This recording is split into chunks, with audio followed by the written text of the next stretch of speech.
Welcome in, everyone, to Ask. It's Atheist Sunday School. We're doing it. We're here. I have a banana and I have some coffee. And all we need now are some guests and some good times. Let's rock.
Yeah.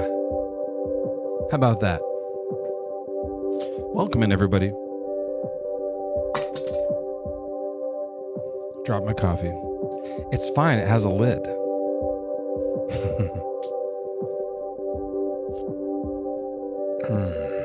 Ooh, that turned out nice. Ooh, that's a good coffee.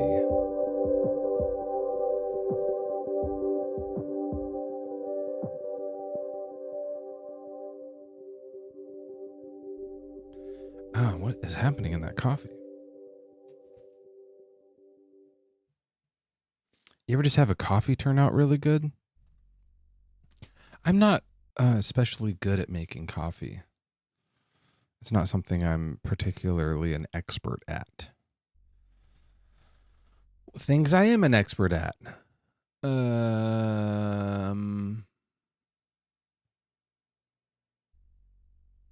Well, obviously, there's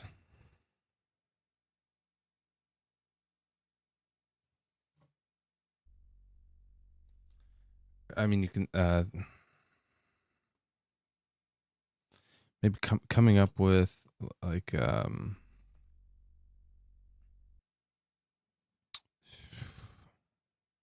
lists of things that you're good at, like so no.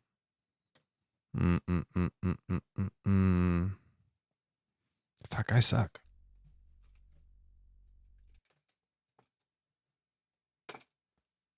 Why am I dressed like it's a winter hike? It's cold. I'm in my garage.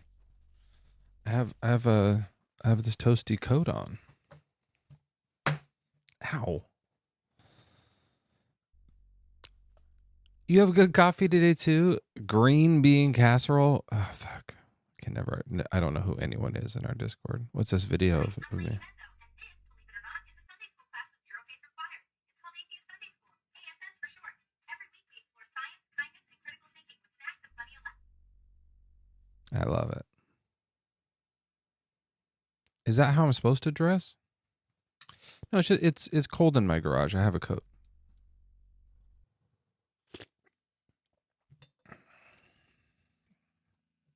I'm doing my best, guys. I know, like, for a while I was wearing suits for these. Do you guys remember that? I would wake up and I would put on like a nice suit.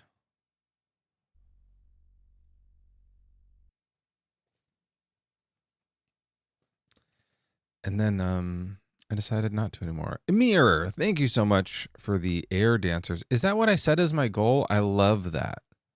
I think I did that last time. Did it automatically do that? It's so fun. What a good time. It's sort of like coming out of my pants, which is a little bit uncomfortable. I don't have like a space heater unless you're like, I mean, this coat heats up a very specific amount of space around my body. It's like the most important part of what I want to be warm. Although, as it gets colder, you will see me wearing fingerless gloves.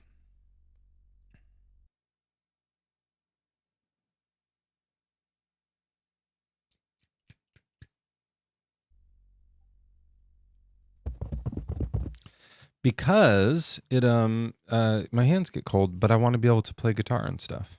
And so what I got for people who are cold weather guitar players, things like that, or maybe you need to type a lot, or whatever you need to finger, and you don't want that part on the glove, you get yourself those fingerless gloves, but they're too thick. They're too padded anyways, and it still messes up the guitar. So what I got, and I know this doesn't sound cool, but trust me, this is cool. Arthritic compression gloves. and so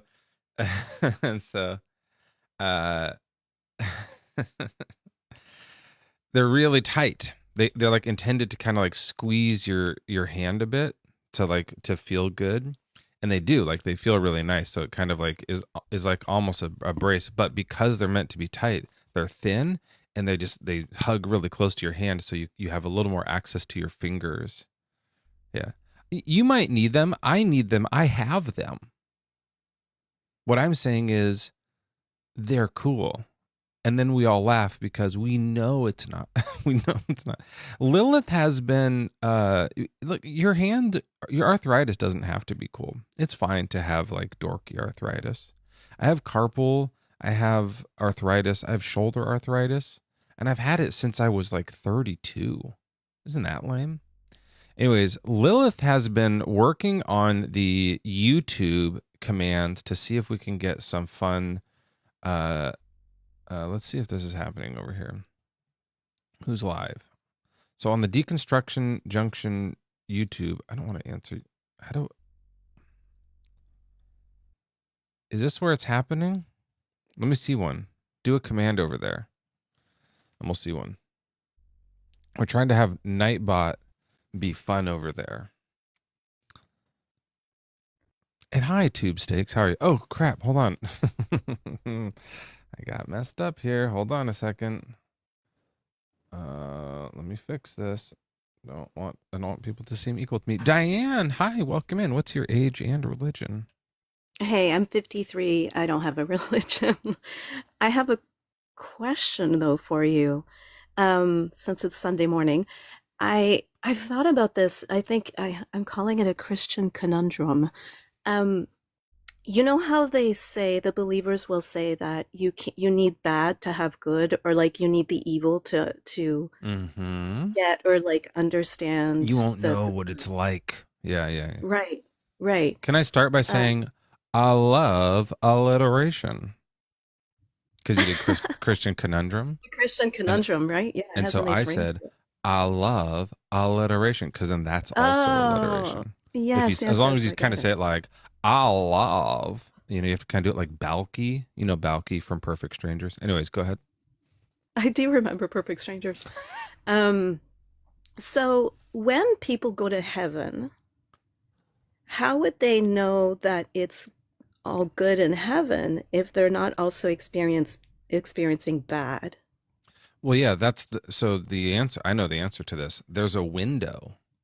You know how we have like skylights? They have floor lights, and they can look down, and they're like, "Oh, look at someone's getting fucking tortured down in hell."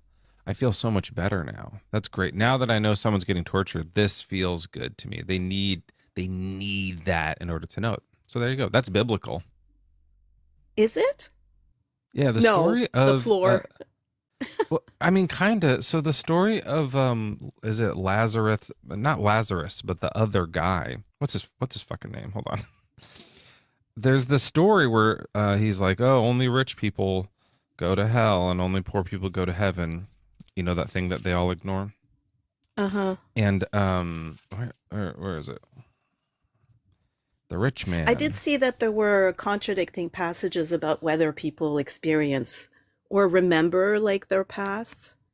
But I would think that if you remember your past, you can still feel bad about it, in which case it's heaven is still not all good if you remember bad things from your past, right? Yeah, so that's the conundrum I've brought up before, where like my mom's gonna go to heaven, and she's going to be up there knowing I'm not there. And so that's going to be sad for her. And so some people respond by saying, she'll forget me. But then is that what you're looking forward to in heaven, is forgetting all your families who you don't have to love Right. anymore? Like, it's very interesting. It's very weird, like thing to look forward to.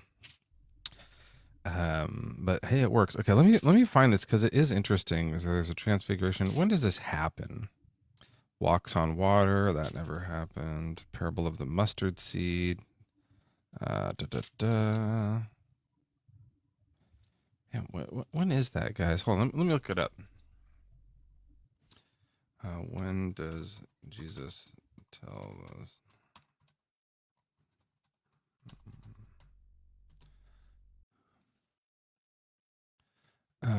Lazarus. Yeah, laser horse, I think it is. It's in Luke. I was on the wrong one.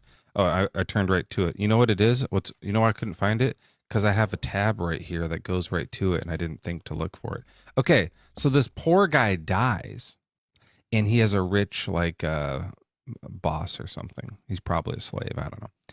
Anyways, the poor man dies and was carried away by the angels to be with Abraham. This is Jesus Christ talking. The rich man also died and was buried in Hades, where he was being tormented. Now, Hades is being used here instead of hell. But this is where we get some of the hint of hell will have torment. So he's being tormented. He lifted up his eyes. Either that or Jesus believes in Greek mythology. Like, that's kind of weird. Okay. He lifted up his eyes and saw Abraham far away with Lazarus by his side. He called out, "Father Abraham, have mercy on me. Send Lazarus to dip my tip." That came right. Yep. To dip the tip of his finger in water and cool my tongue, for I'm in agony. So what he wants, so he's down here getting tortured, and they can see each other and talk to each other. And what he's saying is, can you have Lazarus? And this is weird. I'm hot. I'm getting melted. Can you have Lazarus just put his finger in some cold water, and then come down and just like, you know, like, Oh my God. why not just do one of these like spritz things, or just bring the water? Why are you mentioning this finger sucking scene? It's very weird.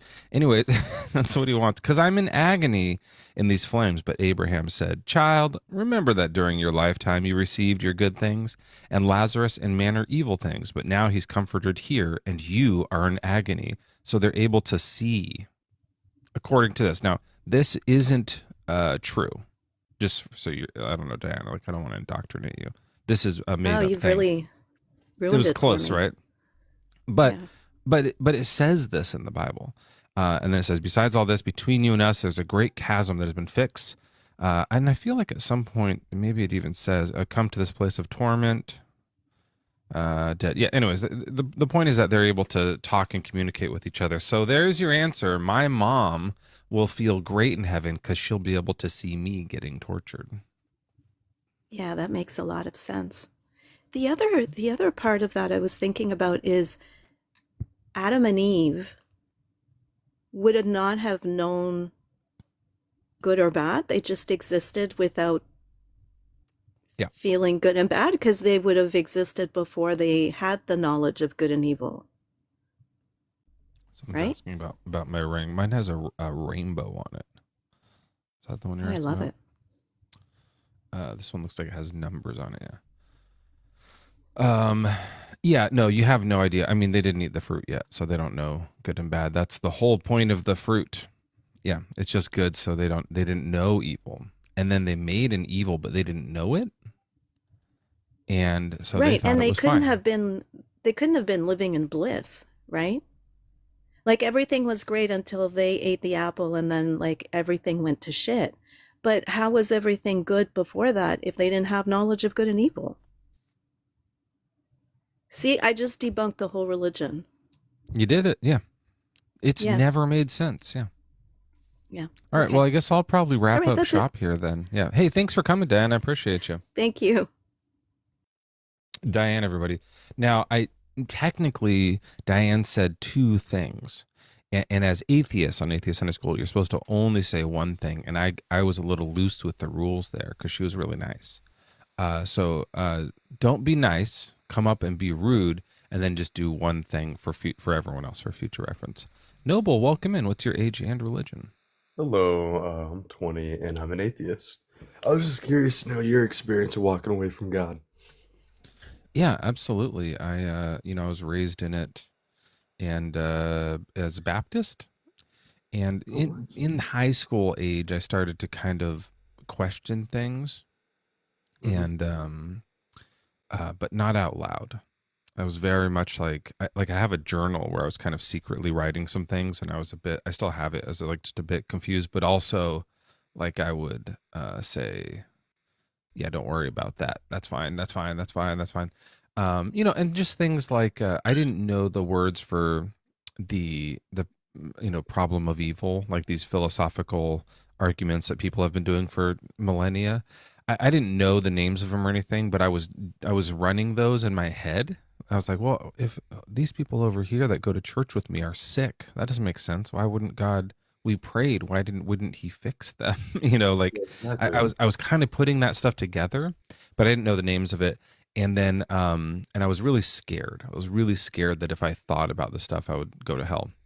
So I kind of tried to block it, but it just keeps coming up, you know. Yes. And not just that, but that was a really big one. But like biblical stuff, like stories that didn't make sense to me, like Jesus dying for sins didn't make sense as to why that did it. See what I'm saying with this thing? It kind of looks like a pink and purple wiener coming out from underneath, like it's just coming from between my legs. I feel like is that could be. I just don't want anyone to be grossed out. That's not really my penis for people who are confused. Be a Um, sick penis if it was. Maybe, yeah. I mean, you want one with arms. That's great, but yeah, unfortunately, that's not it. um, just for TikTok. This is for educational purposes only. That TikTok gift is not my penis. Just for TikTok to know. I don't want TikTok to like flag me for something like that. Okay. Okay. But yeah, and then another one was like judge not lest you be judged or whatever that like expression is. And I Yeah. remember thinking like, why do we have judges? We have a whole court system. Are we supposed to not? Like we shouldn't be doing this? And then he says to give all your money away, like, everything away. Is like, are we supposed to be? I don't think we're doing this. And so I didn't really like. I wasn't sure if we're supposed to believe the church or believe the book. And so that like that dissonance between the two left me kind of torn in the middle. So when I got to college and took like one philosophy class, and I was like, oh, people have been thinking about this for a long time. There's a thing called atheisms, atheisms, and that's what it's called. That's what I've been doing. And so then it was easier and kind of more quickly came undone. Although it's a deconstruction. It takes a while to kind of unravel indoctrination. Yeah, I fully agree with that. I grew up in a Christian slash Mormon family, so I got to experience kind of both sides of, God's teaching and all that. Mm. And throughout my life, I just kind of found so many contradictions inside of the Bible and inside of, Christian and Mormon Bibles. So I thought, well, if there's so many contradictories in these books when there shouldn't be, then why do people follow them? And I started figuring out why, and I eventually discovered that science had all the answers that I needed. And through that, I kind of came to the conclusion that gods and religions are just really there to explain what humans don't understand yet, or we're not really developed enough for yet. Yeah. Yeah, I've said it like where, science is uh, just this method of figuring things out. It's just like a really good way to figure stuff out about the natural world. There's other ways to figure things out. There's guessing. Guessing's one way that isn't as good, but you can take a shot. Why does it rain? Let's take a guess. Or you could do the science to figure it out. There's also like philosophy as a way to figure stuff out. Religion was a way to figure stuff out. Earlier on in humanity, what am I trying? Human history, like pre-written history, they were like, why does it rain? Let's guess. And so they made up religion, and that was kind of Exactly. their guess. And because we're egotistical bastards, we we guessed that it was kind of like us. It's someone like us doing it. Like that's kind of how that started. And then philosophy was kind of invented, and that we got a little closer at figuring things out, and then science got invented, and we're pretty close to figuring out rain. And then some other method might show up later down the road, and we'll finally nail down this rain that we've been trying to figure out for all these years. Yeah, exactly. I mean, rain is super easy to really understand. It's just water evaporated from the sun, forming clouds, and then those clouds condense their water and eventually drops down back with rain. But personally, Nonsense. I use Ra as an example of humans making up stuff. Because you look at Ra, the sun god, he was there because the Egyptians wanted to understand why the sun was so punishing to the people down on Earth.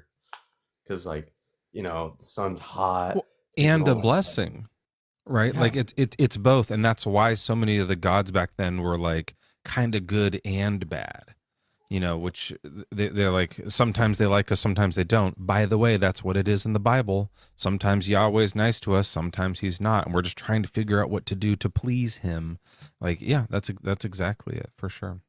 yeah, I think exactly. like studying other world religions is a really good way. And so like even though Mormonism and Christianity are really similar, that started you off probably in a path where you're like, which one of these, like I was saying, I was torn between the church and the book. You're torn between Mormonism and Christianity. So if you're like learning about Hinduism at the same time you're learning Christianity, it's going to be probably easier for to unravel that indoctrination, because you see that like they're all doing the same thing. They're all making up the same thing, right? Yeah, pretty much. Oh Yeah. man, it's just religion doesn't make sense. Sure, the teachings of Jesus and all that, his moral teachings are all right, but I don't like how people have taken his word and taken his teaching and used it to discriminate against, like the LGBTQ community and all that Yeah. kind of stuff. Yeah, and I don't know, like his stuff was fine. I don't think it was groundbreaking. Anyone in history who encourages people to do good things, that's good for me. Like if you're, especially history, I don't know if you know this, humanity sucked. Like a lot Yeah. of terrible people. And so if anyone is like, hey, let's be nice, I think that's valuable. But the thing of like, and by the way, I'm God, and if you're not nice, you're gonna go to hell. Yeah, I think that's it's that's not the the best way shit. to go about it. Yeah, yeah. Anyways, thanks, Noble. You're a delight. Yeah, no worries, man. It was fun talking to you. I really enjoyed it. It's nice to share beliefs again. It's nice to share other beliefs with atheists. Well, come on back anytime, except don't come up on when I do Wednesday or Friday shows, because we don't take atheists on those days. Bye. Sounds good. It's only at Atheist Sunday School that we do that. I'm gonna try really hard not to smack with this banana, but I'm going to a little bit. Chase, welcome in. What's your age and religion? I'm 23. I am generally religious. General religious. Thank you. Yes, that's my name. So you're like a Buddhist or what? Yeah, I like Buddhism. I like Advaita Vedanta. I'm a mystic. A what? Like I would say I think the best religious religious term to describe my religious beliefs would be like I believe in mysticism. Okay. Um, Is that just like magic? I don't know what that means. no, I think there are two kind of mysticism is kind of it's a denomination of religion that's you can find it within most major religions. So, like for example, like Christian mysticism is a pretty well documented fact. You can think about like Jewish Kabbalah is completely mystic. You can think about like in terms of Hinduism, you can think about Advaita Vedanta, which I would say if you read like the Vedas, that would be the most clear religion that I guess I would completely agree with. Buddhism, of course, also very mystic. Um, When you say it's mystic, you mean like it's magical, like there's miracles and stuff? no, I think so. There are two kind of core tenets of mysticism. I would say the first part of mysticism is the idea that like divinity is completely inaccessible to human cognition. Um, and so, as such, any attempt to pin down religion is thus, you could say, I would say, blasphemous. So you think, like, I guess, in more practical terms, you could say, like the Bible itself. It's not the Sorry word to of God, interrupt. right? Somebody in the chat is using all caps, and I have to remind for people in the chat, we have a rule here. All caps is for Christians only. Okay, if you want to get my attention or do some sort of a threat, use all caps, but like maybe put a Bible verse in there. Like you would want to say, I don't know, like John 3:16 says God's going to get you or something, like whatever that is. Just make sure it's in all caps and only if you're Christian. But if that guy's an atheist and he's using all caps, get the fuck out of here. Okay, so you're saying you believe a little bit of everything, and what did you come up for? Yeah, so I think, so I come to religion through philosophy mainly. And I think that when we're trying to construct a plausible metaphysics, an interpretation of the phenomena that we perceive, and we want to use criteria such as parsimony, we want to explain the world in the most simplest explanation with the least assumptions. We want to have explanatory power. We want to explain all of the phenomena that we perceive, and we want to have empirical adequacy insofar as the empiricism, right? The scientific measurements and studies that we do are in line with the said metaphysics that we create. So like these three parts of kind of evaluating metaphysics, I would say they very clearly lend themselves to religion. And I would go further to say that I think mysticism is the best way forward, like approaching it from philosophy. Forward to figure out the most things about the universe? Yeah, I think that. Like, so like let me just ask, so like we have a question that's like, what happens when we die? Now I can use Yeah, science to figure it out, I can use religion to figure it out, or what is mysticism? How do you guys figure it out? well, we can't. I think it's unknowable, but Okay, I so think that, the best method forward is to not just don't think you can figure it out. well, not necessarily. I mean, I think What do you we offer? Like, can, what's the yeah, we can, explanatory yeah, power that of you're course. offering here? We can draw the boundaries of what we can't explain and then create the best possible plausible explanation recognizing said boundaries. And Okay, so my so answer to after what's that, the so best plausible explanation? So yeah, obviously yeah, yeah. you don't need to be a mystic to draw the boundaries of what we don't know. Anybody can figure out what they don't know. That's like Yeah, a so yeah. pretty that's a pretty So easy like, but with mysticism more now you would context. I say need more context. you would say here's what we don't know. We don't know what happens after we die, but here's our best guess. And what is the best guess? Yeah, so here is the answer. We don't know what happens. Sorry, it's the best guess, not the you don't know it's the correct answer, but it's your best Sure, guess. sure. But I think the biggest assumption is that um, Like, do you know Descartes? Like, I think, therefore I am. Yes. Yeah. So the idea is like Sogito we ergo know. sum. Yes, we know that we know. Right. The thing that we are most acquainted with is that we have an internal mental experience. We have an internal what it is likeness. While we're alive. Yes. Um, and so mysticism would say when we die, we all return to one. We return to like the quote unquote absolute. We are all mind. As of right now, we are fragmented alters of phenomenal consciousness, but when we die, we are absorbed into the absolute universal phenomenal consciousness, so to speak. But why do you think that? Like, what leads you to that Because wild? That's a big wild yeah, accusation of what's going to happen in the afterlife. So like, there has to be something that points you there, unless it is no, just you're right. like a blind guess. Well, the biggest thing that informs it is the fact that the thing that we are most acquainted with is that we experience the world, right? And so when we are constructing a plausible Sometimes. metaphysics, well, it is. Everything else that we know is an abstraction that can be itself I mean, reduced to sometimes the. we don't experience the world, though. Uh, I disagree. Like, I don't think I experienced the world in 1950. Well, yeah, I missed you that didn't. part. Yeah, yeah.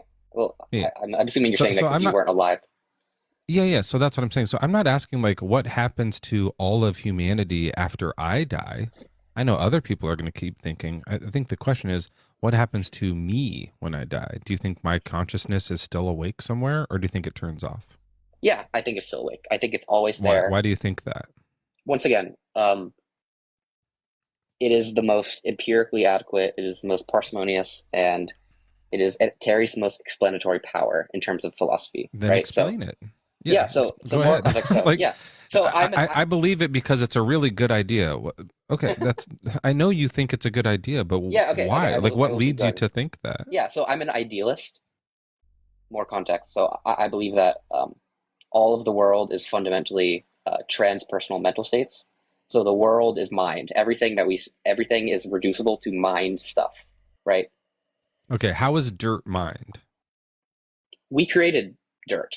Everything we know about dirt, all the physical properties that we have prescribed to dirt, is reducible That's to. true. A lot of people in the chat are going to disagree with that, but it's true that humans created dirt. There's archaeological evidence of that. You just have to dig No, through yeah, the dirt. yeah, but I mean, I would go even further. I mean, all of language, all of physical properties are themselves reducible to the experience of said physical properties. So when Language, you, I do think language was made up by yeah, by animals. yeah, of course, we use language use to put names for the thing, right? For the Oh yeah, I things. think the name dirt was made up, but I meant like the actual stuff. I don't think we invented the dirt stuff. I think we discovered it. Right, but this doesn't invalidate what I'm saying. The dirt can still be out there, but the dirt that we know, that we are acquainted with, in terms of the language that we give to it and the physical properties that we prescribe to it, was created through our minds, right? It's a category of the mind. It's reducible itself. Everything that we know about dirt is reducible to the, you could say, quote unquote, phenomenal character, the experience of seeing and measuring said dirt. And so Yeah, what I but would say, dirt was there before minds were. well, how do you know that? You're making an assumption there. Oh, do you think that so okay, so I see what you're saying. I'm just like assuming that minds are inside of brains and brains Mm. developed through evolution, and before there was brains on earth, there was dirt on earth, because that's just what the records show. Like, there's Yeah. explanatory power Well, showing all of that. well, But are you saying that we had a well, mind before we had a brain I would say yes. I would say that because of dirt? there is not explanatory power because cognitive science does not explain, like, there is nothing about material properties in terms of which we can deduce the qualities of experience, right? Like qualia, we like for the past 100 years, neuroscience has basically defaulted to consciousness is an emergent property from sufficient complexity within the brain. We don't know how. We just know that it is an emergent property. It pops into existence with Right. So sufficient since complexity. we don't know, you want it to be the thing where it's your thing. It seems like Well, like this what is I'm one of saying, those what I'm things saying where is, we would go, we don't know. But like, then are you guessing that the ancient people got it right, and yeah. that's what it is? What I'm saying is, I just feel like in no, ancient here, times here, we find that we were more often wrong about things. Like when we yeah, think about how they in terms of thought, we're talking about science, the rain. Yeah, yeah, and that's what we're talking about, like neuroscience, right? So right? like But science has they were fundamental, probably wrong about it. yeah. But what I'm saying is that, like, science itself has fundamental methodological boundaries, right? Science is concerned with observation from the third person perspective, looking at like the causal nature of the behavior of nature, right? Like, we run an experiment, we make observations, we verify it from other perspectives, and then we can say, oh, when X happens, this process happens. Then we construct these models of the world, right? Yeah, so But like when nothing about this. like for example, when you give a brain Benadryl, it gets sleepy. Yeah. Right. That's like part of it, and then the mind is less alert. Right. So the physical stuff, like the medicine inside of Benadryl, affects the mind. Right. So Yeah. that's interesting, and that leads us to like make some assumptions, or maybe some deductions rather, about the connection between the mind and the brain, and how it's probably been the same thing all along, but Yeah. that we've wanted to separate it because of, I don't know, people have dreams or something like that. Yeah, like the brain is the brain is what consciousness looks like when observed from a trans-dissociative boundary. When we Wait, can you say observe that sentence one more time? I just want to make sure I get that. The the brain is what brain, consciousness looks like. the brain is a dashboard representation of consciousness. It is an icon that we have used to measure consciousness. It's like Prove like it. What are you talking? Like, that's just a absolutely completely made up claim. That is proof. not true. Proof is a faculty of science and formal logic, right? Okay, give some hint of evidence for that. I think, therefore I am. We are the only thing that we are fully acquainted with is our mental what do you experience. think with? What do Our you mind. think with? Our mind. You don't think with your brain? Can you see your brain? If you cut my head open, sure. But you don't have Can you access see your to mind? looking. No, but you experience it. What I'm Right. saying is the experience is I actually fundamental. am, believe it or not, I am experiencing my brain right now. My neck hurts from having to hold my head up. It's heavy up here. Yeah, like we actually do experience the physical weight of our brain. We know You the do. physical brain works. We know that if you affect the brain, Yeah. then it affects our consciousness. It affects our alertness. You can course. put the brain to sleep and the memories stop being made. So we know for sure there is a physical connection. You're saying Yeah, that on top there's of that, there's correlation. also some other mind No. connection. Oh, the brain is the mind? Once again, the brain is what consciousness looks like when observed. You don't need trans-dissociative boundary. When we observe the brain, that is what the mind looks like from our dashboard, from our anthropomorphized, human-based perception of consciousness, right? It's what it looks like when observed, but it is not what the experience of consciousness is, right? And this is a methodological boundary of science itself, right? Yeah, or it's just that when a brain grows, it starts to become conscious. It becomes alert because it is experiencing things through the senses. That's the other way it could work. But do That you- we but do you know under- do you does understand happen how for that's- sure. But yeah. That's hand-waving the problem, right? You're just saying it. Just because I'm answering it in a way that doesn't sound like woohoo. Well, I would say it actually is more woohoo, because you're putting a name, you're putting the word emergent property there and acting like you explained how consciousness arises from physical properties when you did nothing. You just it's like dark matter. You created a word to describe the thing you don't understand, right? And so in terms of explanatory power, What's the word I made? emergent property, like I didn't say that, consciousness, did I? consciousness comes from the brain. Oh yeah, I mean that seems like what it like. Maybe we think of Yeah, what it's- consciousness is a different thing, and I don't. Again, doesn't have anything to do with God or religion, but I'm referring to you- qualia, like the what it is yeah, but likeness. Neat. So what I'm saying is like I think about here, I have this list here actually. Let me read this list. Maybe I read this before.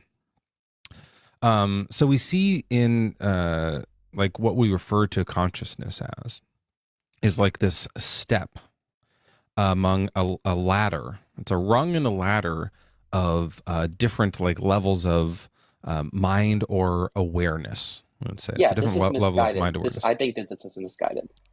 I'm referring to phenomenal consciousness. The baseline form of Did you consciousness, want to hear what it the is like this. thing I'm saying or not? Well, I'm going to disagree, but you can keep going. Thank you. I appreciate that. So what we see, just like observing nature when we're doing science stuff, and I'll read this short list here, is 5 or 6 levels. And obviously there's blurry lines between these levels because it's nature. There's not going to be hard lines and things don't always get put in nice boxes.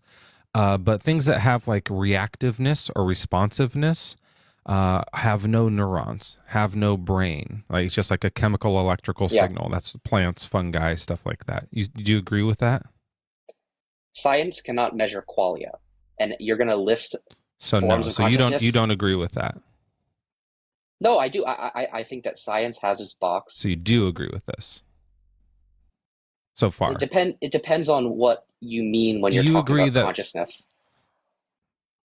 I haven't mentioned consciousness yet. We haven't gotten to it. You're talking about like brain processes and plants don't have brains. Okay, just keep going. But they have reactiveness, they have responsiveness, fungi, and some like single-celled organisms. So then once we start to get things that are a little bit more complex, that are able to have like sensation and perception, it's like a bit more matured type of experience.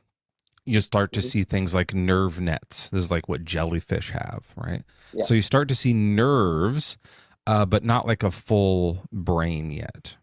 Then once you have a centralized brain, you'll get sentience. This is like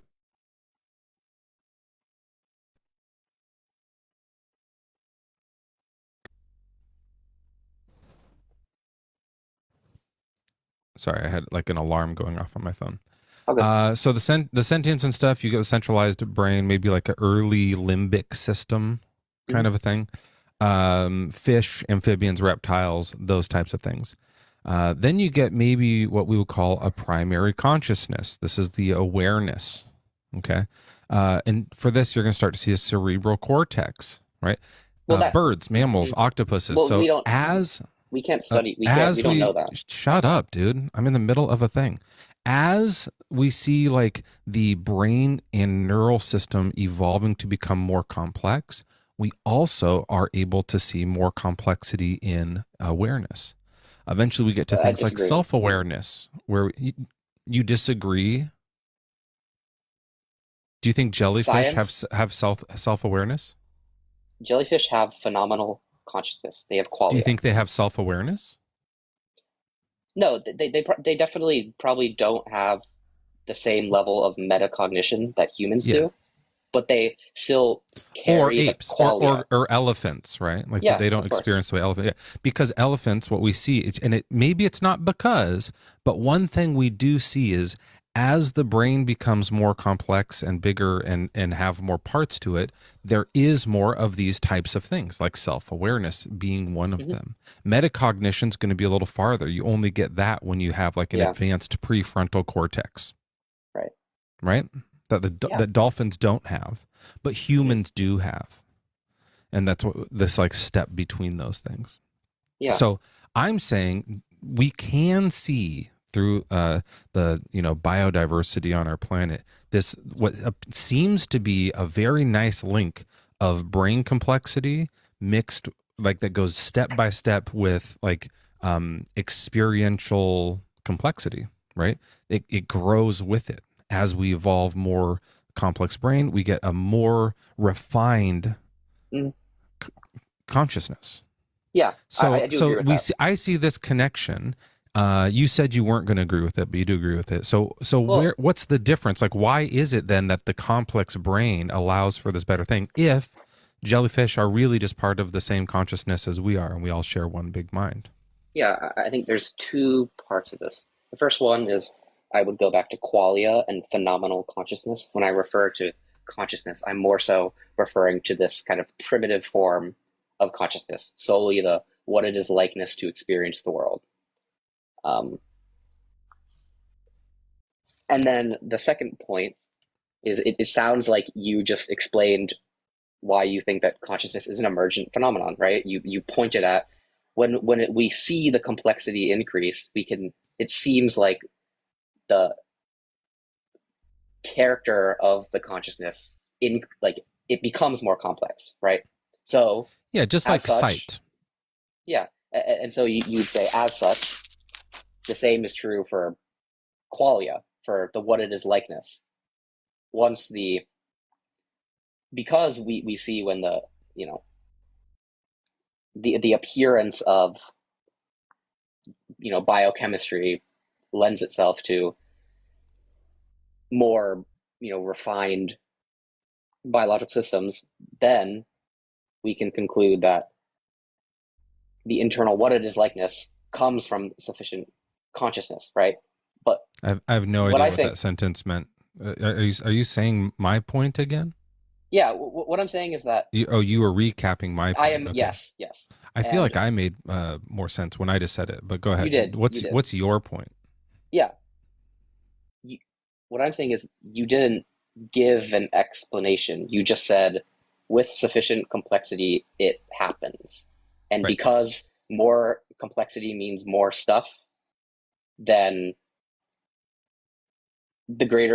once sufficient complexity occurs, then consciousness pops into existence. More physical complexity allows for a more experiential complexity. So I'm making a correlation, and maybe this is not, there isn't one. Maybe this is a correlation without causation problem that I'm doing here.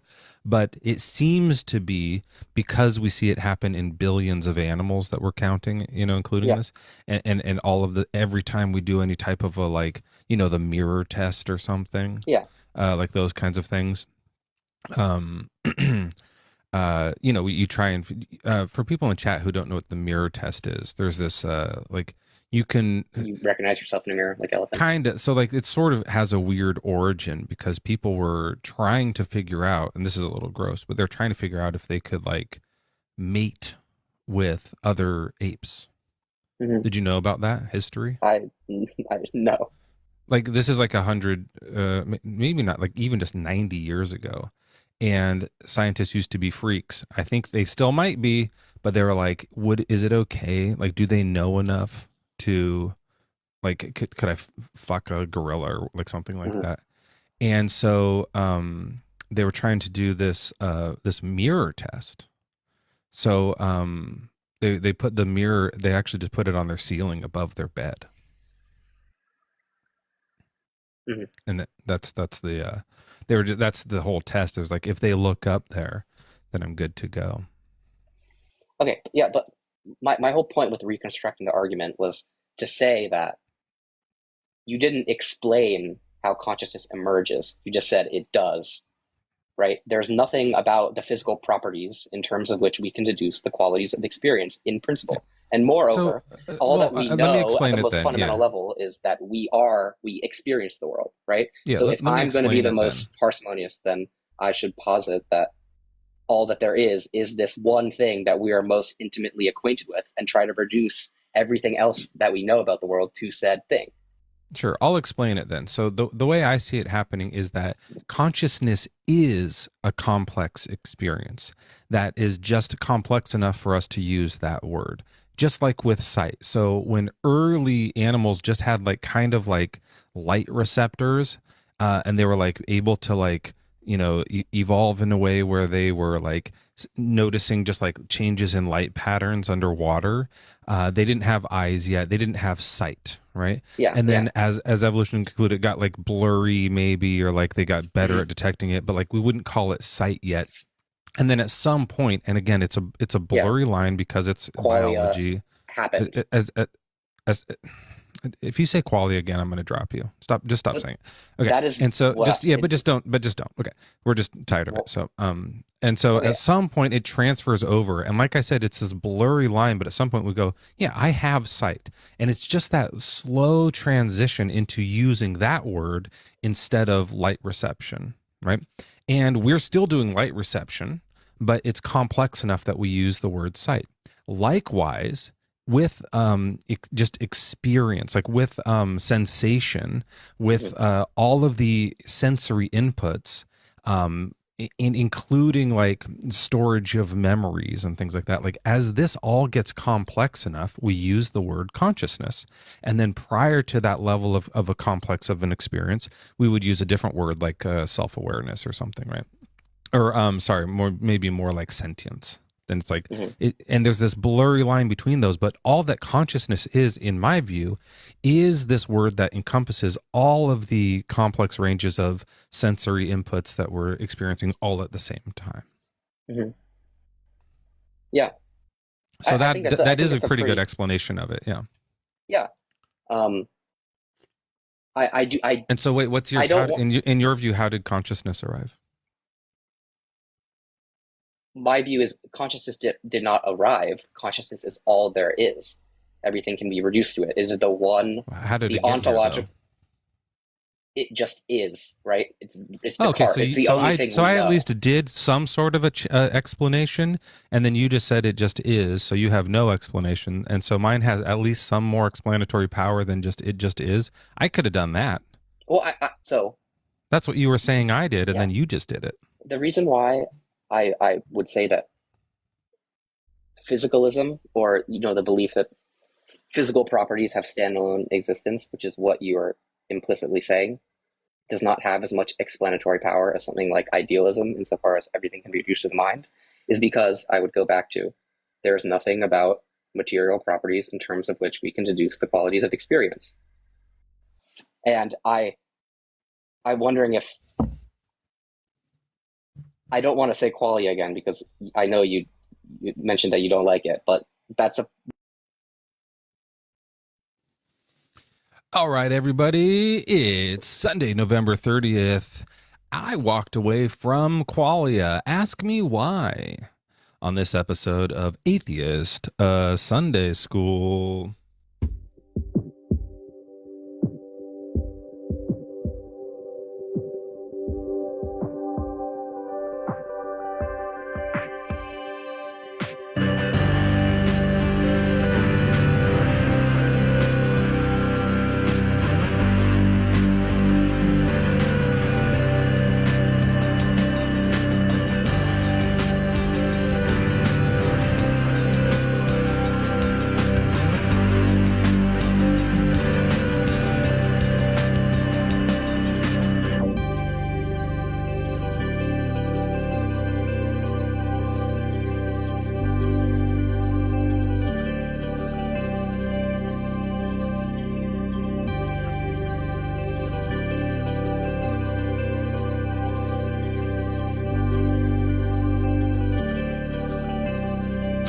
I want you guys all to know that I love you very much.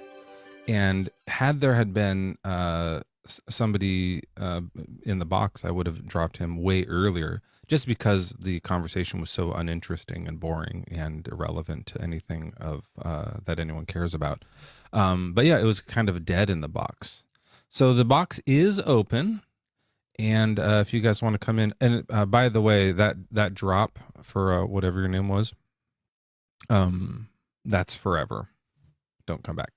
Okay. Yeah, come on up if you guys want to talk about God or religion, and we'll have ourselves a conversation. My apologies to everybody. People are saying qualia a lot in the Discord. Let's see what's going on. So over in the Atheist Sunday School with Mezzo, Deconstruction Junction, YouTube, the Nightbot is going to become a little bit more interesting. By the way,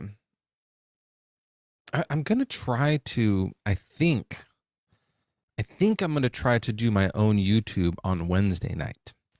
I want to try to get back into that. So I'll talk to Benny and make sure that we don't do it at the same time. But I want to try to get my YouTube going again a little bit. We'll see if it works. We'll see if it works. But I want to be able to grow that a little. I can't see your Simona. sorry. When there's too many emojis in front of the name, I can't see the rest of it because TikTok cuts it off. So I just see like oh, Well, maybe you can also free help me watermelon. with. Hold on. Yeah, it's Simona. Anyways, it's free. Well, how old are you? I'm 36.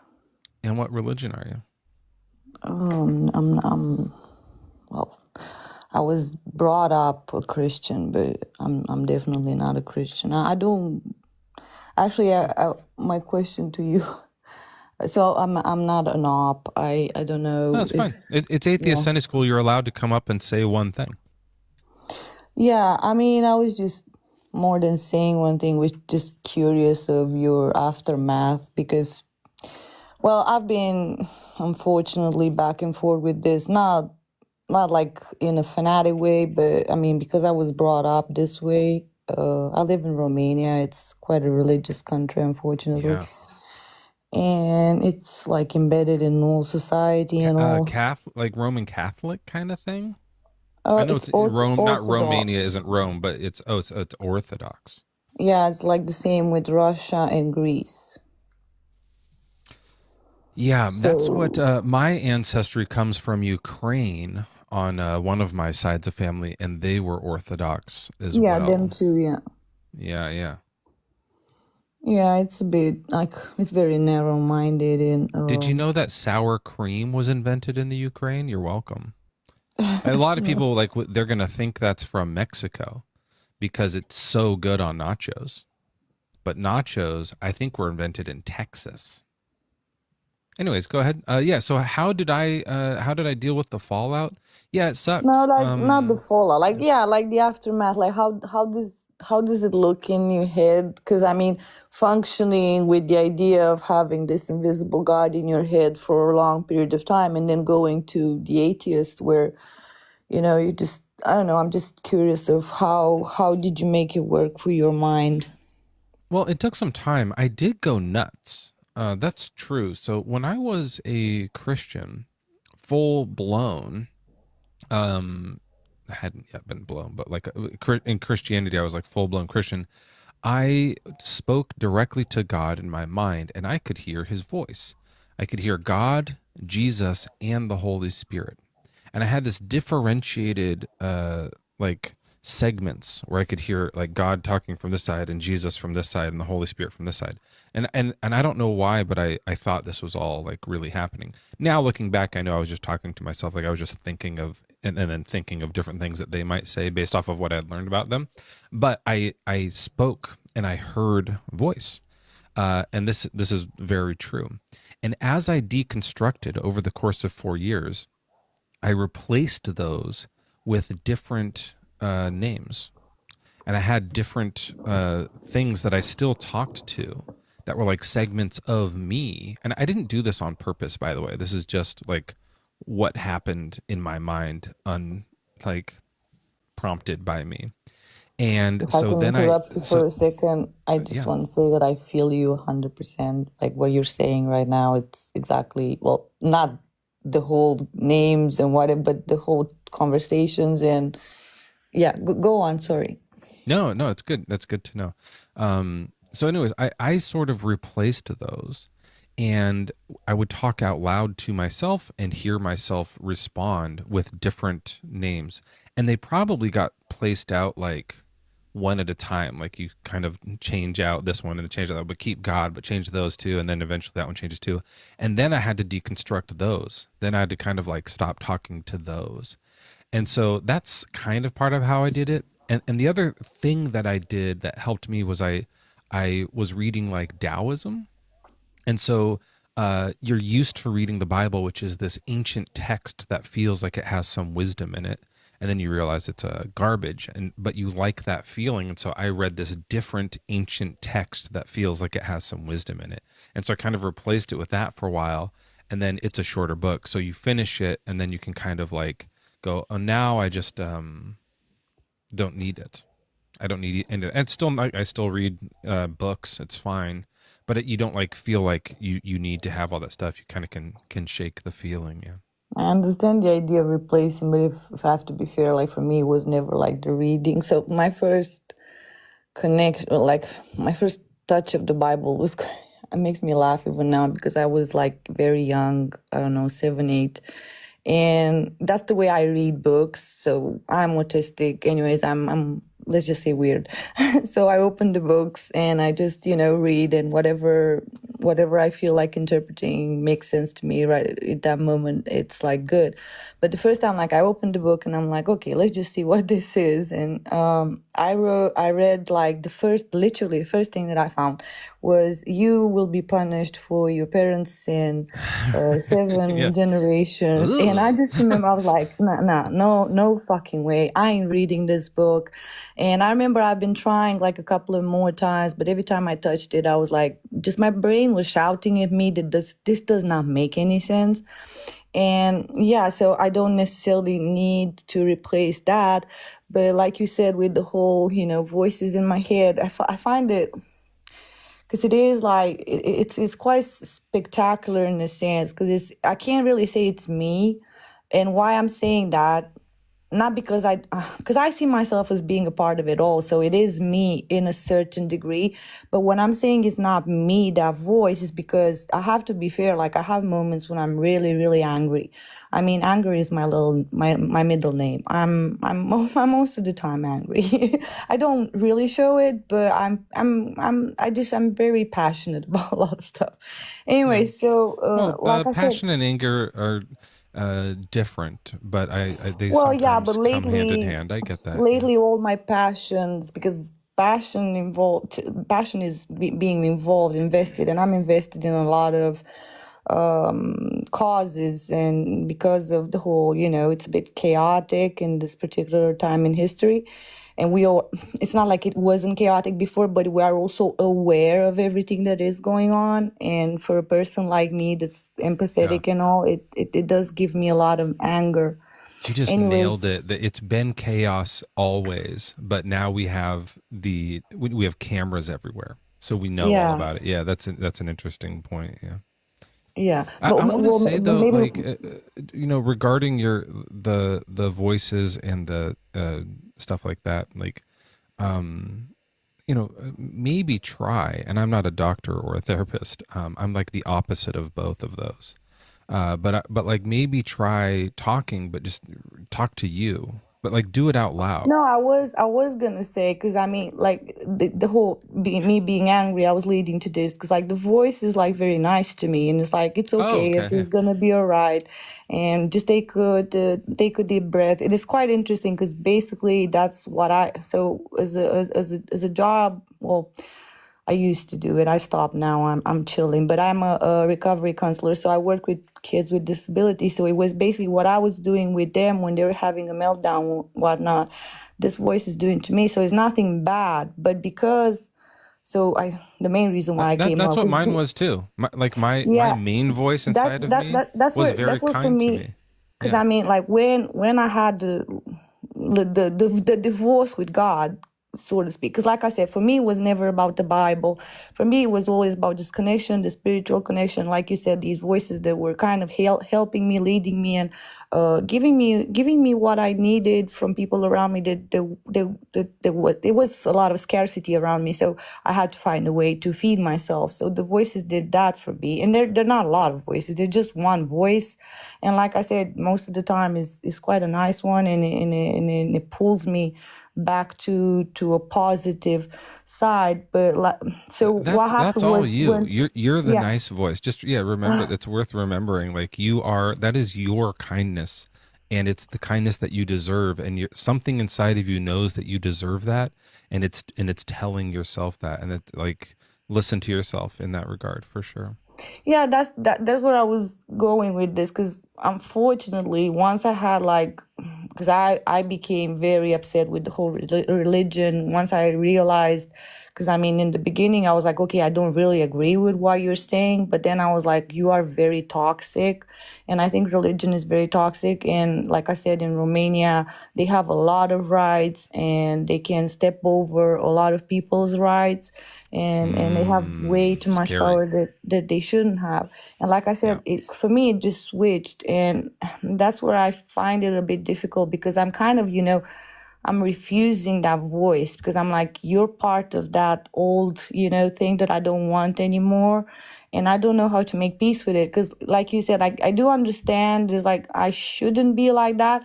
But because it was connected for so many years, it was connected with the idea of God. Like I see, right now, yeah. literally, if I hear someone say something about God on TikTok, I'm just going to swipe. I just can't put up with it anymore. God does this, God does that. I'm like, no, I can't do it anymore. And like I said, that I feel like I have a little bit of working to do with that to make peace with myself and understand that actually has nothing to do with God. And like you said, there's more to do with you and maybe the Well, project. that's very understandable. It can be kind of triggering, and like understand exactly what you're saying because that's like, yeah, we really are going through a similar thing, or what I went through, and this was over 20 years ago now, but like, or about maybe exactly 20 years ago, but that like transition from calling it God to calling it the next thing, and then like I said, I had to get rid of that too. I had to like intentionally do that because even though I knew it wasn't God, it felt like you're saying like connected to this upbringing that I didn't like anymore, and this feeling of something I didn't like anymore, and so I wanted to kind of like remove that thing anyways. It's like a break, like you broke up with somebody, but you still have their love notes. And like at some Yeah, point but you have to go burn the notes, or something it's a like bit that. worse than that, isn't it? Because a Right. Well, that's a relationship, metaphor yeah, for no, a but I mean, simile. in the Simile? relationship, but it does make sense. But it's worse because, like, I feel like in a even in a relationship, you do give parts of yourself, but like giving up this thing it's insane for me because it's like giving up a part of myself, and then what am I going to put to replace it?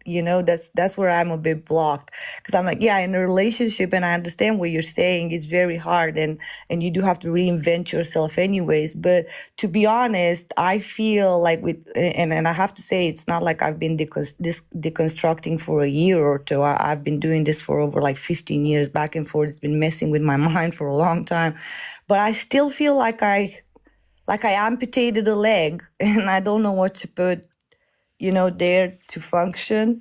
I feel like, I don't know, because I was so used to functioning with. There might be some value in listening to some of the atheist lives. There might be some value in reading some of the atheist books and ideas, because you'll realize that the leg that you cut off wasn't doing anything. It was this third leg that was over there just weighing you down, and you don't really need to replace it. Like, you can just live without that. Like, it's more of a tail than a leg, if anything. And so, clipping that off is like clipping off this phantom thing that wasn't really doing anything anyways, except, making life harder for you. And now you can kind of just go about walking in your normal shoes, So it's Yeah, worth but like, that's. but hey, if it's like uncomfortable, it's like, I'm not going to say like, hey, listen to my live because of that. Like, if it makes you feel bad, don't do it. But it might be one of those things where, learning more about No, how I do useless it was listen. will do I that. But listen to a lot of them, and that's why I stopped. But it's the yours. religious side that's hard too. Yeah. Anyways, we've been talking for a bit. We were only allowed to say one Yeah. thing with fellow atheists, and I appreciate you coming by. Come back next week if you want, and let us know how you're doing. Okay. Okay, thank you for having me. All right. Be good. Keep doing your atheisms too. That helps a lot. One thing you want to remember to do is to keep doing those dang atheisms. Very nice guest. What a delightful guest. This other person might not be connecting though. That's the worst, when you hang up on someone and try and bring someone else up and then they don't come up. You gotta bring them up before they leave. Mezzo, hello. Ashley, welcome in. What's your age and religion? My age is 37 and I'm recently atheist. Um, Ooh, how like today, just from earlier in the live, did I yeah, I was just convince you? listening. Yeah, and I haven't even listening. debated one Christian yet. Yeah, it's been maybe a month or 2 months. I mean, it's Wow. kind of hard to put a date on it. Yeah, Wow. Wait, have we talked before? we have. Yeah, I came Okay. on a while ago. So Sound familiar, but I talk to 50 people a week, so I sometimes it's a little know. bit hard. Don't Yeah. worry, don't worry. So you said we can each say one thing, right? Yeah. Yeah. Okay. So I would like to. It's kind of like a game, like a joke, right? I love it But already. I need to talk to an atheist priest and confess the Oh, sins. sure. But Yeah, let I me get this guess, going. yeah, I guess rather than sins, it would be like things that I did before that I wouldn't do again. Oh, this is good. I like the music. So I'll just confess one because I guess it's like one per person. But something I did before that I wouldn't do again is I invited my friend Leandro to go with me to church all the time. And, Leandro was gay, and I wanted him to feel bad about that and change. Ooh. And he didn't change. He didn't change. He didn't change. Good. But I wouldn't do that again. Yeah, that's bad. It's bad. It feels bad, huh? I've thought about too, like things that, like how many people I may be converted to Christianity when I was younger, and like trying to bring people in, and like I'm like, fuck, I wouldn't like ruin anyone's fucking life forever because, yeah, what a bummer. I mean, look, it's a hard thing to cope with the stuff you did in your past. There's a lot of stuff I did when I was in my past and I was a piece of shit. It's not your fault, it's the fault of the cult. That's what my best friend Joel would say. He says that a lot.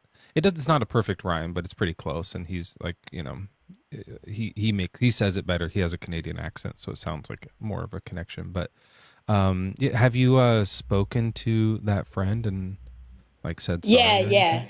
Yeah. Even though I'm only an atheist, like recently, I left church like 10 years ago. So we go out dancing and things like that. Like everything's cool. Yeah, good. Wow. Hey, thanks for doing that. I would say, how many Hail Marys should she say? I would say do 0 Hail Marys, 0 Our Fathers, and do 20 atheisms, and you'll be clear of this atheist sin. Okay.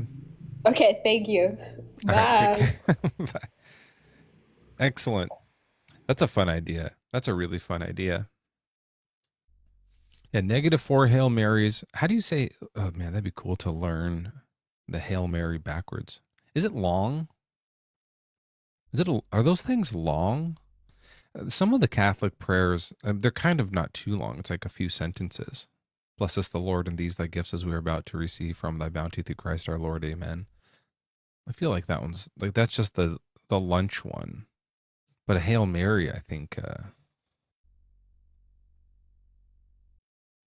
it is long. Oh my gosh. And you have to memorize it? Hail Mary, full of grace, the Lord is with thee. Blessed art thou among women, and blessed is the fruit of thy womb, Jesus. They just can't mention women without mentioning their damn womb. That's all they are. That's all they are to religious people. Holy Mary, Mother of God, pray for us sinners now and at the hour of our death. Amen. That's not so long. That's the whole thing? You could do that backwards. Is that a short version? Yeah, incubators.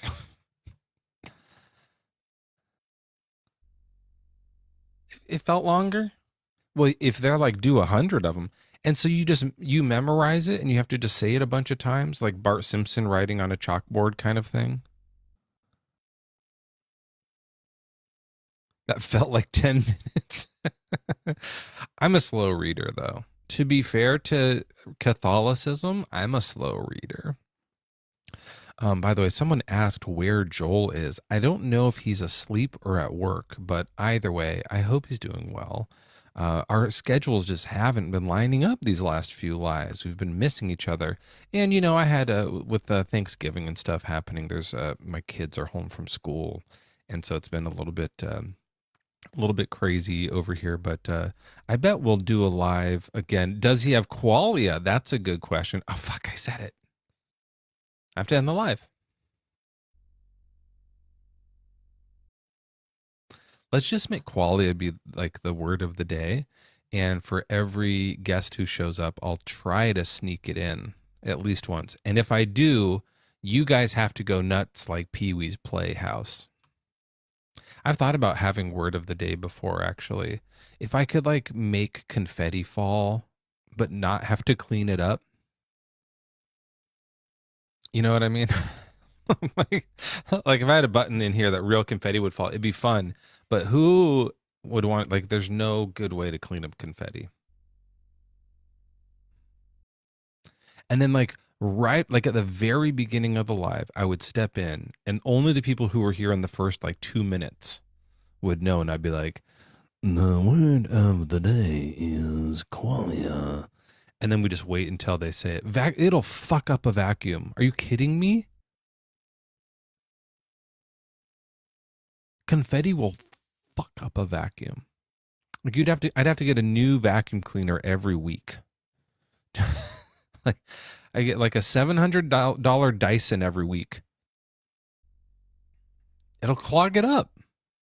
Pee-wee was a genius. His documentary, by the way, was really good. Really good.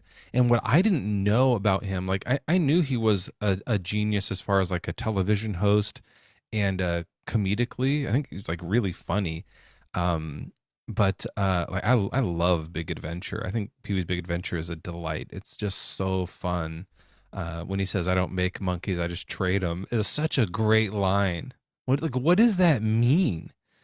How do I pronounce biopic? Hold on, there you go. But yeah, the documentary showed that he was like an avant-garde. I didn't realize he was like a Banksy, right? Like he's kind of like an avant-garde art world genius, which was really interesting. Yeah. Anyways, my breast girls, welcome in. What's your age and what's your religion? It's MB scrolling. You can call me M. I am 33 and I'm an atheist-ish person. I don't know. So it's like you're saying M is your name and M is scrolling, but you said it cool, like MB scrolling. Yeah. It's like, oh, okay, I love that. It's a play on words. I love playing with words. It's like, honestly, one of my top 3 favorite things to play with. Oh God.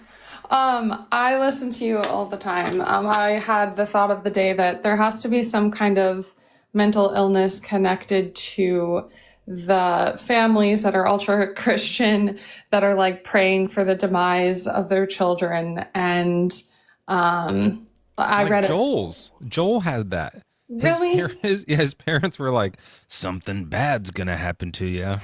Literally. It was really scary. I had a pastor reach out to me that is a friend with my parents, and he sent me some screenshots and he said, "This is not real Christianity. I'm sorry that you're going through this." My mom characterized me as the prodigal daughter living in sin, and that she's praying for me to get in a car accident to come back to God. Yuck. Yeah. My thought of the day is there's some kind of mental illness that has to pair up with that way of thinking, because that is not normal. As a parent myself, I can't imagine. Yeah, I've heard of the term religious psychosis, but I don't know exactly what that means. Maybe it's there's something like narcissistic maybe about it, because it's like I like need you to be like me, and so I am willing for you to be hurt. I don't know. I don't know what the right word would be. Let's make one up. Yeah. Or I want you to do what I want you to do so bad, I just don't care what happens in order for that to happen. Like, It Yeah. reminds me of like almost a toddler's way of thinking. Like it's very immature and like juvenile in my mind, I guess. And yeah, that's why I've been no contact with Oh, it. yeah, that's true. When my kids were toddlers, they really wanted me to get hit by a car. That's true. That's actually true. But they, I think, still do. So we have a weird relationship. But yeah, that, I don't know. Like, there is something weird about like because they've heard testimonies where somebody got hit by a car and it reawakened something in them. They're thinking. I'm just guessing. They're thinking like, I can't get through to her with the words, so I need God to hurt her in order for her to get this right. Like that's kind of what's happening. That's what it seems like. I have a large family, and I'm the only, I can't talk. I'm the only one that has strayed from the Baptist cult. So I've just created distance, and I'm just trying to live my own life and raise my own kids and stay the F away from that, because I don't want my daughter to hear that crap. It's insane to read about yourself. You know what I mean? Like, oh, that's what they're Yeah. saying to other pastors? Like, did they think that pastor was going to be like, heck yeah, like, I'll pray for that too? Yeah, I don't I mean I was Baptist as well. Like I don't think my parents would do. They were like, "No, I don't want you." Like they're not like that. But I have heard that before from other people. Yeah, it's really strange. I mean, they want some, it's like just something needs to happen. And the only thing they can think of is something like traumatic and awful, because that's what's like and by the way, they're right. Stuff like that does fuck your mind up so much that you might like get sucked back Right. into it. You know what I mean? Like they're right that like that type of damage to your life might like twist you up and like twist your brain up in a way where you're like you find yourself caught back up in the religion. Like that is true, and that's the What's scariest thing about it, you know. I think the ironic thing about that though is I had like a NDA experience from a bad relationship. My life was almost gone. And I went to church at the next weekend after that had happened, and I was crying. This was about 6 years ago. I was What's an NDA? What's that? near passing away experience. And oh, E. NDE. Did I say it wrong? I'm An blonde. NDA is like I'm sorry. no. I just because an NDA. Well, because then you mentioned a relationship. An NDA is a like non-disclosure Yes. agreement. It's like if you work on Star Wars, I'm you have to like sorry. sign the thing. So that's why it was really funny, because I was like that's what would really happen if you went to I'm heaven for a sorry. bit. And God was like, hey, this is what heaven's like. I'm sending you back, but I need you to sign this NDA because you can't tell anybody what it's like up here. That's actually really funny.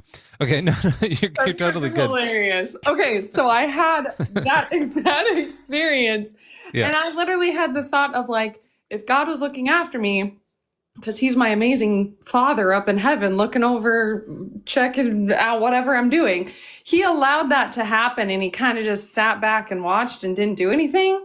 That doesn't really make any sense. So like, that's where they get it wrong. Is like, if something bad were to happen, I'd be like, this further proves that there's no heaven, there's no God looking after me. Like, it would push me farther away.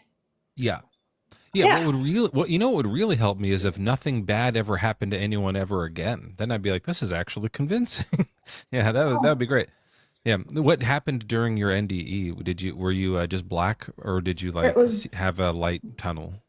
so the awful person that did that was basically choking me. I'm being careful what I'm saying. But I just saw black, and then I woke up in a different place, like Yeah. in the hallway or whatever, and there was a team working on things. But yeah, I didn't see anything. There was nothingness. Wow. Yeah. First of all, I'm sorry that someone tried to murder you. That always sucks. You know.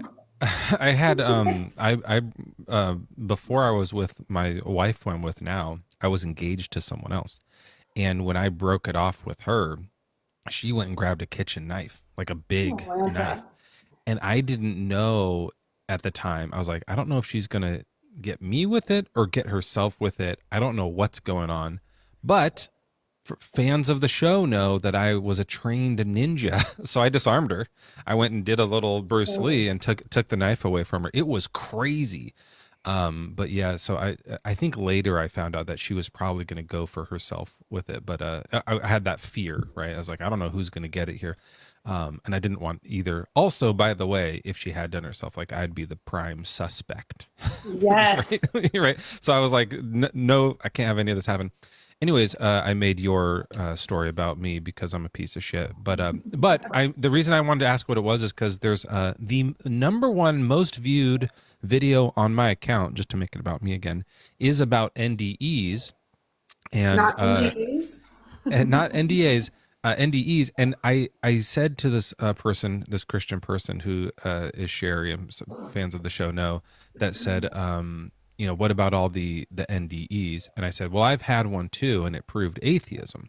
And it wasn't true. Like, I was just joking. But the point I was making was that, like, we shouldn't take people's personal experiences, especially when they're dying and not like fully, like aware of what's going on around them. Like, we shouldn't use that as evidence for anything. It's not the right thing. And so we laughed it off. But a lot of people in the comments were saying what you said. We're like, I did have an NDE and it was black. It was nothingness. I didn't, it just like, it's like time travel. You just like, wake up in the next spot. Right. That does prove atheism.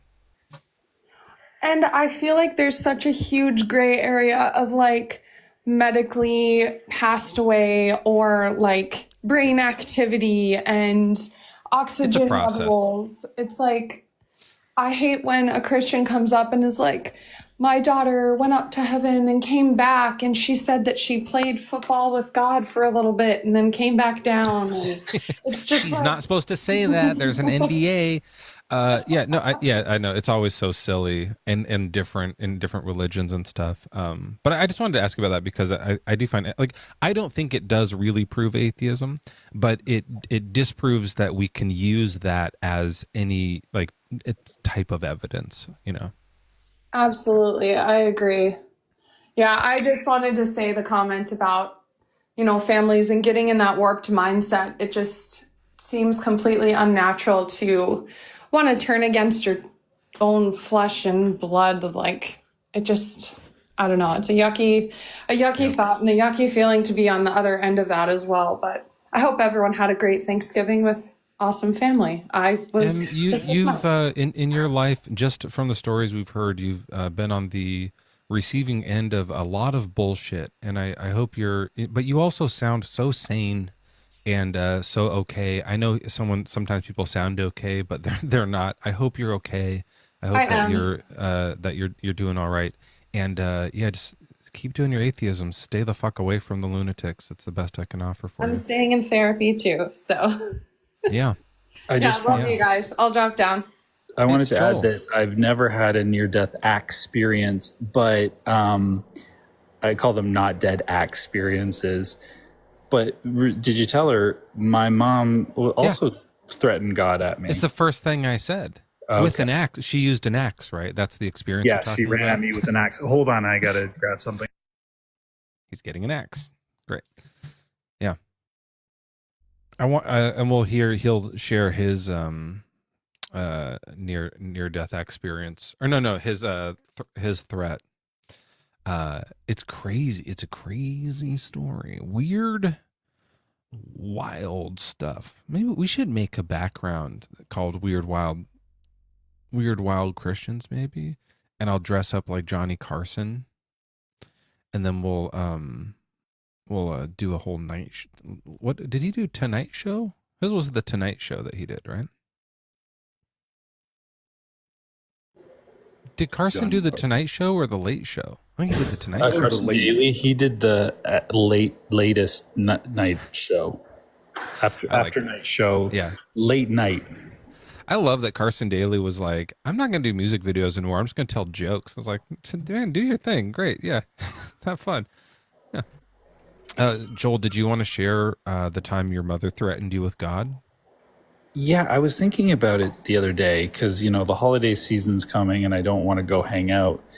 And I was just like, it's what's sad about it is that this is their idea of a loving relationship on some level. You know what I mean? That like, Right. hey, he might have to fuck you up. It's like, why not just I've give been me everything I trying could to be ever? loving. Yeah, it's that, Hold on a right? second. This is so rude.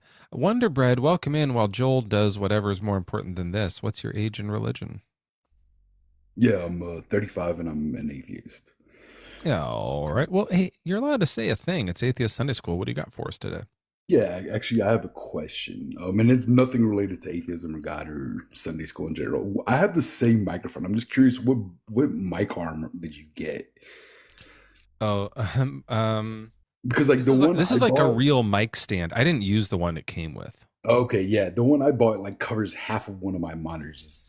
It's Yeah, frustrating. the one it came with actually ended up putting on this thing, and this is you can't see it, but this is chained to another one, so it goes like a big transformer, like spider arm, and then into this stick because it has to come over my piano. Yeah. So it's like doing this big thing, and then this one is just like I bought like a mic stand at a music store and then hooked it onto this. Okay, Yeah. I might have to try that. Also, are you using a soundboard with it as well, or like a Well, mix all of? I have a looper that I run everything through. So all of my, my music and my mic and everything run into this looper, and then the looper goes straight to the phone. That's why I can that was too loud, but that's why I can play the like beats. Okay. Yeah, I was just curious about that. That's really it. That was literally my only question. 'Cause, yeah, Well, like the hey, mic that's stand- look, it doesn't seem related, but this is what I use to do my atheisms. And honestly, if we didn't have the mic, the show it would be like this. Hey, why do you believe in God? This is terrible. So it's kind of important. I don't know if you could hear that, but it's better No, with no. it, I think. Yeah. Yeah, I 100% agree. 100% agree. And yeah, I mean, I caught some words of that, like every third word, like sting. Yeah. Yeah, All right, it's we'll definitely appreciate better it. with it. All right, well, thanks, Wonder Brag. Hey, You're keep not doing wrong. your atheisms. Thank you. Have a good one. It's better with it. And this mic's I actually like better than this one, even though this one's like was more expensive. It's like kind of a fancier mic, but I like the way this one works. And I have a white one too, the exact same one in white that I use at my other computer. I used to use it here, but though it's harder to see text over white, so that's better. Sao Paulo, welcome in. You're our next guest. Are you here on purpose?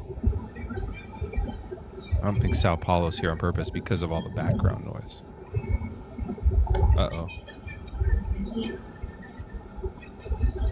Sal, are you tied up in the back of a trunk? It sounds like wheels are moving over. Okay, people listen close to the, like if you hear seagulls or something, then we'll be able to tell the police he's near the ocean. That's how they always do this. Okay, that sounded like a left turn.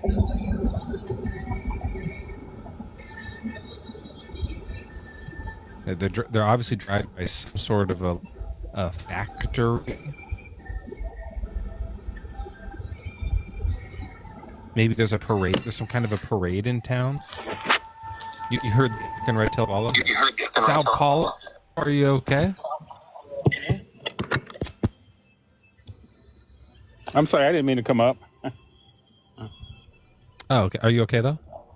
Yeah, I'm good. I didn't even hear you. Okay. All right, thank you. It's all good.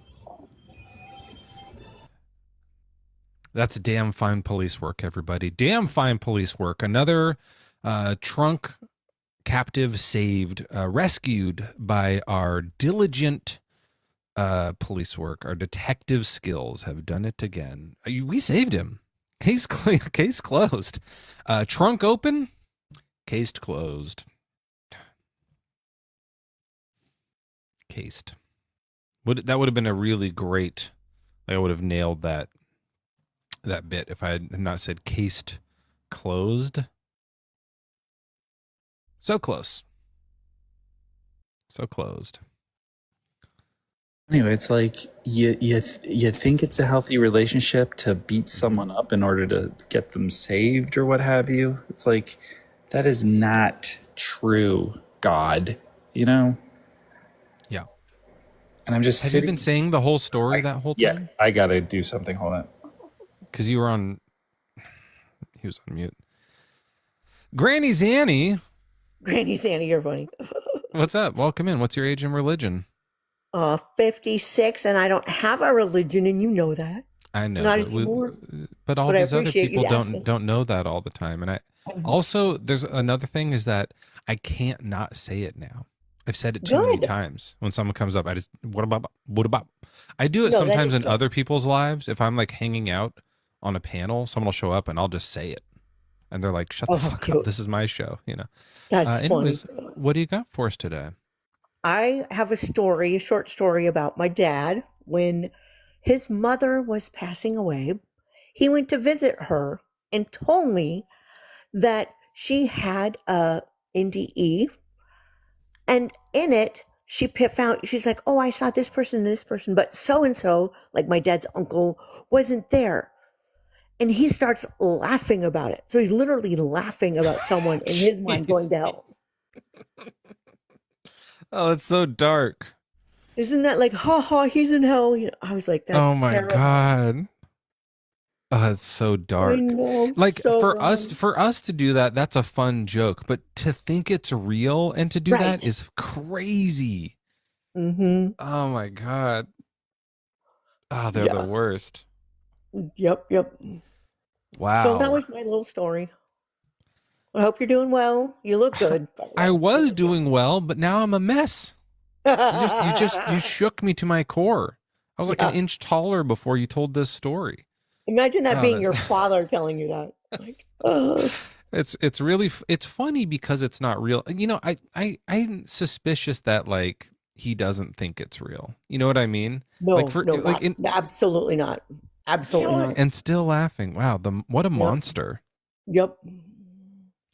Well, I'm sorry about that. Sorry you had to have that experience. But when we have these types of like this experience, this likeness, this like this qualia, I think we can't help but whoa, that's the word of the day.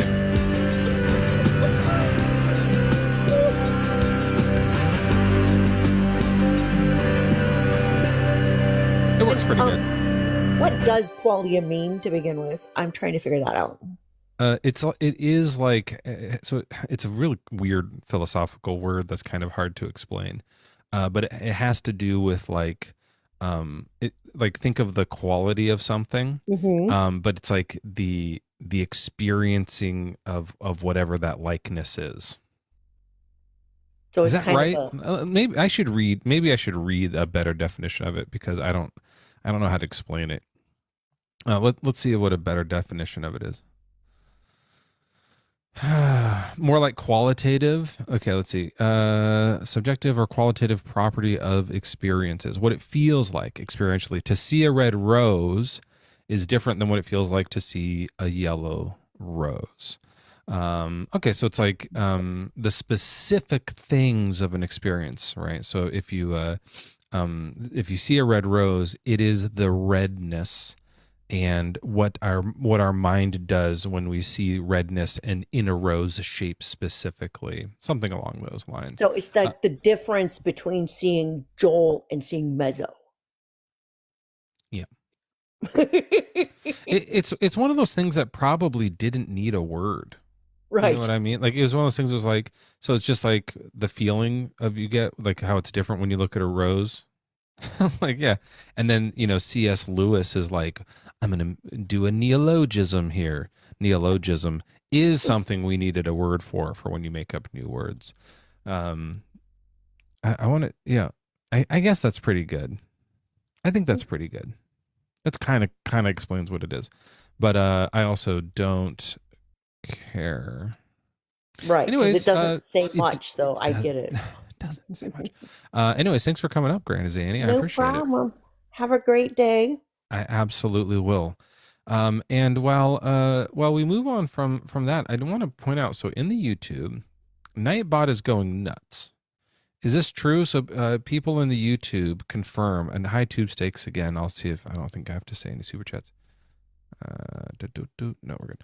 Okay, so what are the things that trigger the Nightbot?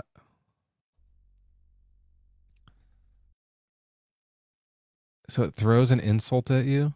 Wait, how do you get it to do it? It threatens sexual assault. That's probably not good.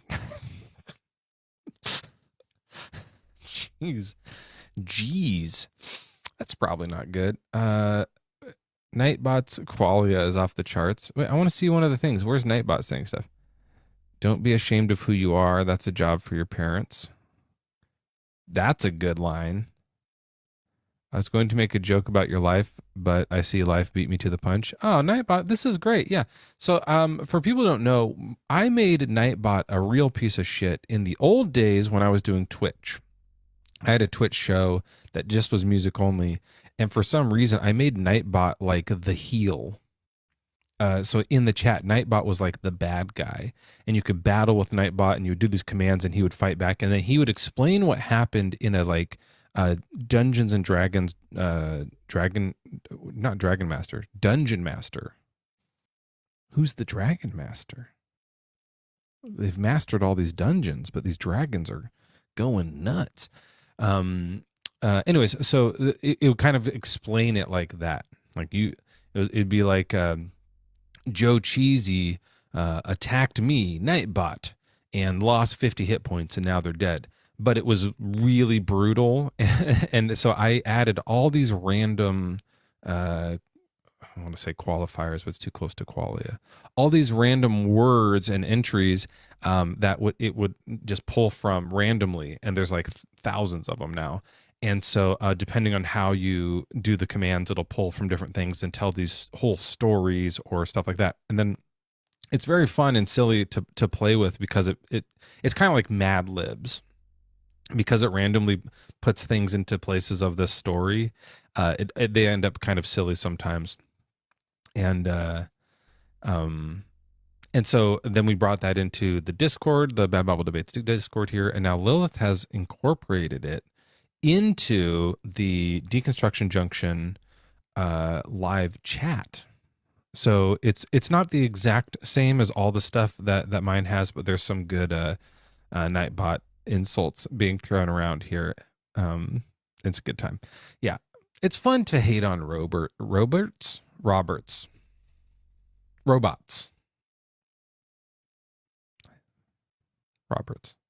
Oh, that'd be a funny. I should write that down. That'd be a good joke for like, if you didn't have free will, we'd all just be a bunch of Roberts. You know, like those freaking boring people named Bob who don't make any decisions. That might be. I mean, I can maybe make that a good joke. It'd be good if there's somebody named Bob on the panel, and then someone else starts talking about free will. Yeah, I wouldn't want to turn into some like, pre-programmed Robert. Yeah, it's all right. Look, it's not my best joke, but it's probably my second best joke. Like it's okay. Yeah, we'll work on it. But it's a low bar. It's a low bar of jokes. All right, let's go check over here as well. Oh, you know what I need to do? I haven't opened this up in a while. Let's look at the notes that I've written over the last week and see if there's anything interesting in here.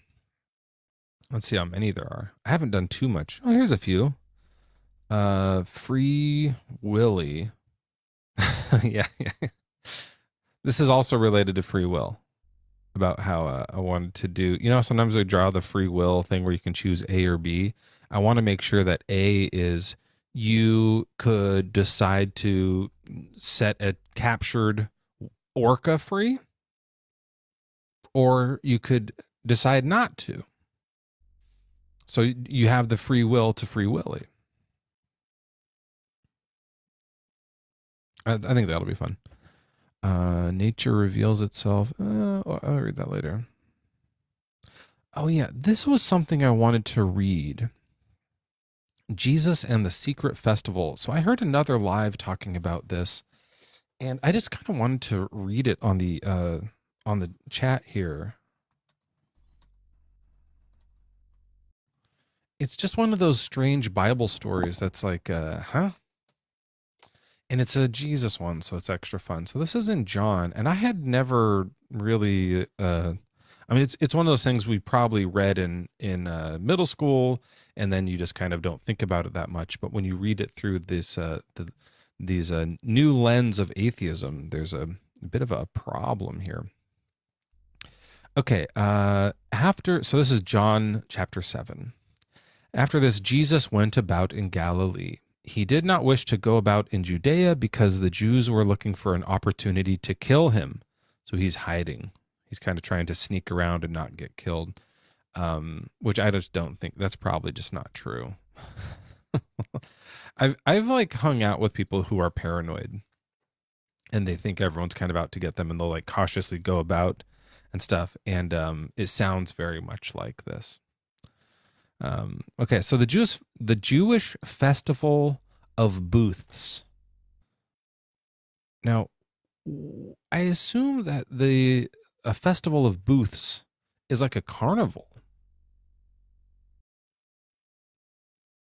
You know, like there's different booths you can go up to and like try, you know, it's like you have to throw the softball through the little bottle, but the ball's too big.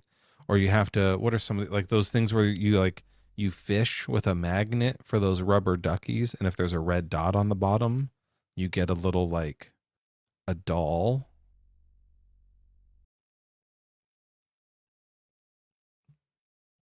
I assume it's kind of like that. Maybe there's one of those slides where you have to like ride a carpet down the slide. And it's not like a booth, but there's going to be other stuff there. Yeah, the plastic, you throw the little rings around the bottlenecks. Maybe there's a basketball type of thing. Hammer nails into a cross. Yep. Yeah. Yeah, it's just like a whack-a-mole, and the nails come up and you have to kind of do that. Stone the adulterer. That one's just a real person, but there's a booth and you come. It's kind of like the one where you try to sink them in the dunk tank, but it's just the rock and there's no tank, and you just hit them in the head with it. Anyway, so this is the booth that they're going to. And Jesus, so this is near, and his brothers say to him, "Leave here and go to Judea, so that your disciples also may see the works you are doing. For no one wants to be widely known." Oh. This is interesting. They're saying, for no one who wants to be widely known acts in secret. So they're saying, like, you should go to Judea. There's a festival there. You can do your healing stuff there, because then everyone will see it. Like, why are you keeping your message, the most important message of all time, and you're keeping it a secret? Let's go to the festival where there's a big crowd. If you do these things, show yourself to the world. If you really can do this stuff, come on, let's go do it. They're kind of like, come on, let's see it. You really think you can do it? Because you've been doing it around here where people who know you, and they're saying that, but like, let's go. It's just like if there was, like a magician, and they're doing it on their stage, and they have their like smoke in their mirrors and stuff, and you're like, let's go out and do it outside. Let's try it out here. Come on. Let's see if you can do it. Oh yeah, you're not really magic. You just have a trick stage. Everybody knows it, and they come out and they can't do it yet. They're kind of doing one of those things. For not even his brothers believed him. Jesus said to them, "My time has not yet come, but your time is always here. The world cannot hate you, but it hates me, because I testify against it that its works are evil. Go to the festival yourselves. I am not going to this festival, for my time has not yet fully come." After saying this, he remained in Galilee. So they challenge him, and he says, "Fuck you. You go. I'm not going. I'm not going to do that. I reject your challenge, and I'm not going to the festival. I will not go to the festival. I'm Jesus. I do what I want. I know the future, and I will not be going to that festival." Anyway, so when Jesus gets to the festival, they're all like talking about him and stuff. And in the middle of the festival, he gets up to teach, and they're astonished at his teachings, that he's actually a pretty good teacher.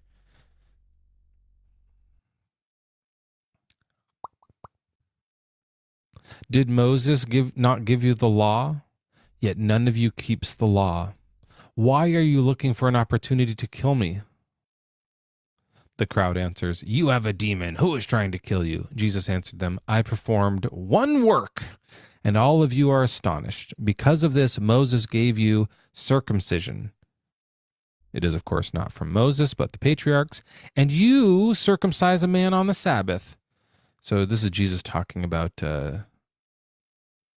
dicks and stuff. It's a great verse. If a man receives circumcision on the Sabbath in order that the law of Moses may not be broken, are you angry with me because I healed a man's whole body on the Sabbath? Do not judge by appearances, but judge. So this is one of those things where they're like, hey, you're not supposed to heal on the Sabbath. And he's like, you are playing with dicks on the Sabbath. It's the same thing. Plus, I healed him. It's fine. It's fine. Moses is the law. Remember to follow the laws of Moses. He does that kind of reminder again that we should follow the old law. But more importantly here, I think, is I will not go to the festival. Cut to Jesus at the festival.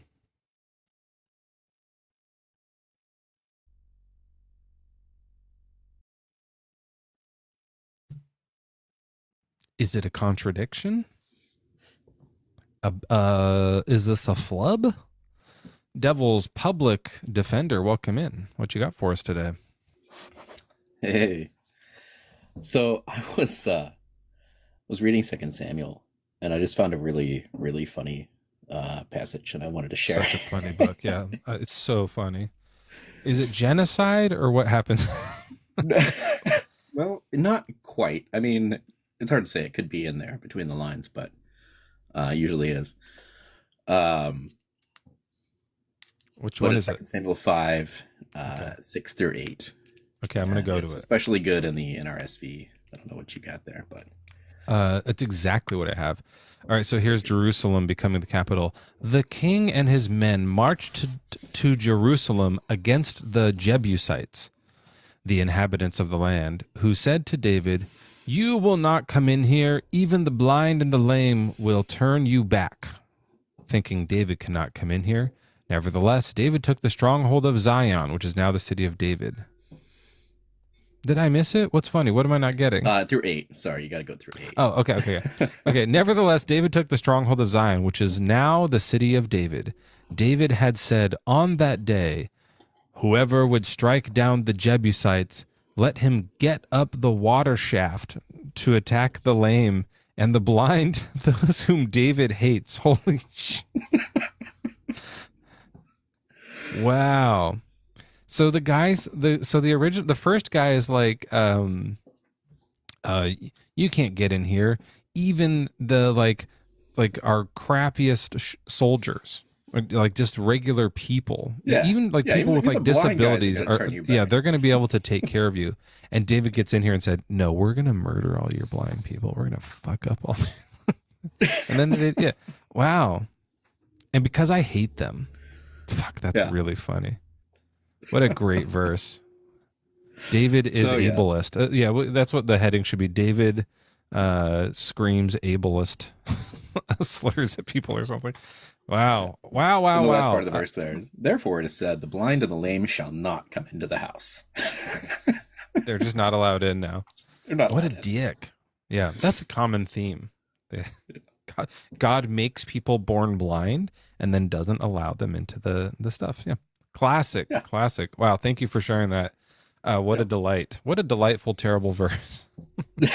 Holy shit. All right. That's all I got. Thank Thanks, you. man. Thank you. Appreciate it. Keep doing your atheisms. Joel did run, by the way. Why keep swearing? It's a good question. Is that a setup? What's the punchline? John Stone, welcome in. What's your age and religion? Hey, how you doing? Really good. I'm 40. And what religion do you have, if any? I believe in a Gnosticism, a Manichaeanism. I believe that Set, or I guess you would say, and again, this is all my personal opinion. I believe that Set or Lucifer rules the material world, and therefore God exists, and therefore I want to be good and on the side of God. I'm an ally of Christianity. Okay. Well, what do you got for us today? Okay, so what I would discuss with you, are you familiar with Michael Aquino, Aleister Crowley, Anton LaVey, Helena Blavatsky, Albert Pike, Abramovich? I think her name is Maria. Are you familiar with any of those people? I can Is this? describe. I think is this the Flock of Seagulls? What band is this? These are bandmates. No. These, I don't know most much of the about 70s music. Well, like I said, this is all my personal opinion, but most of the people I mentioned are some type of Luciferian, except for Helena Blavatsky, who is more of a mystic. That's just your opinion, though. That's all my opinion. This is all my personal opinion. They weren't really like that, but that you think that they were like that. You can go through it if you want. I mean, do you know who Aleister Crowley is? I've heard the name before, but why are we? Why are you talking about him? Because I'm trying to convince you that Set or Lucifer is real. Who's Set? Set is just another word for Satan or Lucifer. The Egyptian description. And Aleister Crowley is Set? Aleister Crowley worships Set. He was. A lot of people worship gods I don't believe in, though. Just because somebody worships something doesn't make it real, does it?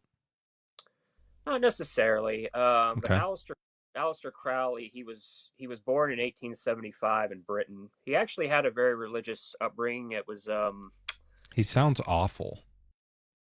Oh, he was. He was known as the wickedest man in the world. Okay. You know, he actually made a revival in like 60s rock music. I think the Rolling Stones and like Black Sabbath. So he is in a band. I knew it. I fucking knew Not it. in a band. He did a lot of black magic rituals. There was he combined. Do those work? I think they do. Like you can call upon the power of Satan and something will happen? I believe so, yeah. Give me an example. Like what's something we could do? Because that would help me believe in it. If we could do something right now and be like, let's call upon the power of God or Satan or Set or whoever, and like it happens. Okay, so I'll give you a personal example. Okay, approximately, I don't know, a couple months on here ago. No, sorry, I just mean something we could do right now. Well, I'm not into black magic. I'm trying to fight it. So All right, I'll do it though. You just tell me what it is, and I'll do the black magic, and then we'll just see it. Like, can I make a demon appear somehow? Sometimes we do a thing where we try to make my garage door open. We could try to do that because I'm in a garage and it has an electric garage door opener. And if that opened up, that'd be kind of scary. So we would see, like, we would know Set is real. Do you think you can do garage doors? Somebody put a curse on me that I was debating on here approximately a couple months ago, and I think it worked. I can tell you about it if you want. So if you want, I guess you could put a curse on me, but like I said, I don't know how to do it. I have no interest. All I know is I'm trying to be the arch enemy of Set, so to speak, you know? Yeah. How would I put a curse on you? I don't know. I'm not into the occult. I just think. Yeah. But you're trying to prove it's true, but you don't know what how to do it. Well, I would never even enter that realm because it's evil. Maybe we can get someone else because you don't want to do it. We have someone else come up and they tried to curse me so that, cause we've got to be able to see it right now or else I'm not going to believe it, you know? Could I describe my experience with you? Could I tell you what happened? Well, it's not going to be convincing to me because it's I get that it's going to convince you, but to convince me, it has to happen to me. I would advise not to, but I'd be more than happy to share the experience if you'd like. I'd tell you what happened. No, that's okay. Okay. I really just would rather have do something we can do right now and see if we're Quantum, are you here? Do you know the occult maybe? Can you curse me or something? Yeah, if it was real, I would, but this was by accident, my bad. Well, sorry. Sorry about that. I thought maybe all we good. had someone who could do it, John. But yeah, I don't know. It seems like if you can't really like, I can tell you any experience that ever happened, right? And I can just make it up, or I can misconstrue it, and you won't know it's true, right? So I think if we're gonna make me believe in it because you want me to believe in Set, then it would have to happen to me. Well, I don't want you to believe, but I just want you. want you to consider the possibility that Set might actually be real. Maybe I could curse myself. Is that possible to do? That might take you back to God. Cursing myself? No. Believing that Set exists might bring you back to God. Right. So let's try and do that. Like maybe I can curse myself in some way. I could do a hex. I could draw like a pentagram on my hand or something. Like, I don't know. What do you think would work? I don't know. Like I said, I just think that it does exist. I want my glass, like because this would be good if it was my glasses could right here, like on the live, just like shatter and shoot glass into my eyes. Probably, you know what I not. mean? It doesn't. I don't think it works that way as much. You don't think Satan doesn't have that power? Perhaps. Maybe it would be helpful. What can he do? Like, what are his powers? If we know his powers, we can try to call on them. So you just believe there is no afterlife? Is that your belief? Sorry, what are his powers is what we're trying to figure out. What is Set or Satan's powers? Yeah, what kind of things can they do? What he does is he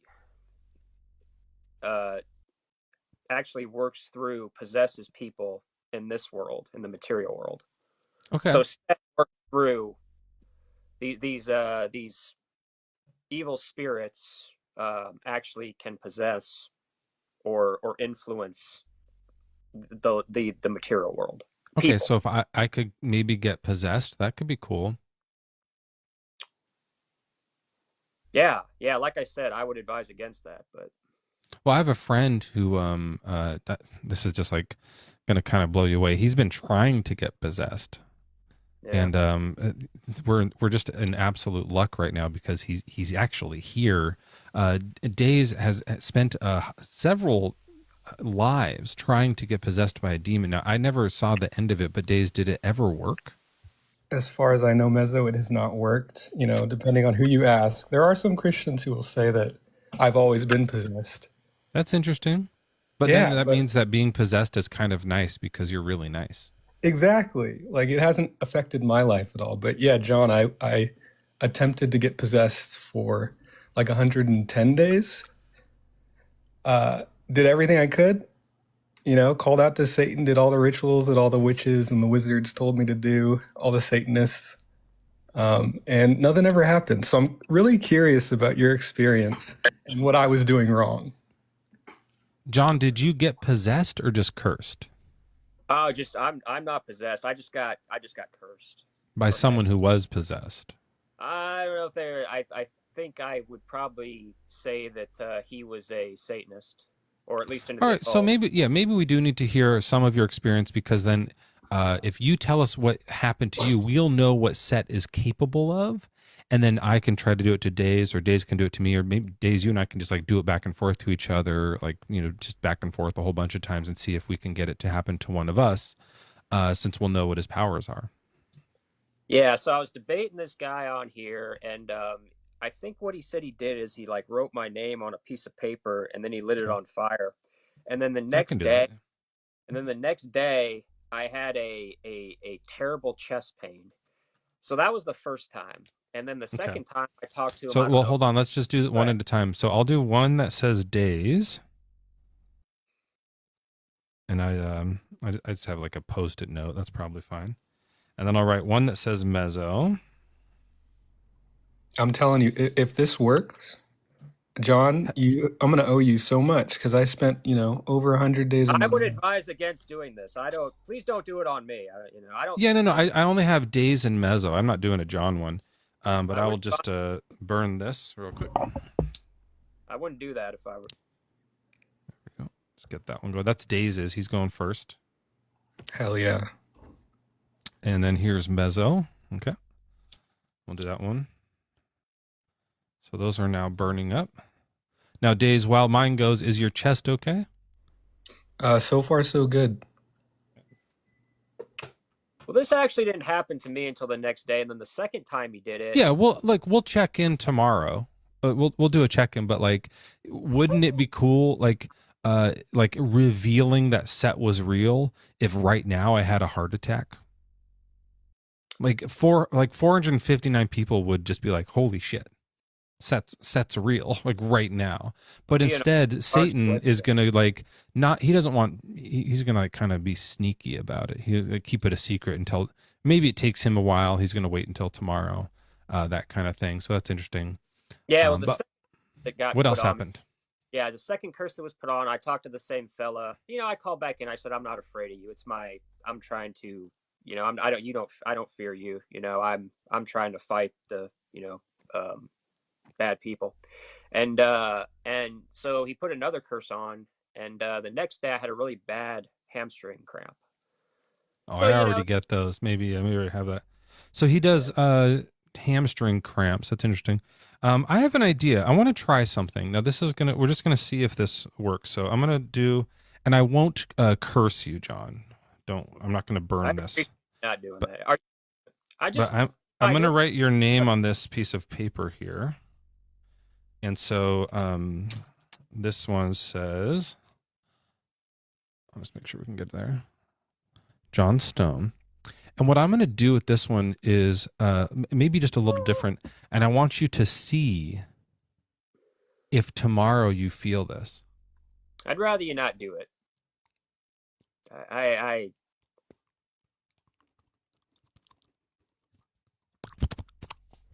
Now I'm kind of upset that I didn't get that done to mine, Mezzo. So if you could write my name down again.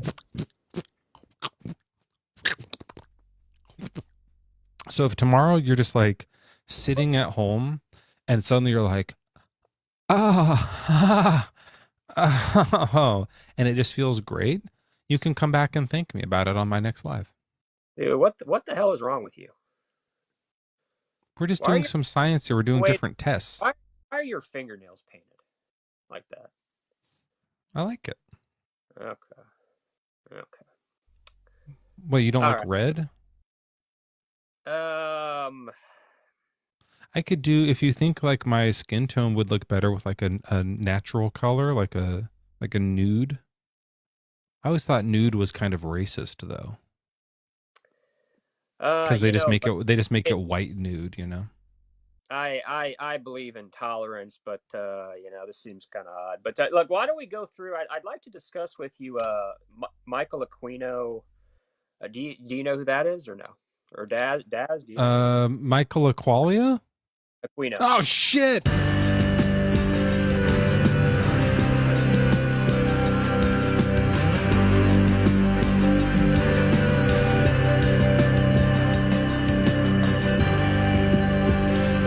He did it! He got me to say qualia.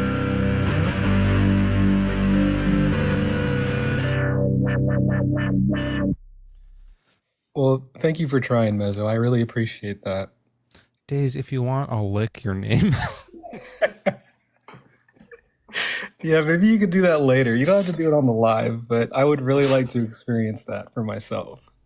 Yeah, I mean, look, let's see if the heart pain, if you feel a burning heart pain tomorrow, let me know, and then I'll lick I'll just lick your name up and down. Yeah, we'll do all that kind of stuff.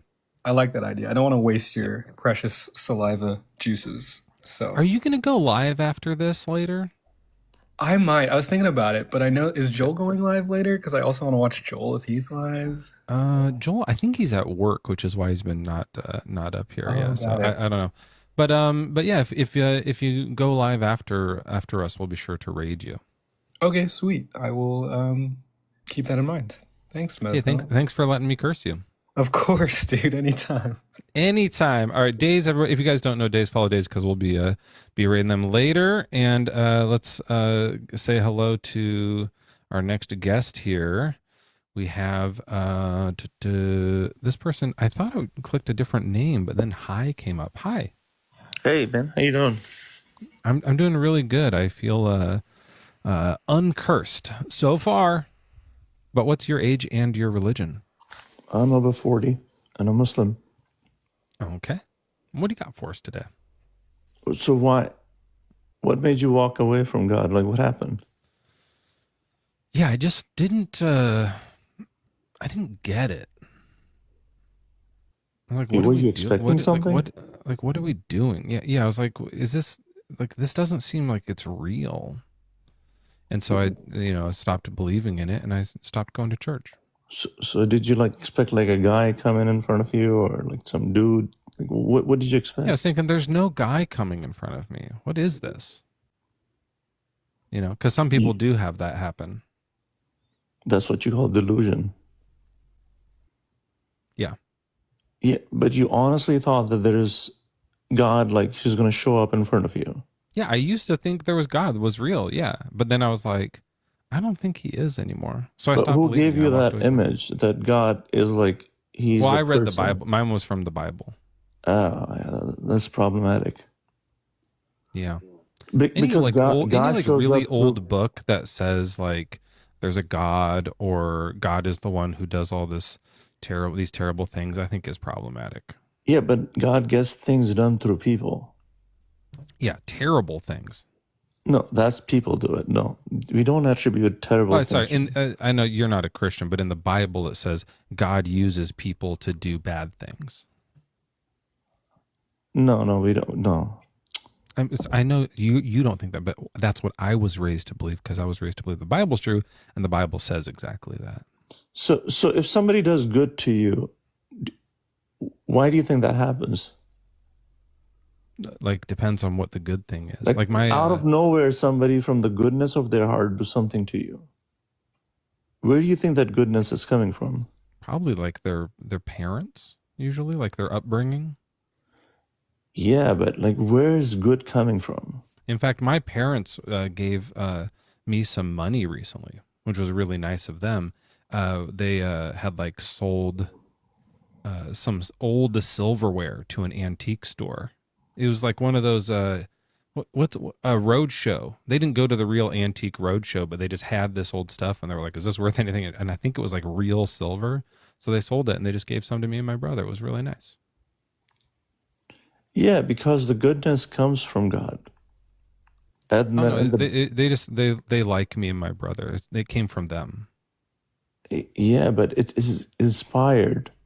I mean, it wasn't like a ton of money, but it's like, a few $100 or something. It's not. Okay. Do you have like, hey, inspirations? we weren't expecting this, and we like you guys, and so here's some some stuff. Yeah, for example, like you're sitting home and then you were inspired to do something good. Where do you think that inspiration come from? It depends on what it is. So like, if I'm sitting at home and I'm watching TV, and like a certain scene, like a peculiar, not peculiar, but like a certain like type of a scene in a movie or TV show happens, I might be inspired to do something, and then that's where that would have come from. So like, if I see like a bunch of hot stuff, maybe I'll be like, I'm inspired to go masturbate, and that will be what inspired me, right? But if it's like the TV show shows like, oh, there's all this litter in the ocean, then I might go like, oh, I feel inspired to go pick up some litter, and so I would go do that. So yeah, like from TV or books, sometimes, or just other people, that's definitely inspirational. Yeah, for example, you're out and about, and then you see some kid getting, bus approaching, and there's a kid right there, and you would literally sacrifice your life to save that kid. Where do you think that comes from? I don't think I've ever had that. What is you're saying? Like a kid's trying to get on a bus, and so you kill yourself? Imagine. Why would you just let him get on the bus? No. I'm saying that, let's say people sometimes sacrifice their life to save other people. Why do you think they do that? Oh, I don't know. I've never done that. Yeah, because if you're saying it's just random and we are just conditioned to, survival of the fittest, then you would never actually they're sacrifice your life. probably like taught from a young age that they're worthless, and so they're willing to give up their worthlessness because they don't like consider themselves in that high of regard. I don't know if I would do that though.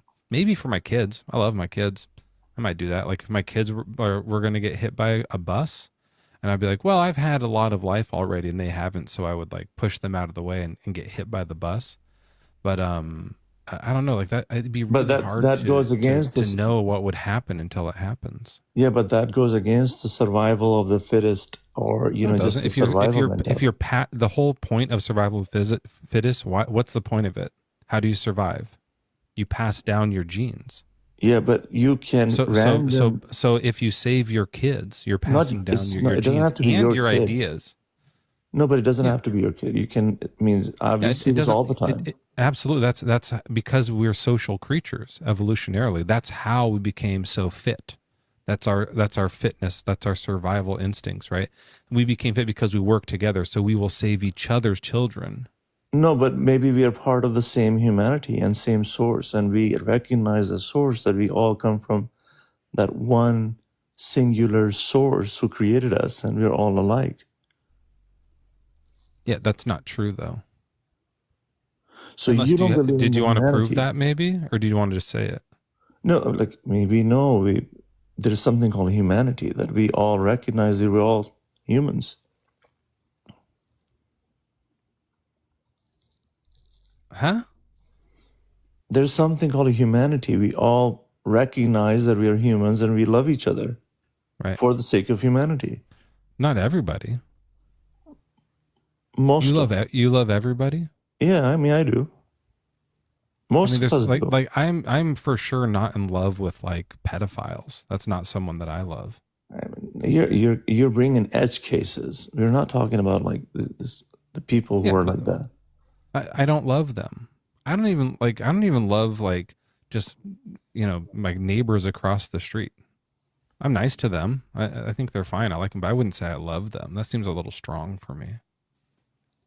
You know what I mean? Like, means we are humans. We love each other. They are humans. That's true, but I don't love them. I'm just saying that I love less humans than I don't. Like the number of humans that I would say that I love is probably like in the 30s, 30 or so. And then the humans I wouldn't use the word love for it's in the billions. There's like billions of people I don't love. But that's just me. Some people are freakier. No, I mean, like, everybody. We love to go and travel, and we love to go and sit with people. We love to enjoy. That I like to travel, but I don't like sitting with people though. The worst part about traveling is having to sit with people on the airplane. That's why you want to get that private jet. You ever sit on a private jet? Way better. That's your preference. It's okay. I mean, yeah. I'm not gonna. But it is enjoyable to be with people and be in their company and talk to them. Some people. Yeah. Okay. And then some people it's not enjoyable, like annoying people. You don't want to sit in their company. Right? My whole point is that you're not going to see God except you see God in His creation. I mean, God gets things done through people. Yeah, so that's what it says in the Bible. But remember, we talked about how sometimes things are bad. So if God is doing things through people, that includes the weird pedophile stuff, right? Like He's that's how God gets His business. No, that's not. Now you're entering. Satan does things through people too. No, that's Satanist stuff. So Satanists say, "Oh, everything is through God, so everything is holy." No, hell no. Are you serious? What? Satanists say that. Aleister Crowley. Yeah. He's, Aleister Crowley. He said, "This is the third time someone brought up Aleister Crowley. I'm not Aleister Crowley. I'm not a Satanist. I don't believe any of that shit's true." But then you just referred to it. I didn't. You did. You brought it up. No, I said everything good comes from God, not everything bad. You said not everything bad. Where does the bad stuff come from? From people. Okay. So God uses people to do good stuff. Yes. Prove it. Because there's goodness in the world. But if people can do bad, people could do good. Just because there is a thing doesn't mean you've proved the source of it. I'm saying humans are the source of good. You're saying God is the source of good. Okay, you see that we have two different points. So now for me, I can prove mine because we can see the human doing the good. Okay, so now we have good people. Hold on. Shush. Okay. I can see a human picking up litter. So for me to say that goodness of litter picking up came from human, There's evidence for that. We saw them do it. But now you're saying it wasn't them, it was a secret invisible guy. Prove it. What's the evidence for that? So now we have good people and we have bad people. The good people and the goodness is driven from God. The badness is driven from our own desires or Satan. Hi, you're not responding to me. You're saying your own thing. That's about something else. I'm saying we see someone pick up litter. I see a human pick up litter. And I can say, in my opinion, it seems like the human is doing the good thing. So that goodness came from human.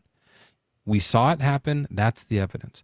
Now, what you're saying is, it seemed that way, but actually that goodness came from God. God puppeted that human to do that. He did a remote control of some sort and made the human do that. Oh, no. What I'm He saying is that, inspired the human to do that good thing. no, we are not puppets. God's We're not involved in that good thing. No, it doesn't work this way. So basically, Okay, so God the is goodness- uninvolved in the good thing. So you've proved my point that humans are the source of good, and they did the good thing, and God is uninvolved. That's what we just agreed to. Did you realize No, that? so no, you didn't mean so- to do that. No, so what I'm saying is this: no, that goodness comes from people, of course, through knowledge, through good, like when they educate themselves, and the knowledge comes from God. Good Okay, knowledge. so people are doing the act of good. Yes. But their knowledge comes from God. So when I learned 2 + 2 = 4, even though it seemed like my teacher, Mr. Brockenheimer, taught me that, it was actually God that taught me that. Yeah, all source of knowledge is from God. Yes. Okay, so my teacher taught me that, but my teacher didn't really, because now we have a problem again. We can see the evidence where a teacher, like I didn't know a thing, and then a teacher told me the thing, and then I did know the thing. It seems like the source of that knowledge is Mr. Brockenheimer.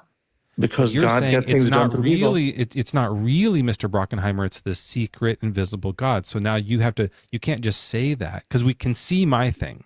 There's visible evidence that teacher taught, I learned. Knowledge came from human, from teacher, from Brockenheimer. But you're saying there's a secret invisible other source. So you have to prove that. You can't just say that. You have to give some evidence. So the way I prove it is that when you look at your phone, you look into your screen and you're saying, I'm seeing the picture in the screen. And I say, well, no. Why It do is you a keep graphic changing? card. Like I gave you the litter, and you want to talk about something else. I gave you Mr. Brockenheimer with 2 + 2 = 4, and you're switching to something else. Use the example I gave you and show that God taught me 2 + 2 = 4, not Mr. Brockenheimer. Yeah. So God teaches you through people, of course, but you are stuck with the people. What do you mean? You're Of not going course, you have beyond. to show. You have to demonstrate that. We can see the Brockenheimer part, but it seems like it's a human. So you have to show us that it was actually God puppeting Mr. Brockenheimer to teach me that. Okay. Why can't monkeys do 2 + 2? And we can do 2 + 2. Because they didn't have Mr. Brockenheimer as their teacher. Thank you. They don't have the graphic card that allows them to do it. We do. No, Mr. Brockenheimer could teach it to monkeys. Meaning we have this ability to learn. So God taught us those things. You don't think animals have knowledge? They have knowledge, but they don't learn. Yeah, they do. So they learn like we do? They don't have logic. They cannot do logic and creation the way we create. Neither can babies, but they learn. You learn Exactly. the alphabet before you learn logic. Brother, the whole point is that we are able to learn and implement knowledge the way we do. Animals can't. Come on, we are not going to argue about that, man. Come on. Yeah, we are. Animals learn. What are you talking about? Like we do? Have you never trained a dog? There's a difference between learning and coming up with things than training. We're not talking about training. I here. 100% disagree.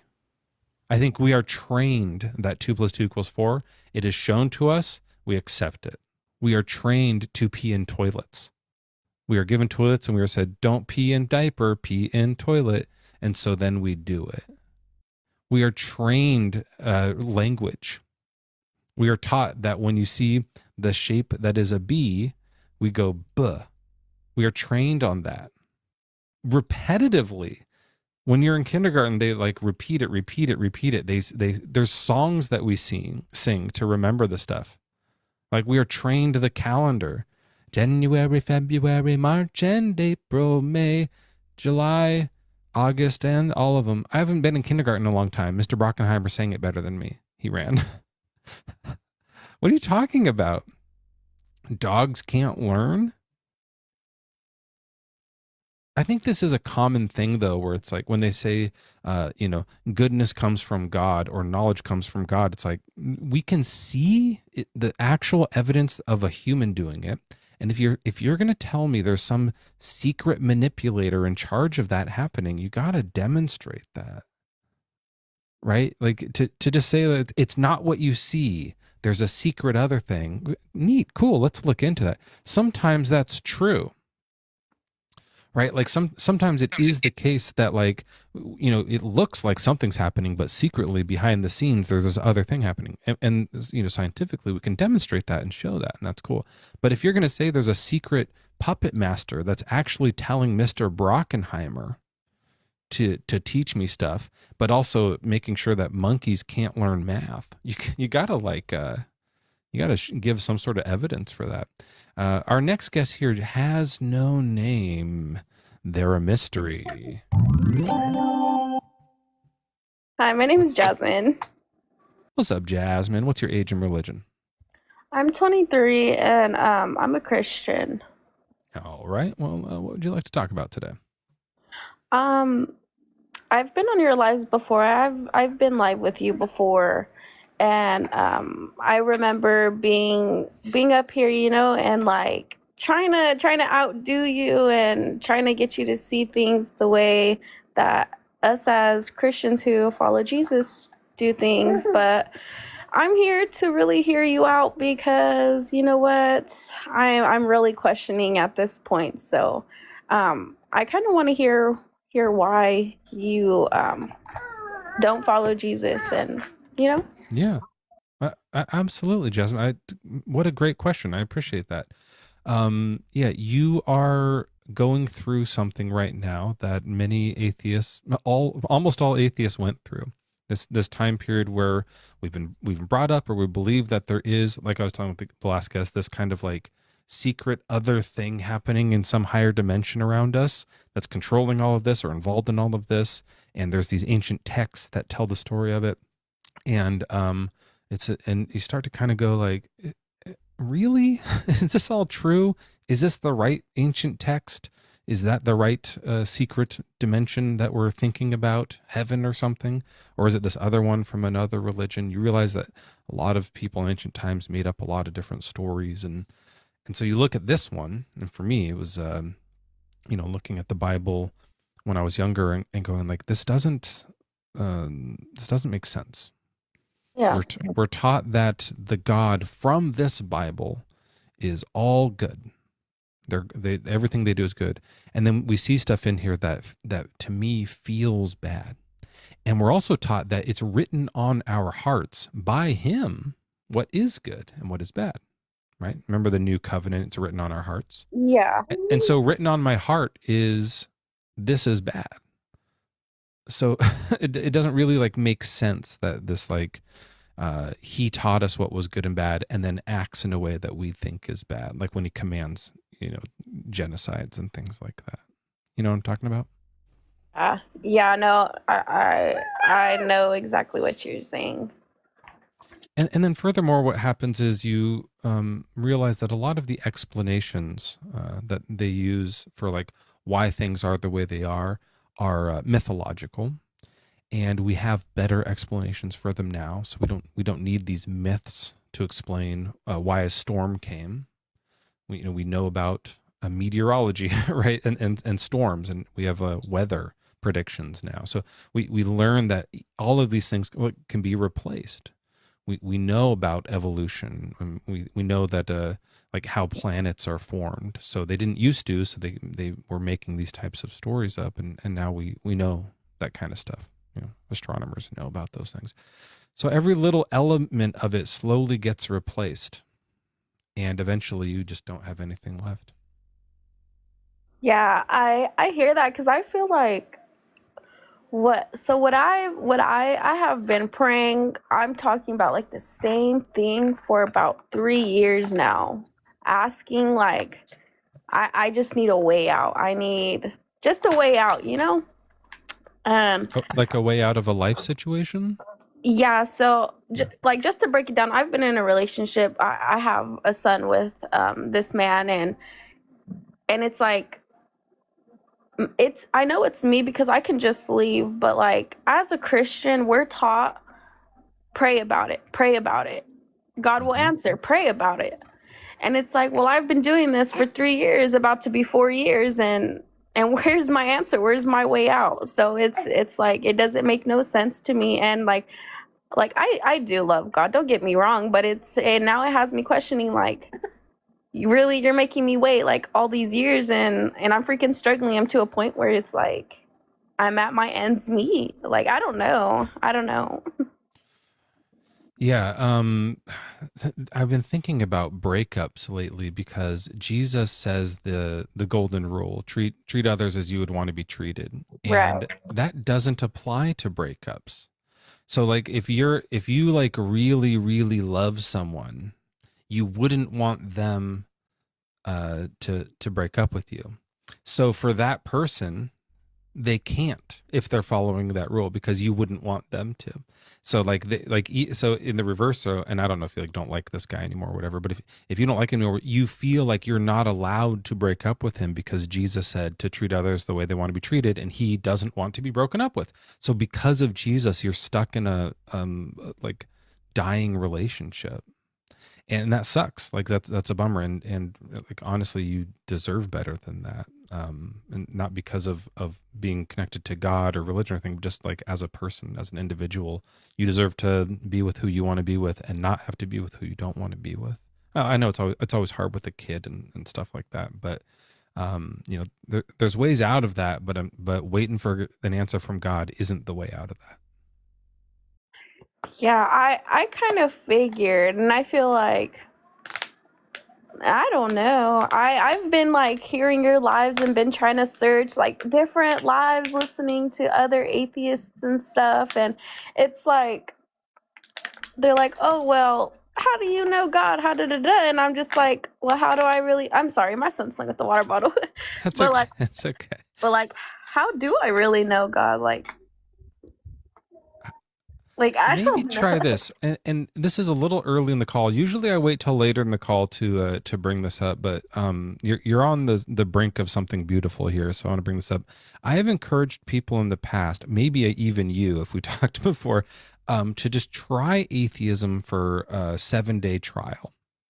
You won't die in the next 7 days. You're fine. You're healthy. You're going to be okay. You won't go to hell.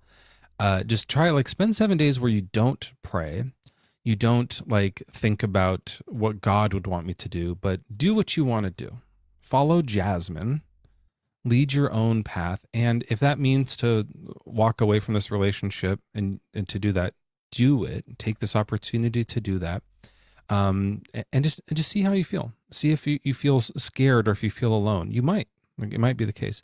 Some people do it and they've written back to me and say, I just had the best week of my life. I feel in control of my life. I had the best sex I've ever had in my life because I don't feel guilty about it, like not being married. Like people have responded with with really, really good stories to this. I haven't had anyone respond and be like, yeah, when I left God for a week, everything went haywire. It's like usually a good response. Something to consider trying out. And then if you don't like it, you just go back to church. Like it's not a big deal. Do you go to Yeah. church? I haven't went to church for I missed like 3 Sundays, but yeah, I go to church every Sunday, and I do the whole crying thing, but I think I do the whole crying thing now that I'm realizing it, not because feeling the Holy Spirit, because when I close my eyes, and you know how when we hear sad songs and we start to think of everything, so I don't think I was wrong before. I don't think it was I was the going Holy to say Spirit. Frisian. Someone beat me to it. Yeah. That's another like part, like one of the replacement things, like when you think this goodness comes from God and you realize it's not that. And then the explanations, you realize like you're replacing these parts. That type of thing is another really big one that, we've learned that there are psychological, like well-known, well understood psychological phenomena now that explain a lot of the things we're feeling. And that's a big one of them that I used to feel too. And I remember feeling like God was moving me, and like my tears were welling up because of that. But like it's the whole experience of that. And like later, now as an atheist, I've had that from other things. When I watch K-pop Demon Hunters, I choke the fuck up. And I don't know, like I'm not connected to that. It's like about like 3 young pop star girls. I'm the opposite of that. But it still just is like, like you feel it with them, and there is a well-known empathetic response happening with them that we feel back, and our body reacts to it. It's not God. I've recently just figured that out on my own. Like, it's not the Holy Spirit. It's not Jesus. Like, I'm crying because, like, you think about everything that you're going through, and it's like, well, here I am. Like, yeah. So, So what do you have? What are you hanging on to, Jasmine? Like, what is left that is keeping you on the fence, as opposed to jumping over and being like, I think I'm on my way out of this?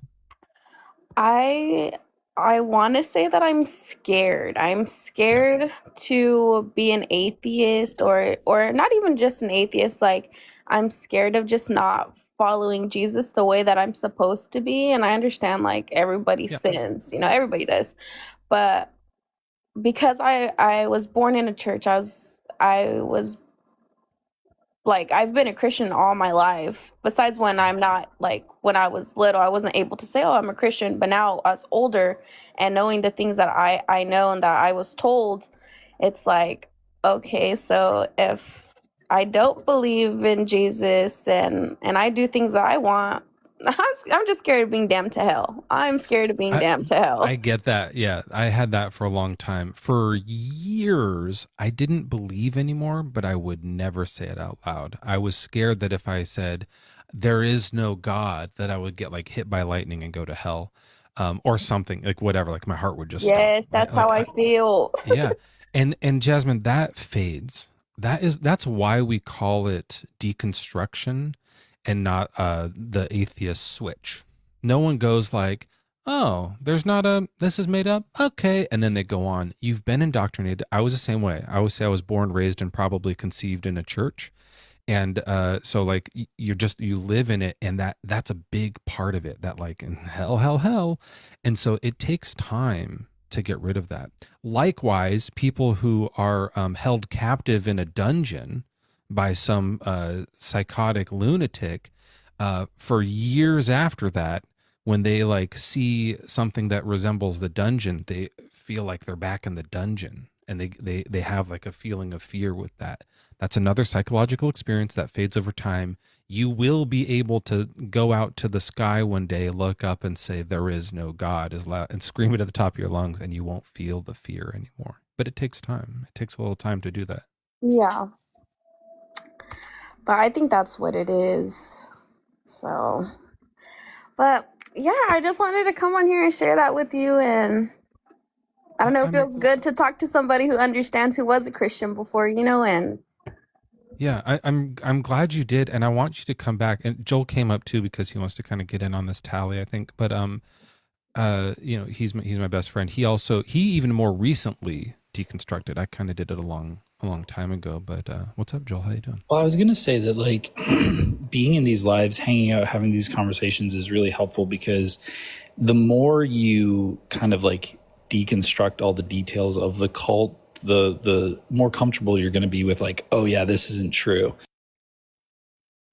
And that's going to get you away from the fear of hell, right? Because you're going to be like, oh yeah, that's just like so ridiculous that like I don't even have to think about it anymore, because I know it can't be true, right? But that takes time. Yeah. I was reading the Bible. Oh my like goodness. like So that's easy. one of the best. Like the more you read, like actually like go through with his channel, read the Bible with him, and you're like, this whole story, including hell, was made up by dunces. So Like, this is obvious. so Yeah. dumb. It's so obvious. And like power hungry men who just wanted to like, right. So that will help deconstruct that fear that is like left over inside of you for sure. I wanted to add to the. Oh, did you want to respond to that? Hi. No, I was gonna say no, definitely. Like I just gave you a follow, Joel, so I'll be on your TikToks. Awesome. Yeah, do it. I wanted to add to the like previous thing about the kind of emotional response piece. I remember when I was in church, like when I was in like youth group or something, we heard this story about somebody being at a Queen concert and becoming a Christian. They were like Queen of all bands, right? Yeah. And they just like were, you know, listening to Something music, about watching the Freddie show. Mercury makes me think about Having Jesus inside me. Yeah. And but like I don't know if it was Bohemian Rhapsody or We it's Are the the mustache. Champions. It's the mustache. But something about it, like they felt God's presence or whatever, and then they became a Christian. They were like, see, it can happen anywhere. God can use anyone. And we were confused by that because we're like, but that's secular music. How is that? Right. How does that work? And I think like when you guys were talking, it just dawned on me. It's like this person was probably raised in the church. They kind of had the language of Christianity. And so they felt something really deep and meaningful. And they just attributed it to that. Had nothing to do with it. It was this powerful music, powerful rock and roll that Freddie Mercury, the band is playing, right? Like you can really feel stuff through that music. Queen's great. And so they go, what's this feeling that I'm having? Oh, God, now I have to dedicate my life or rededicate my life. So it's like, you're just associating those things. And that's what you were saying, Hi, is like, you're in the environment where they're telling you that's what's going on. So it's so much easier to associate that, but you can feel stuff everywhere. And if you've been programmed to associate it with that thing, well, you're going to do that, right? Yeah. By the way, advertisers know about this, right? Like when they know that at the Super Bowl halftime show, there's going to be this like big, huge, fantastic firework display, and everyone's filled with awe. And this like big awe of like, whoa, that was amazing. When your mind kind of opens up to like, oh, whoa, and you're in this whoa phase, then they go, brought to you by Pepsi, and you're like, what? Pepsi? I'm loving it. And you associate, you associate Pepsi with this great feeling. And next time you're at the store, you're like, oh yeah, it's the exact fucking same thing. It's exactly what it is. Like you get this feeling, and then they go, that feeling is brought to you by God. And then you're like, really? Like it's the exact same thing, really. Yeah, that totally makes sense. Yeah. And that's a trick to like to hijack, especially when the cult does it, well, and when anyone does it, but to hijack your emotions, to be like, let me tell you what your emotions are. They're God. So be in tune with those emotions, and whatever they are, they're God talking to you. Right? I That's feel like whenever crazy. I was in the church, they'll be like, oh, this is God. Keep reaching, keep praying. You know, you're about to receive the Holy Spirit. Keep going, keep going. And it's like, it never comes. So, But some people do feel it, right? That they feel a sensation, and then they go, "Oh, this is it," and then they lean into it, and they're excited because they're getting it, and then they're anxious, and it's weird, and it's strange, and you know, it escalates, you know, and then they think they've really had something. Yes. I just want to take this moment to let you guys know that this message was brought to you by Atheism.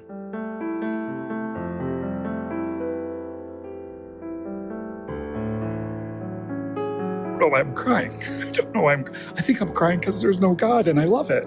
I just love it.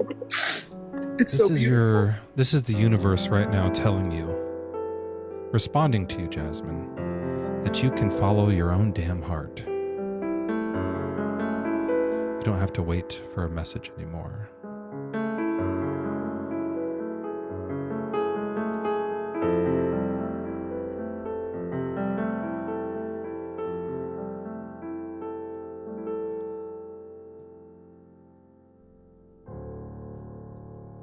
It is nice. It does like make the message hit. Oh yeah. Yes. So now we don't have to believe in God anymore. That's Huzzah! Jasmine, I want to invite you to a Discord server. Do you know about Discord? Yes, I don't have it, but I can definitely download. I used to be on it before when I would like game and stuff. So Yeah. So there's a Deconstruction Junction, and it's full of people who have all had the 100% exact same experience that you're talking about. Obviously not. That's not, like, everyone has different experiences, but it's full of people like us who have either finished deconstructioning, whatever, or are kind of like going through this process. And by the way, if you go through the process of like disassembling your indoctrination, and then you end up going back to religion, that's fine. That's cool. Like, if that, you'll go back in a better way because you'll have done it on your own rather than being forced as a child to do it. Yeah. So, but I would recommend getting in here. I don't know, like, does someone in chat have it? I don't have the link to that one in my bio, and I don't know why. Joel did, but he left. So that's annoying. Tahir does. Okay, so Tahir, do you see this person named Tahir? They just went by. Click on their picture, and they have a link in their bio. Crystal's here too. Joel's here too. Okay, just to be sure, we'll get Joel leaves and comes back up. He does whatever he wants. He's in charge here. But you can click on his thing, and there's the link in there called Deconstruction Junction, and you can look around. And it also it has sections where each not every person who does lives on TikToks about this kind of stuff, but a lot of them, and you can kind of like go to their specific channel and see when they go live and chat with people about stuff, and just it's a community to hang out and have fun with and ask questions to. okay, sounds good. I will definitely do that. I'm going to download Discord right now, actually. Yeah, get in there. Come say hi. Thanks for coming up. Come back again next week and just let us know how things go. Of course. Thank you guys so much. All right. Take care, Jasmine. You too. Bye. Okay. I'm for sure taking that one. We got one. We got another tally. Because you're saying, well, just... I mean, I know halfway through you came up and he left. Feel like I should take that one. I'll give him half a one. You know, that whole tally joke is so funny. You got to hold him on the way out. That's fine. Yeah, just. Oh, Zacheets, hi. Oh, hi. Hold on one second. Just I'll be right with you. The whole tally joke was really funny. I don't remember what it was. I think it was, I was listening to Joel, and he got a tally, like he was speaking some kind of like this, and it was just like, here is a real person who, because of Joel, was deconstructed and was thanking him, and it was a beautiful moment. And so I got my whiteboard. I think this is what it was. I think it was a whiteboard first. And I called in and went on live and on video, and I was like, hey, that was really beautiful. And I just want to say, I'm going to give you your tally for that. And so I panned over, and you could see it said Joel, and I put a little line, and it was like the third line. And Joel was like, thanks, man. That's really good. And I was like, we're really proud. Like, that's really cool. Anyways, I got to head out. And as I said, we got to head out or something, I like panned back, and you could see there was a Mezzo box, and it had like 50 tallies in it. And it was just like this subtle kind of panning as I exited. And it was so funny. And he was like, it really worked on, like, I remember him laughing really hard at it. And so I think just have been keeping, we're not really keeping track. We have no idea, but I am winning. Zateets, welcome in. What's your age and religion? Yeah, I'm 37. I'm an atheist. Oh, yeah, buddy. Welcome back. What would you like to say today?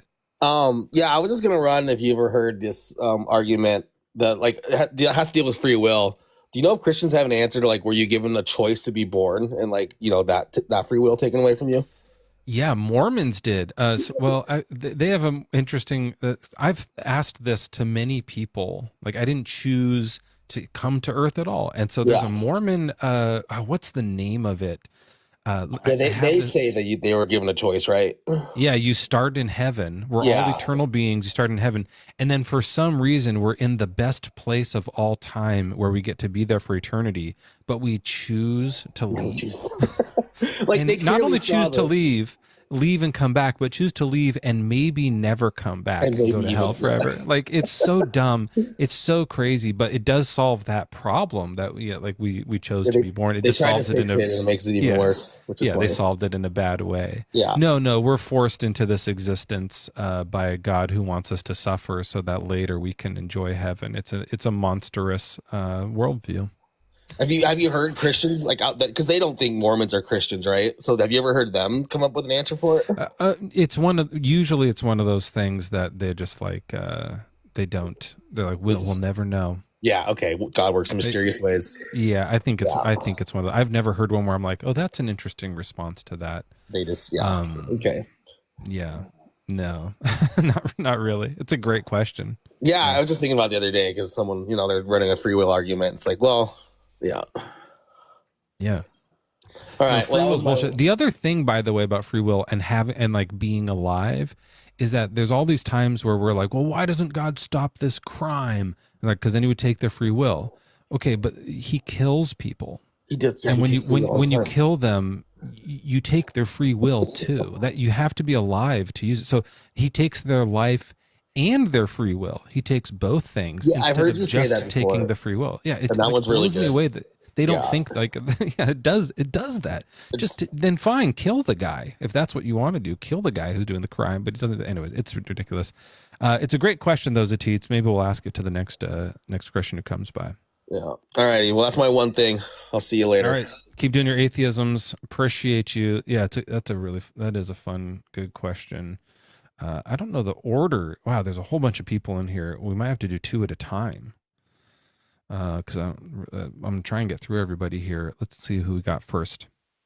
JJ, welcome in. What's your age and religion? I am 29 and I worship science. I'm an atheist. I saw the pi in your name. Yeah. So I guessed. I was wondering about that. How far can you go? Like, just top of your head, close your eyes and do the digits. 3.14 what? 15926535897932384626433832795. There's no way.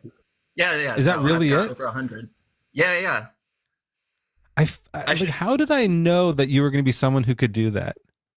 I have a friend who tried to do that in high school, and the way he did it is he was like, it's just like you have to remember like 10 phone numbers. If you remember them as like phone numbers, you can do it. But now I can't remember any. I had to look up my wife's phone number yesterday because we don't do. They were like asking at PetSmart, "What's your phone number?" And I was like, "It's my wife's." And they were like, "Well, what is it?" And I was like, "I don't know it. Like, what? You know my wife's phone number. You're the ones who write it down. I don't know my wife's phone number." Anyways, that was very cool. What was your thing you'd like to share with us today? I had two contradictions, so like you could choose one since it's like one thing per guest. If they're quick, I had a contradiction. Oh, I could do both. Cool. The first one, the one I originally came up was about hell. Thinking that God is all present, so God's in hell, all knowing, so he's experiencing everybody's hell. He's experiencing, infinite torture for an infinite amount of time. And if the universe is infinite, there's, infinite aliens, so he's experiencing that times infinity. And if you're in hell experiencing hell, then you deserve it. So he is infinitely evil because he deserves an infinite amount of torture, infinite times.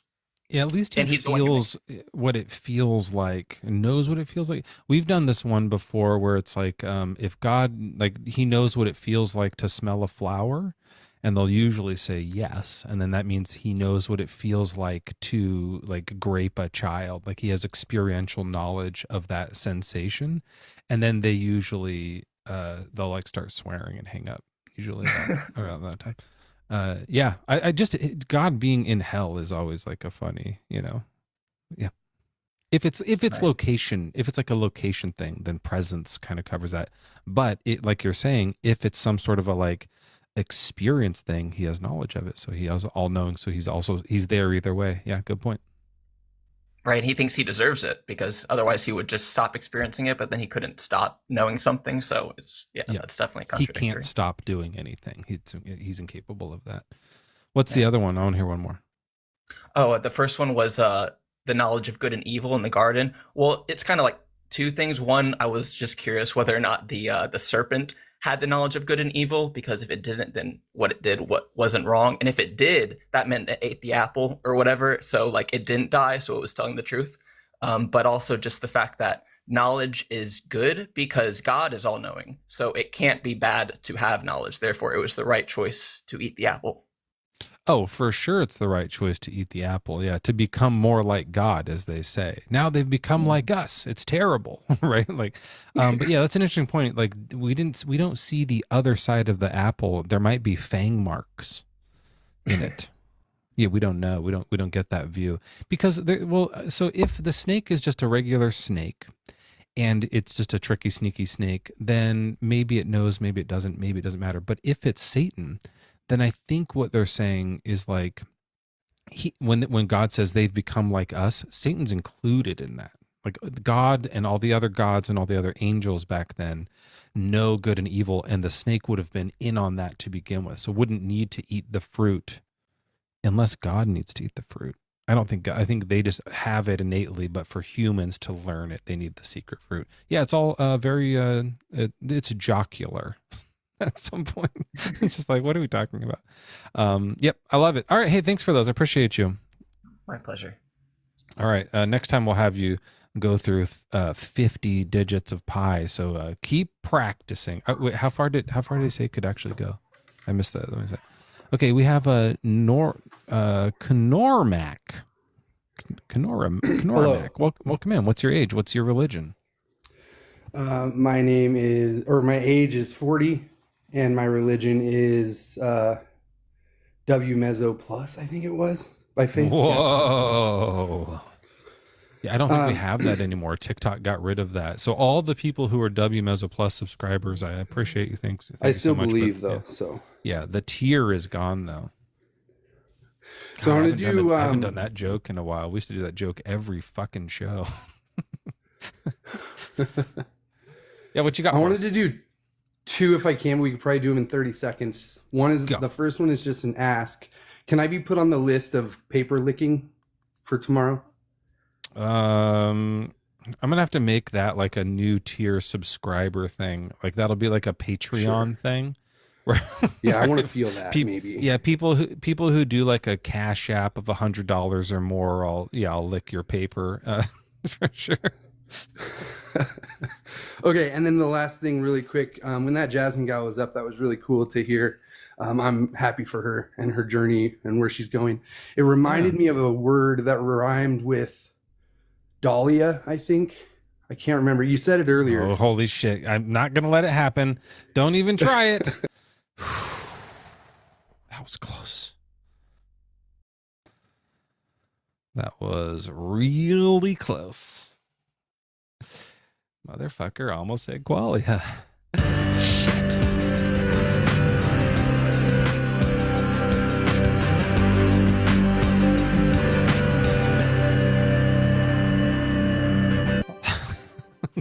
With the confetti.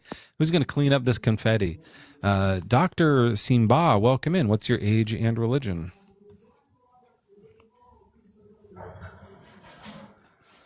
Doctor?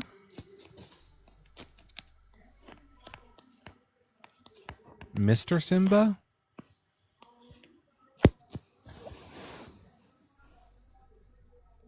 Hello?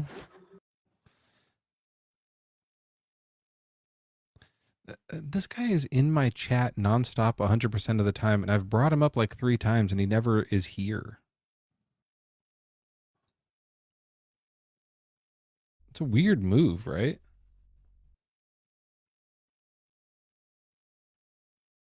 I get it. Like maybe you don't mean to be up in the talking box, and you just want to be down there. That's fine. I'll leave you here for now in case you change your mind. I'm trying to invite. Let's see. Jazz tried to come up. Someone named Jazz with orange hair was requesting, but they didn't connect. But they looked like they had cool orange hair. If you have orange hair and you meant to request up, just request again, and we'll try and get you through. Here's somebody. Stuffing. Wait, what's your Hello. name? Hi, welcome in. What's your age and religion? I'm 35, and we can say I'm Gnostic Christian. Okay.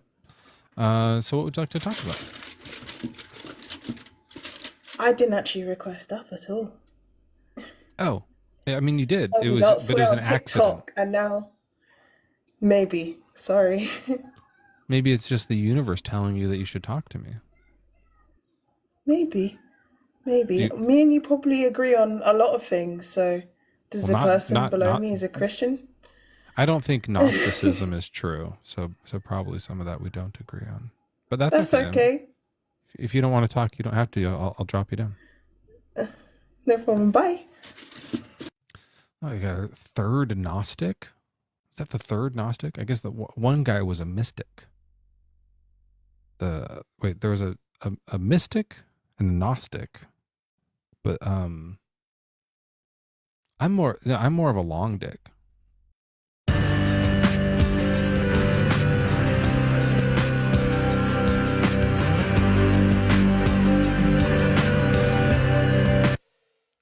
Let's see who else we got here.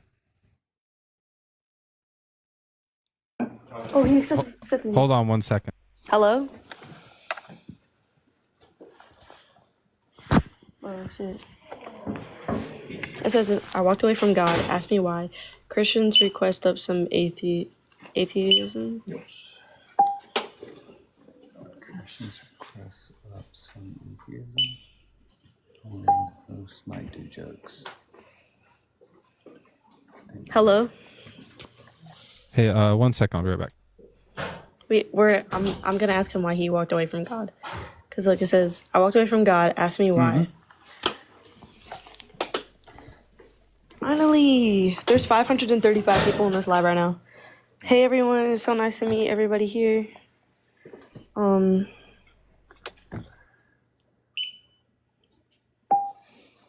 I know he said hold on. He's not.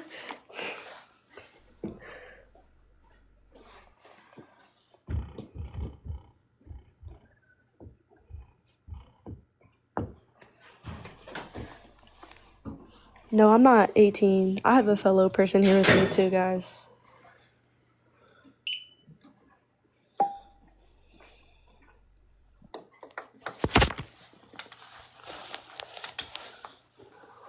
Yes, me and the person next to me are Christians. We are believers, everyone. I'm not under 18. I'm currently at work right now. I'm 19. Matter of fact, can I turn my camera on? Oh, I have to have request. Sorry about that. There's a painful busted finger emergency. Med, what's your age and religion? I'm a Christian and I'm 19 and I'm with the person I work with. He's 37 and he's also a Christian. Okay. Are you working right now? Yeah, we're working, but we're not really doing anything. So we just wanted to hop in the live and ask some questions. Yeah. Go ahead. So why did you walk away from God? Yeah, I kind of like stopped believing in it, but it was a slow process. I was telling someone earlier, a big thing that happened was like the problem of evil, and are people saying that you said you were under 18 or something? No, I'm not under 18. I think people are just assuming that in the chat based off my voice. I'll play it back. We'll just see real quick. I'll just check real quick. Okay.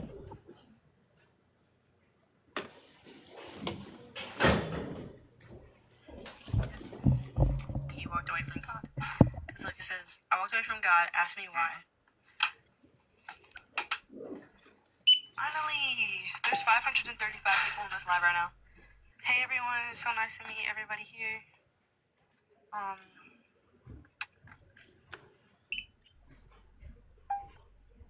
I know he said hold on. He's not.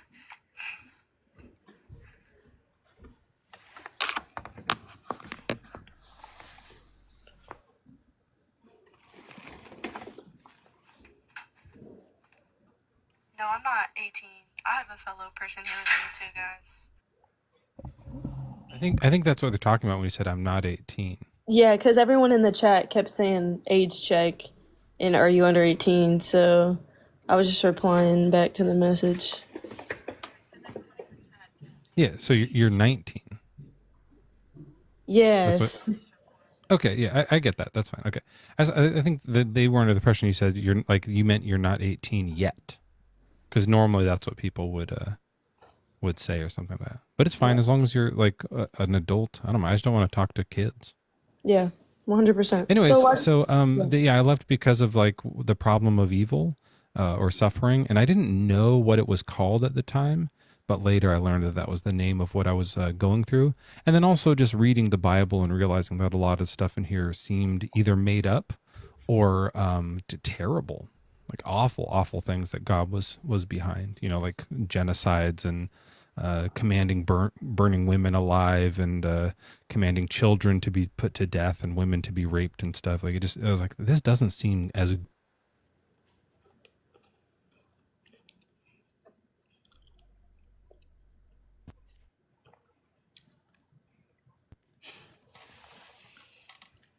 I don't know how to even respond to that. Sorry, I'm having like a family emergency. I got to do one more thing.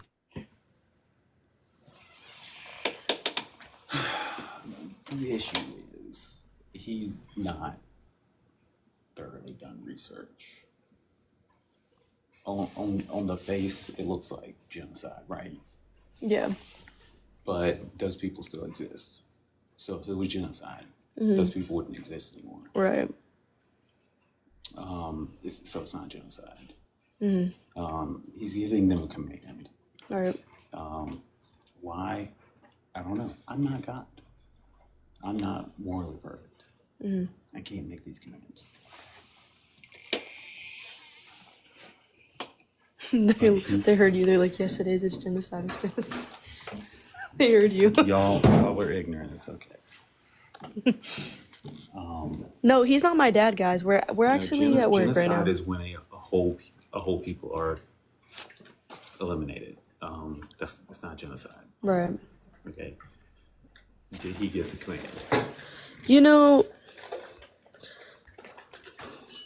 What did this person say? How's it going? They said terrible work, whisper guy. You poor child. Hey, okay. Sorry about that. He just one of my kids like hurt his finger. No, but you're they're okay. fine. Okay, so that's why I left the church, all the terrible stuff in the Bible, and then things in the real world that God doesn't seem to be fixing. So, what do you think about that? Like, how do you feel about the genocides and stuff in the Bible? I personally don't think they're genocides. In fact, if you continue reading on later on, I don't know specifically which part you're referring to, but later on, it does show that these people that God has told to, hey, kill everything, including the animals, like there's still people around. So obviously not a genocide. Well, he commanded genocide. They didn't quite complete it, but his command of it is. But what was that's the worst part of it, I think. What was the purpose for his and by the way, just to be clear, Hitler tried to kill all of the Jews. He didn't succeed in it, but he still did a genocide, right? Fair. What was the purpose for the command? Do you know? Which one? Hitler's? No, I'm not. We're not talking about Hitler. Oh, God's genocide? To kill he said kill all of them. But what was the purpose? Like he commanded to get rid of them, because for like 16 generations ago, they had a battle with those people. Right, so there's the Hebrews and the Amalekites, and this is one. There's a whole bunch of genocides. But this is one of them. So there's the Hebrews and the Amalekites, and they had a battle like 400 years ago. Yes. The Amalekites lost. Right. The Hebrews win the battle, and God says, on that day, mark my words, we will get them back for this.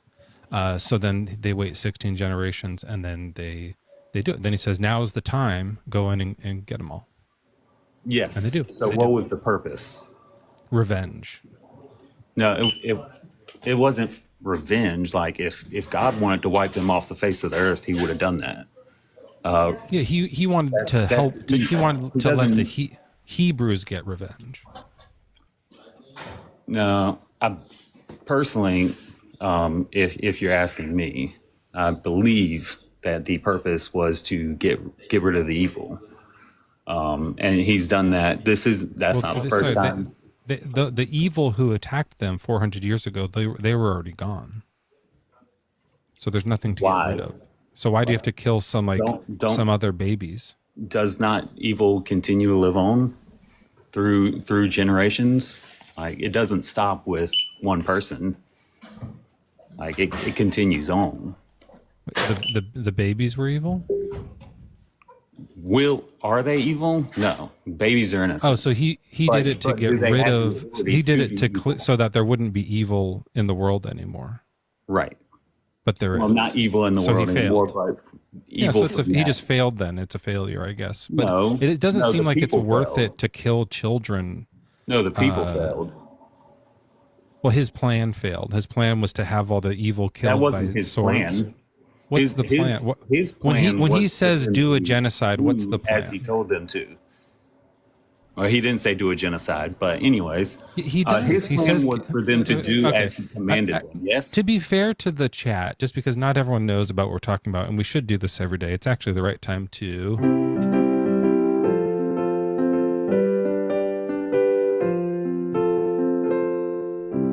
do our daily reading of the Amalekite story. So just so we can all be on the same page here, let's read the verse and make sure that we all know what we're talking about. So this is going to be in Samuel, 1 Samuel chapter 15. Samuel says to Saul, "The Lord sent me to anoint you king over his people Israel. Now therefore listen to the words of the Lord. Thus says the Lord of hosts." So we're going to learn what the command is here. "I will punish the Amalekites." Okay, so it's a punishment, right? "I will punish the Amalekites for what they did in opposing the Israelites when they came up out of Egypt." It's a punishment for that thing they did 400 years ago, right?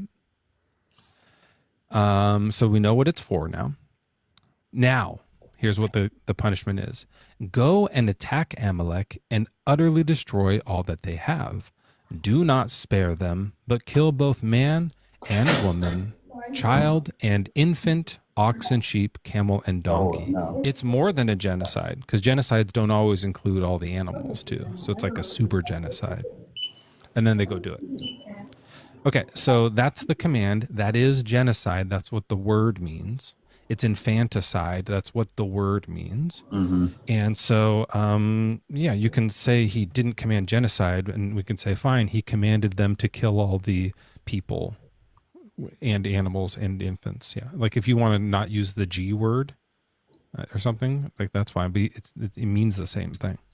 Mm-hmm. So all I'm saying is when I read this kind of stuff, I go, ugh, this is terrible, right? Because no matter what the people did before, even if it was the people there alive today, like even if it had been the same day as the thing they did 400 years ago, if it had been like, we didn't wait 400 years, God was like, same day, we're going to go get him. He still kills all the infants. That's not okay. Like that feels bad. And it's written on my heart to know right from wrong. How do you know to the this? Bible? According to the Bible, it's supposed to be written on my heart.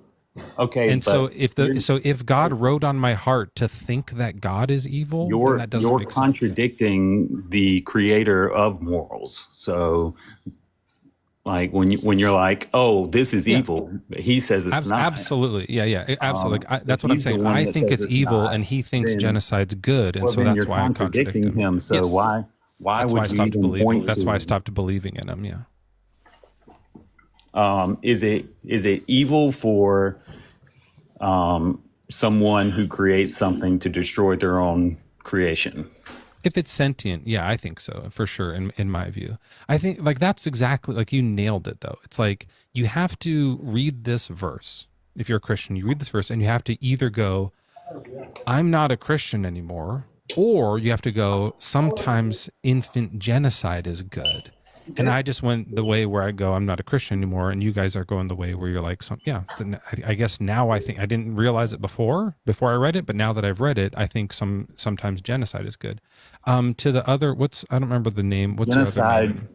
in what sense? Like, sorry, what are your guys' names again, just so I know who to talk to?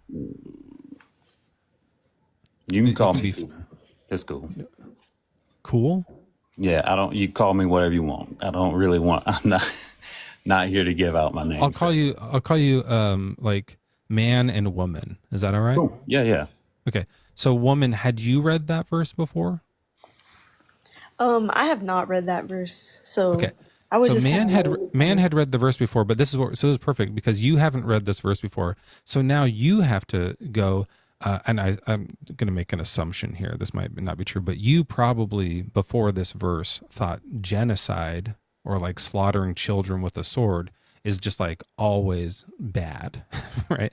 That's like always going to be evil. But now you have a choice to make, and you have to go either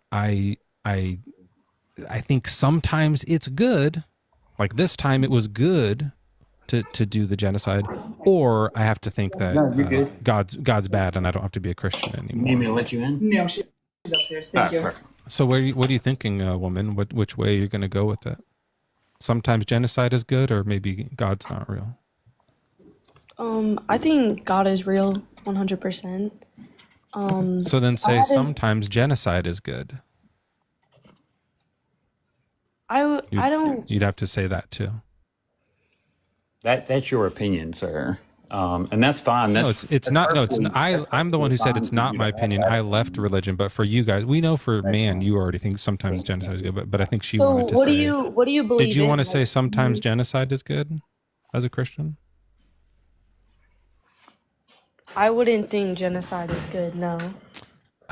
What we're having here is tension.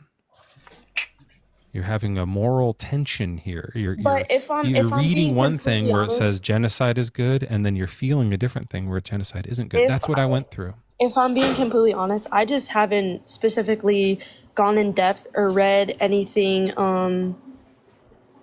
about that scripture. So okay, I don't maybe really... sometimes genocide is good. I can't think of a reason it would be, but you're saying maybe there's some good reason why this genocide happened. Yeah, I mean that's where I was at, and this is one of many stories in the Bible that are just like terrible, and you have to read them and go, I have to find a way to make this good, or you go, I don't have to believe this anymore. I don't think this is true, and that's just the path I took.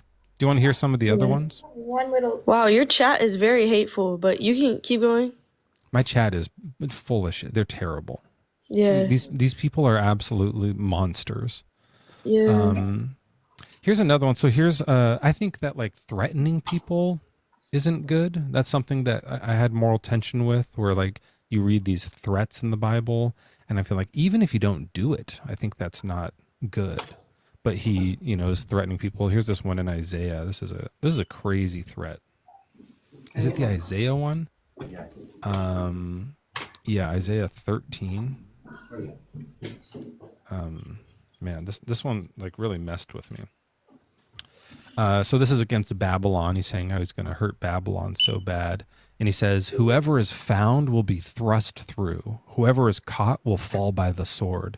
Now, keep in mind, he can snap his fingers and make all the bad guys die. But instead, he's having like humans come do it. So that's like also kind of weird. He brags about it later. Whoever is caught will fall by the sword. Their infants will be dashed to pieces before their eyes. And when they say dashed, what we understand is they kind of like hold them by their feet, swing their head down into the rocks. That's what like dashing an infant means. Their houses will be plundered and their wives raped. So he's threatening that he's going to like have these people killed, but before he kills them, you're going to watch us rape your wife and dash your kid's head into the rocks, and then we're going to kill you. This is crazy. This is like, even if he didn't do it, he does go through with this, but like, even if he didn't, it would be like a crazy thing to tell somebody. So when I read this and then the other part of the story is God's all good, it seems like a contradiction. So I just walked away from it. Okay. So What do you believe in currently today? What is your mindset? Definitely that genocide is bad, threatening rape is bad, and that we are all just creatures living on this planet called Earth. Okay, so like, what is your overall belief currently today, though? If you don't believe in God, like, what do you believe in anything? Do you think we just got here? Like, what do you think? Oh, like how we came to be, like creation-wise? Yeah. I mean, it's because what do you believe in is a big question. I don't believe in God. I believe in naturalism. Like, I think things happen naturally, not supernaturally. So like when a tree grows, we see that like the seed fell, gravity naturally pulled the seed down, natural processes, water, this type of stuff makes trees grow. And same kind of thing for us, that whatever like made this all come to be, or however this got to the way it is, was through just natural, unthoughtful processes. All right. And the good thing about that is when you do believe in that, then you don't have to accept that sometimes genocide is good. You can kind of ditch that if you want. This is something to think about. So, do you think genocide is an evil thing? I think so, yeah. Personally. Okay. Where do you get that thought process from, though? Why do you say that that's evil? Sure, yeah. So there's a couple steps to that. First of all, when I use the word evil, this is like a thesaurus word, right? So if something's like unpreferable or bad, but we would put like a really in front of it, like it's really bad. I wouldn't use evil until we're at like 4 reallys, right? Like really, really, really bad. Then at that point, we maybe would say it's just evil. Right, like stubbing your toe is bad, but not evil. But like once you get to the 4th one, that's just the word I use. And I think like as far as it being a moral question, I think all morals are really like any moral statement is an if-then statement. It's a conditional. Here's what I mean by that. To say, like, think about it with music-wise. I could say Prince is the best musician. It's the best music. Well, that's kind of like subjective. Like that's kind of hard to do. But it's like if you like, late '80s, early '90s pop, and you want something perfect to dance to, then Prince is the best choice. That's like a more true statement, right? If we want to live in a society where we feel safe and protected, and that our loved ones can thrive and do things that they want to do, and if we want to feel like we have a means of survival and even means of like keeping our own possessions safe, and like there's this big if in front of every moral statement, then genocide is bad because it won't help us achieve that goal. There are some people who, like refining that if is a difficult thing to. I have one written down I can read to you, but that's what I use. I'll just read it real quick. It's pretty easy here. Let's see here. Okay. If we desire to prevail in a society wherein we and our loved ones feel generally safe and respected, poised to survive with reasonable longevity, encouraged to thrive both creatively and intellectually, attend our day-to-day responsibilities with a sense of equitable balance, secure with our possessions, properties, and earnings, and able to practice a variety of unalienable freedoms to the limit of not harming or restricting others in a way that would encroach upon their pursuit of these same goals, then we should not do infanticide. Or then we should, give money to charities. Then we should do whatever the thing is. So like, if you agree with this, then all the morals fall in line. If you don't agree with this, then they might not fall in line. Some people want chaos and they're going to have different moral systems. But you asked me about mine. Mine is based on this. Mm-hmm. So I have a goal of like what I would like society to be like, and my moral response comes after that. But here's an interesting question. So if we want all this, wait, then what's that on your nails? Claw paint. if we have all this stuff, then we shouldn't steal. I would say if all this, then we shouldn't steal. But you think we shouldn't steal too, right? Because of God? Yes. Okay. Why does God not want us to steal?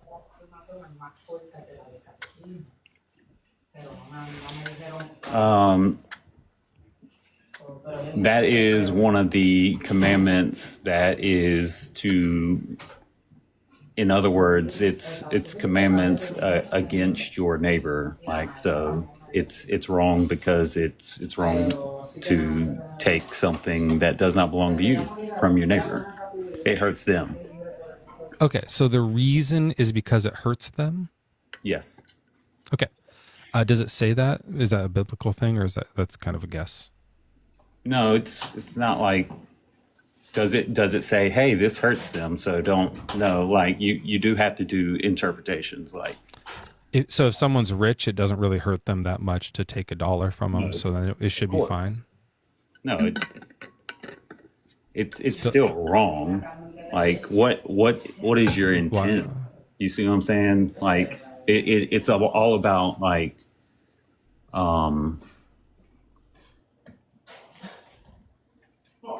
what did you do in order to, say, quote unquote, deserve that? Like, you're doing.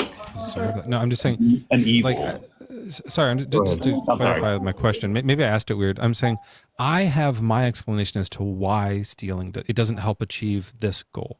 That I have this goal.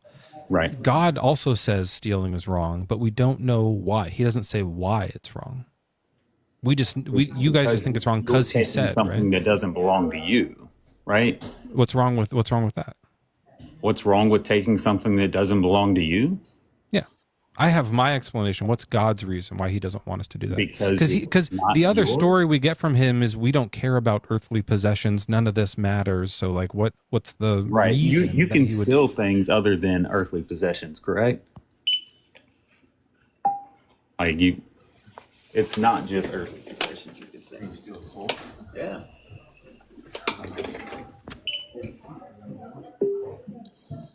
I think I lost. Like you can, what?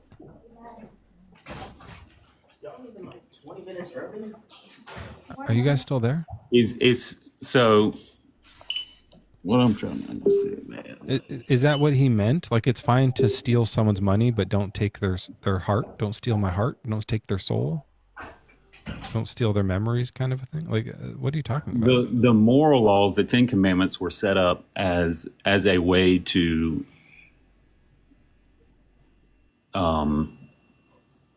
basically for the Jewish people to set up a society, right? Like how to treat each other. Those last 5 are how to treat each other. And why is that good or bad? Because you got to have structure in a society. Yes.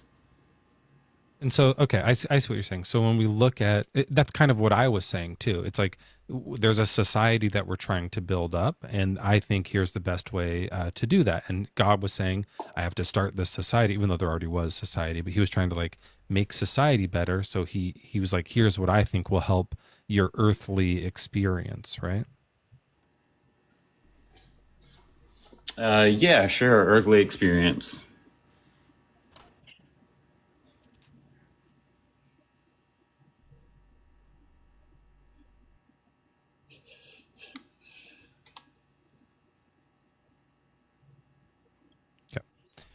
And just to be clear, so Exodus 20 is where we get the 10 Commandments, and within them, there's all these things and these rules about how to, like as you said, like build your society, right? And there's more rules after that, too. Like this, it wasn't just the 10. Like those 10 happened; those are the first 10, right? And then there's a whole bunch more. In fact, in Exodus 21, the very next chapter, there's almost like the 11th commandment. These are all the slave laws, like how to which slaves you can have and how you have to set the men free, but you can keep the women forever. So these are like here's how to set up a society laws. So again, yeah, I would read this and go, I don't think this is for like ideal for a society because of the the slave laws and stuff, and also just like the Right. 10 are missing a bunch of good stuff. Like it doesn't mention a lot of things that we do need, but he does mention how hard you can hit a slave and stuff like that. And so I would read this and go, this doesn't really seem to be the best laws. But then the story is that he's the best Was God. that Moses that set up those laws, or was that God that set up those laws and after the Ten Commandments? It's all God. God through Moses. Kind of. God says in quotes, "These are the ordinances that you shall set before them." He's telling Moses, these are the rules. Right. Yeah. I mean, obviously, I don't think it was God. I think Moses was just making this stuff up. But like in Christian view, it's like God said. Probably one of the reasons you walked away from God. Yeah. Yeah. Yeah. Like here's this one of like. When a slave owner strikes a male or female slave with a rod and the slave dies immediately, the owner shall be punished. But if the slave survives a day or two, there is no punishment, for the slave is the owner's property. Now, this thing where it's like you can beat a slave as hard as you want as long as they don't die, I think is a rule that's bad. Like this is something morally I disagree with. And so again, I had to go, should I leave Christianity and keep my view that beating slaves is bad, or having slaves is bad? Or do I stay a Christian and say sometimes it is good to hit a slave? Can we clarify what a slave is? Well, it's a human, right? In this context. Yeah, it's a human that you can beat, according to. Now, in this context, what is a slave? Like, can we clarify that? Oh, are there some types of humans you can beat and other ones you can't? Like, does that matter? Like, why? No. Okay, that doesn't seem relevant.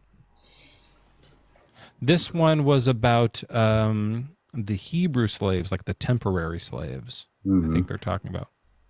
Unless it's a woman, the Hebrew women you can keep forever. It's just the men that you have to set free after 7 years, 6 years, 7 years. Which, in my opinion, too long to be a slave.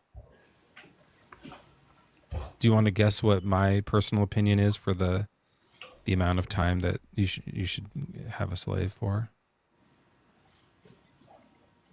Oh, no, go ahead. Oh, 0. Yeah, I think it should be for 0 so milliseconds. Why were they slaves? Why were they temporary slaves? What was this about? Like, why is somebody a temporary slave? Well, there's a few reasons. They're saying if someone Did they owes you capture money, them and like, hey, sometimes, yeah. Sometimes it's if it's the fellow Hebrews, it's like, hey, you owe me money, and they go, I can't pay it. Then it's like, you're going to be my slave for 7 years then. And while you're in there, so did they just while you're in there, force them into this? They can choose to, or be. This is the law. God is forcing. Like, if you have a debt that you owe, then this is how you pay it off. If you can't pay it off. So they're forced into it by God. Option. Well, if their option, what's their option if they don't have money? Well, I mean, can I think of something off the top of my head? But let's think of one together. So you have the options are pay. The options are pay money. Like, yeah, let's figure it out. The options are I pay can a go bunch get a of money, job, or I can go get a loan. Like, I can choose one or the other, right? Well, they didn't have to go into debt to get a car, right? You know what I'm saying? Like, let's not try and confuse like what's going on here. Yeah, like, absolutely. Let's think of the two things. So let's pretend. Let's say that you owe me. Let's say and thrown into shackles. Like, I'm just. That's later. That happens. That's not what is going on here. Oh, sure. Yeah, I can. I'll just read that one. We'll skip the. Yeah. Okay, let's get to that one then, because it is that. So, and just to be clear, for people who just in the chat think that I am like skimping on this, I think indentured servitude is awful. I think having someone be your slave because you owe them money is awful. That's why it's illegal globally.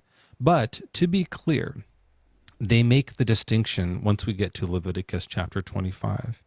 And I don't remember what your name was, woman. I hope you're still here too. I haven't heard you talk in a while, but I hope you're just listening in. Okay. So in Leviticus, we're still just getting more rules and laws. This is coming from God through Moses, same kind of thing. And here's the distinction between the two types of slaves. If any who are dependent on you become so impoverished that they sell themselves to you, you shall not make them serve as slaves. They shall remain with you as hired or bound laborers. So this is what they're saying. If someone owes you a whole bunch of money, you can't like beat them like a slave. They work for you, right? They remain with you, and they do whatever you say, but you can't just like hit them and stuff, right? And you don't get to like own their children or like pass them down like we think of with slavery. They shall serve with you until the year of Jubilee, so it's 6 or 7 years. Then they and their children with them shall go out from your authority. They go back to their own family and return to their ancestral property. Okay? So it's saying if they have kids there, they're working with you during that time, but then them and their children go free. Because we don't treat them as slaves. They just owe you some money. For they are my servants, whom I brought out of the land of Egypt. They shall not be sold as slaves are sold. So this is like fellow Hebrews that, you can't do that with. You shall not rule over them with harshness, but shall fear your God. Can't be harsh with them. Can't keep their kids, anything like that. Okay. Now, as for the male and female slaves whom you may have, it is from the nations around you that you may acquire male and female slaves. You may also acquire them from among the aliens residing with you and from their families who are with you who have been born in your land. They may be your property. You may keep them as a possession for your children after you, for them to inherit as property. These you may treat as slaves. Okay. So they make a distinction with the fellow Hebrews. You got to be a little nicer to them. You can't treat them as slaves. You got to let them go back home. Their kids can go back home with them. But if it's a non-Hebrew, like a nation around you, or if like there's like an illegal alien living in your area, you just make them your slave, and you get to keep them forever, and actually hand them down to your children as an inheritance. Now I read this and go, well, that's not good. I don't see how that could ever be good. But as Christians, you have to read it and go, yeah, this was the right call to have humans be property sometimes. No, right? you don't have to say that. Do you think that you can? Okay, then more than willing to question it. Let's do it. Let's do it right now. Do you guys condemn this rule of slavery? Do you think this was need to condemn it? Do I have to? No, you can stay a Christian. Yeah, absolutely. That's fine. Well, I'm going to stay a Christian. There's no doubt about that, sir. Do you condemn this rule? Do I condemn this rule? Yeah, God's rule for slaves here. Do you think it's God made a good rule or a bad rule? I would have to actually study it instead of just arbitrarily looking at something and saying whether it's wrong or right. Okay. Like, well, at face, what's the historical context behind this? I don't know. Like, okay, if it is as I say it is, et cetera.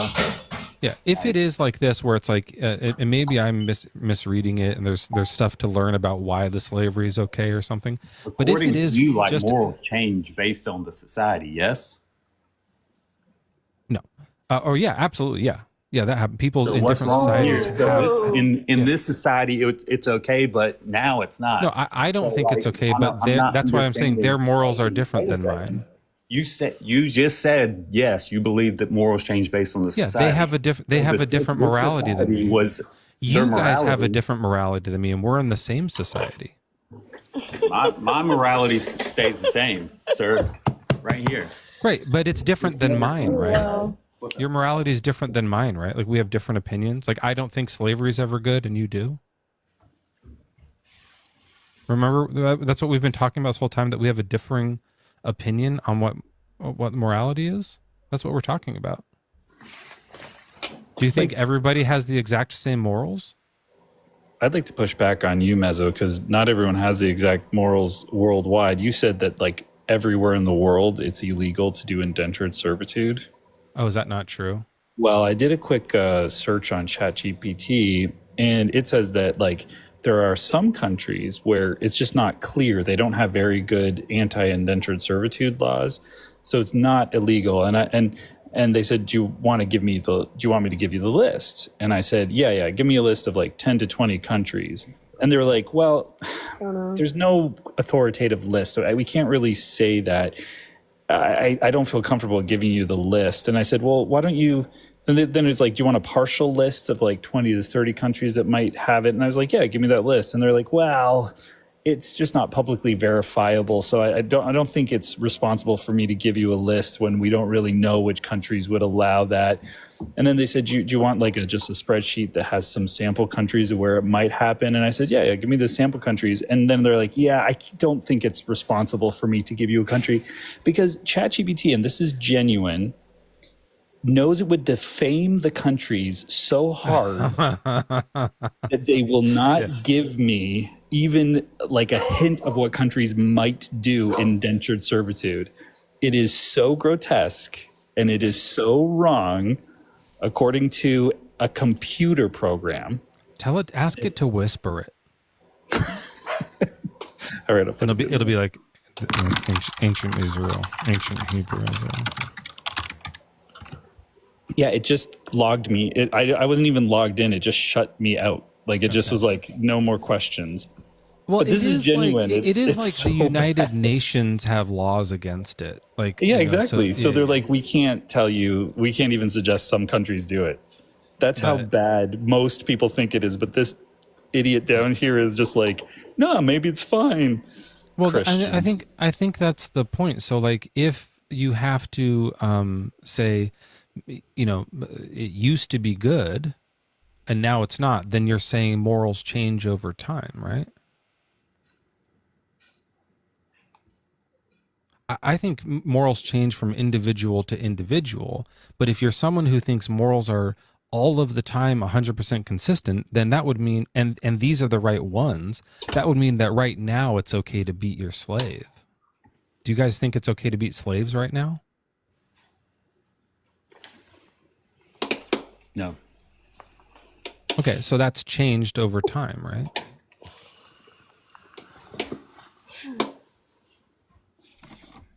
Are you guys busy? The is it, like, are you busy right I would now? say is the fact that we don't think slavery is the fact that we think slavery is wrong now versus what we thought then, which we weren't alive then. So, but anyways,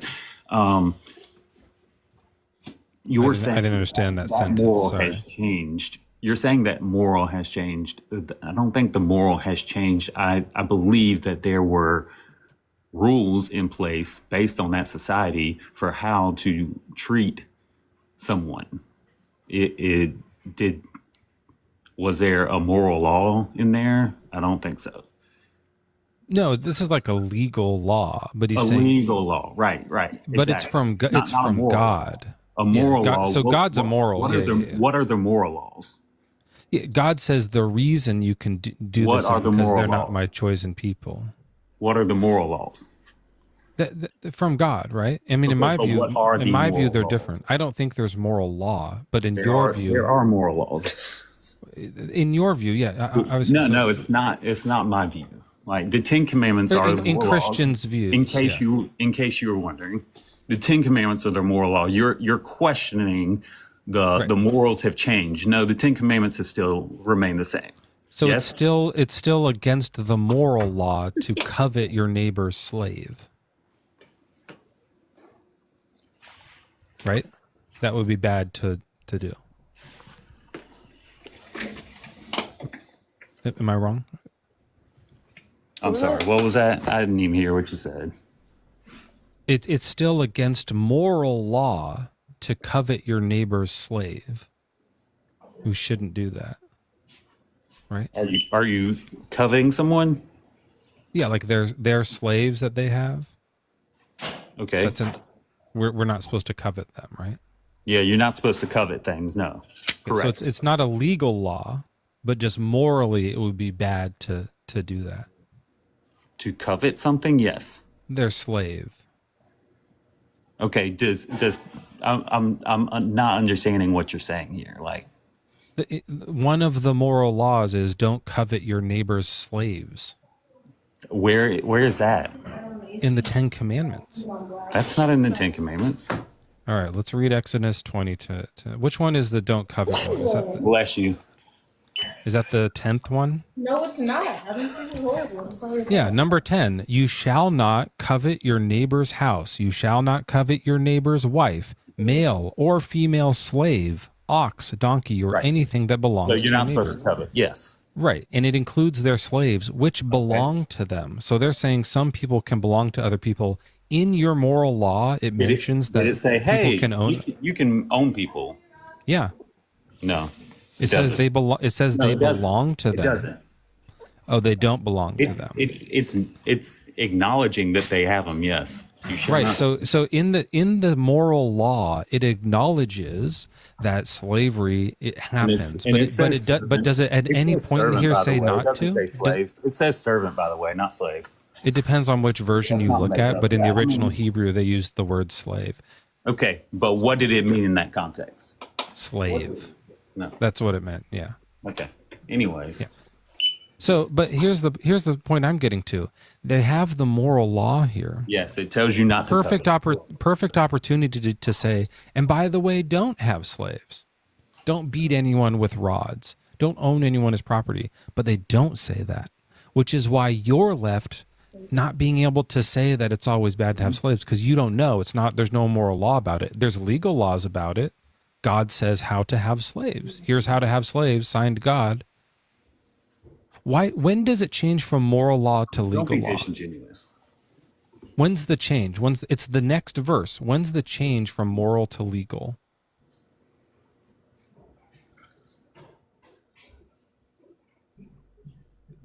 And how do we know it switched?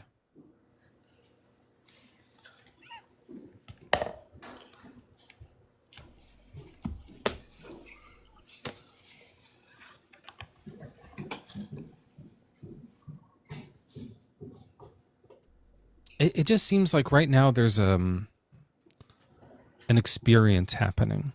Like you're feeling an experience happening. We can get out of the book for a little bit, but like there's something very specific, like an emotion or a sensation that your body goes through that's like just very specific to this. When you like when you read these specific words, I don't know like what maybe I'm not saying the right word for it, right? It's like these particular words like evoke a specific qualia that's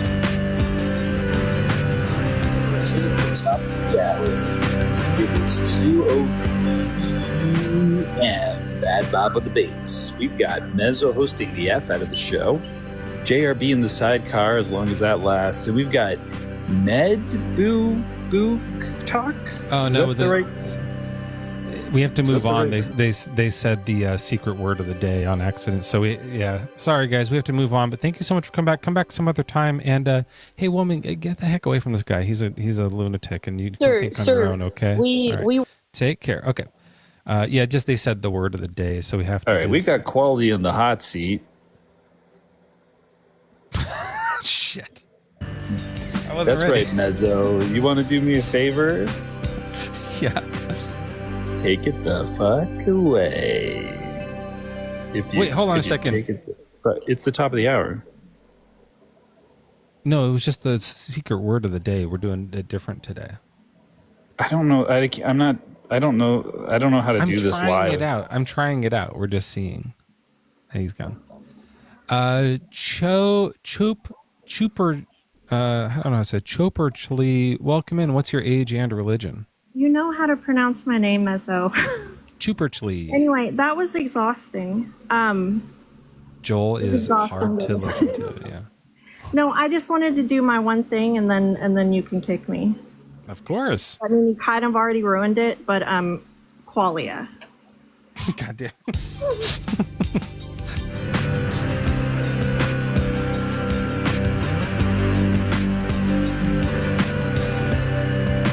It's a good song for a word of the day. Sometimes we do songs that are kind of like slow and chill, and it would be lame to be like, they said the word of the day, and then it's just like this little,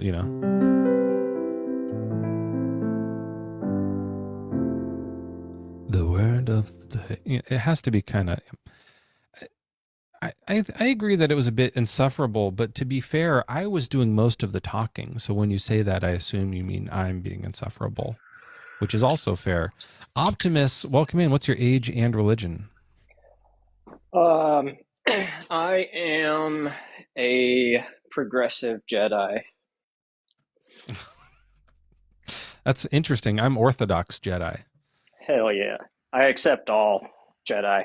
I'm an atheist. This guy freaking loves Siths.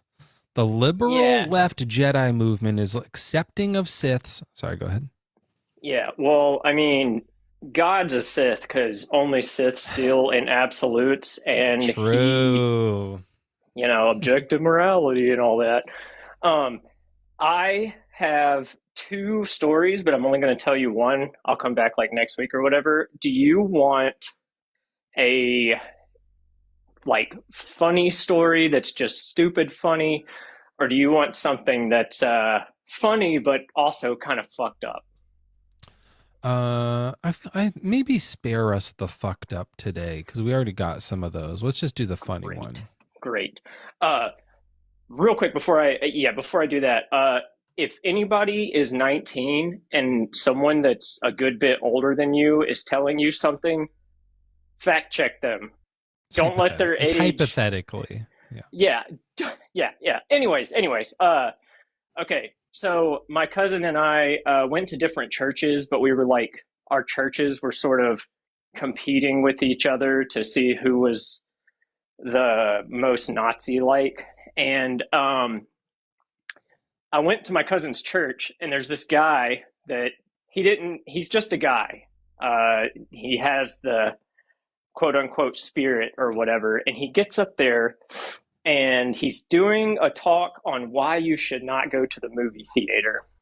And because sinful popcorn. Well, they thought that if you went and saw I don't know, The Lion King or something, because this was way back when, they think that they're going to put the R-rated previews before a child's movie. And right. Yeah. So anyways, this guy is... That has happened though. I'm sure that's something I've noticed before, because I'll take my kids to kids movies and it's and they'll just play ads, and usually it's other cartoons, but every now it's why are they advertising this to children? They don't show the tits. But but it's this just isn't a kids movie. Why are you advertising this right now? But they know there's grown-ups there.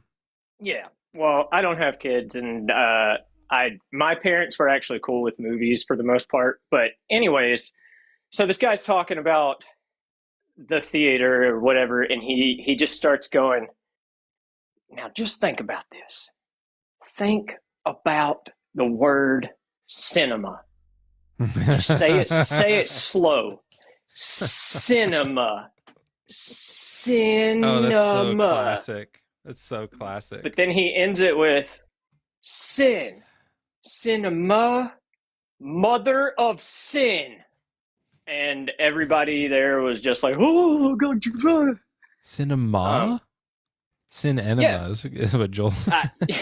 Sin enema.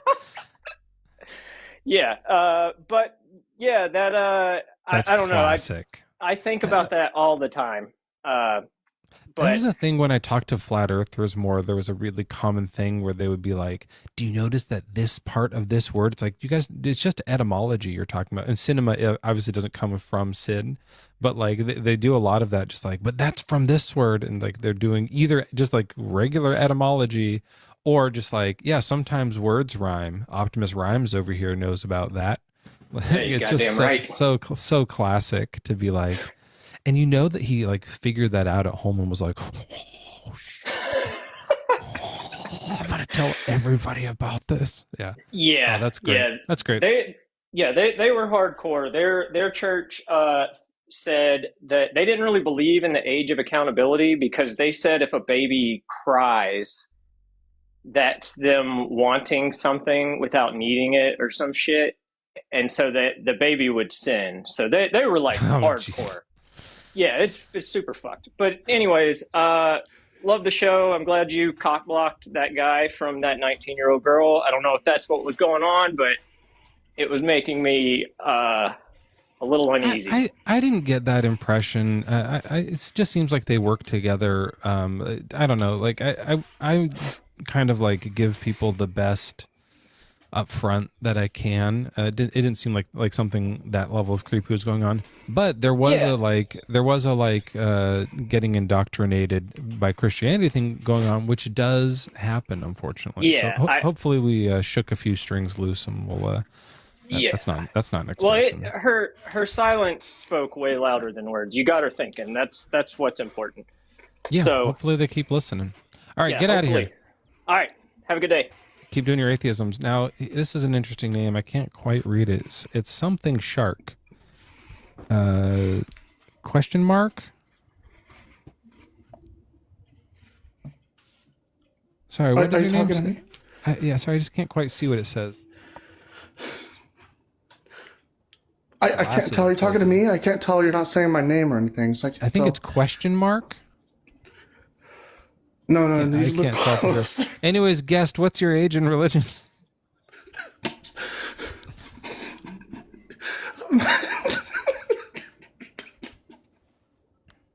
Nothing? No response? All right. Well, I guess we'll just move on to the next guest then.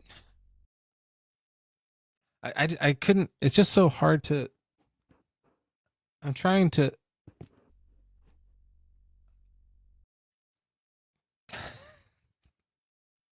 Giggling shark. I have a lot of guest requests here. I should really do. Let's do a few here. Snake, welcome in. What's your age and religion? Snake, are you here on accident? Okay. Justine, do you mean to be here? Justine left. Why are there so many guest requests of people that don't want to talk? I'm trying to go through them here. Emmy's here.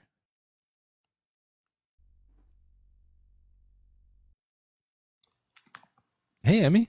Hey, hi Mezzo. How are you? I'm fantastic. How are you? I'm doing well. So you know me, 38 years old, atheist. I actually, I was curious. So I was a worship guitarist and worship director for like 20 years, and so that's right. Sometimes the music still comes back to my head, right? Some of the artists and things, and there was one that came back to mind today. So I'm just curious if you've ever heard of this artist. If you could just, tell me if you've ever heard of his stuff. Who is it? I've got it up on the screen here.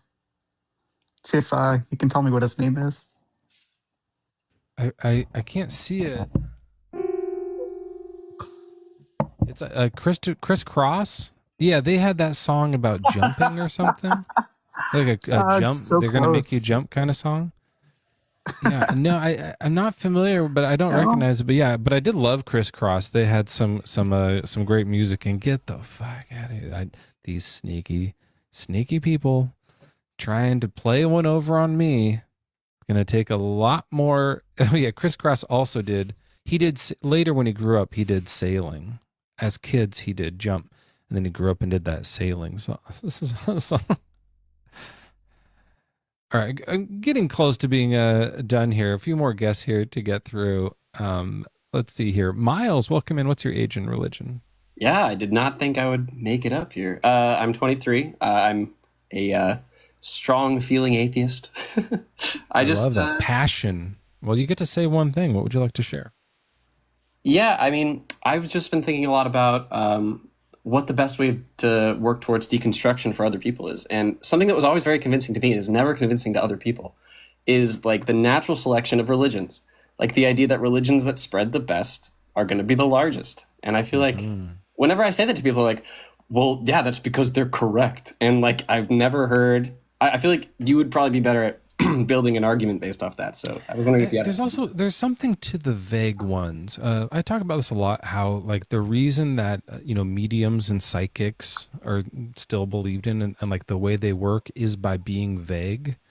So it's like, I'm getting something blue. Are you wearing blue, or do you like the color blue? It starts vague, and then once they key into it, it's like, yeah, that. and whatever, like even you could have nothing blue on, but your car's blue, and so you go, that's about me. And so when you're vague, it allows more people to connect to it, because they all connect based off, they just connect themselves to it vaguely, right? And that's how those things work. And I think that's how some of these work too. These like larger religions that spread, they're like, faith and hope and these kinds of words that like holy and what's the other one? Sacred. These things, it's like we don't really know what these words mean. So whatever it means to someone, they connect themselves to that, and so they all feel attached to it in different ways, but they think they're all doing it the same way. You know what I mean? So I think there's a lot of that. That the more vagaries that are included in the, which is why they ignore the Old Testament, because it's really specific. Here are the laws. You know what I mean? And then Jesus kind of came and was like, are those the laws or are they not the laws? And he spoke in these riddles, like parables, but also in riddles, these kind of I both am and am not. And everyone was like, I don't know what to do with that. And so that vagueness kind of lets people put whatever they want to it, you know?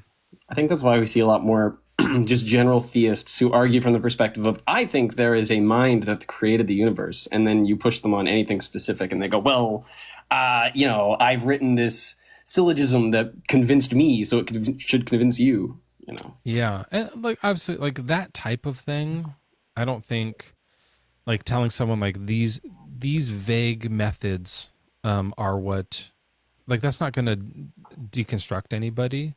I think that's more just something to kind of point out and be like, this is why it didn't work, why it doesn't, this is why I'm skeptical.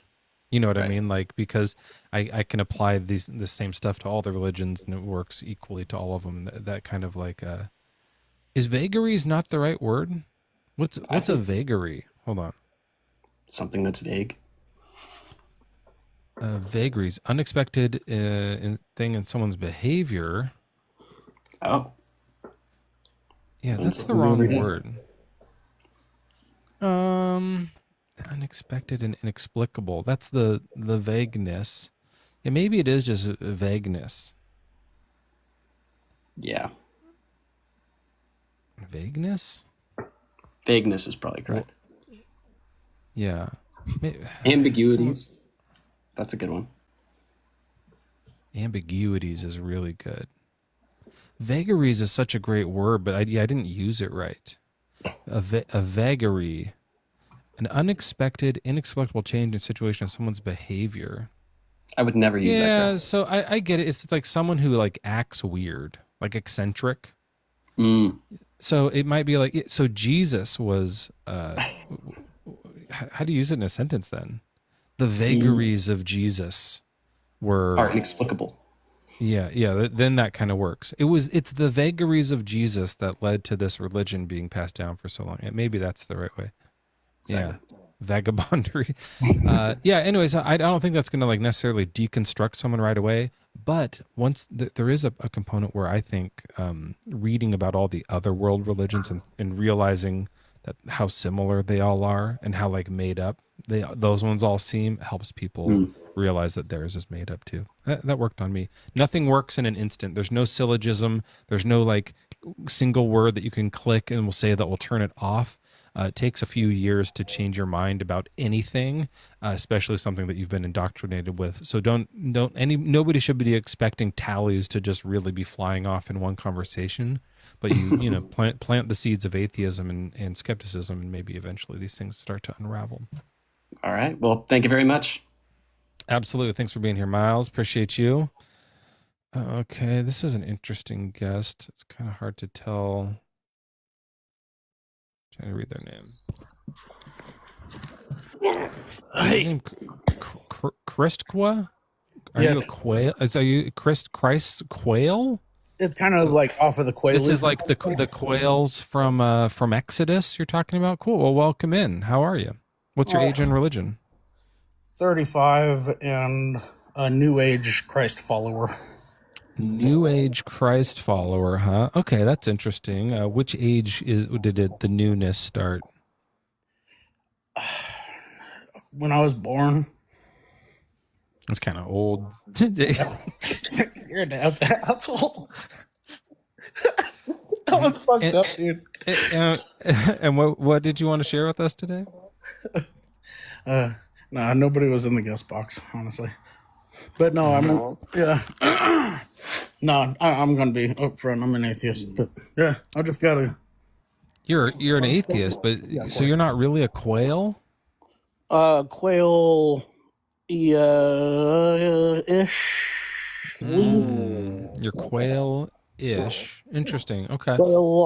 Quail-ish. So you're like a pheasant. Don't shoot. Don't pew me. Like, are you kidding me? Pheasant is the closest thing to a quail of the birds. Yeah, that's probably pretty good. I That's like probably the bartmans closest. better. Like they're a lot. Like they're just ugly. So different. That's so different. I don't. I could change my Get the heck out of here. Nice try. Nice try. Everyone is gonna have like these different names that are like no one, like everyone on TikTok isn't gonna get it because everyone around like here is gonna go do these raids and they like have these like qualia themed names that are.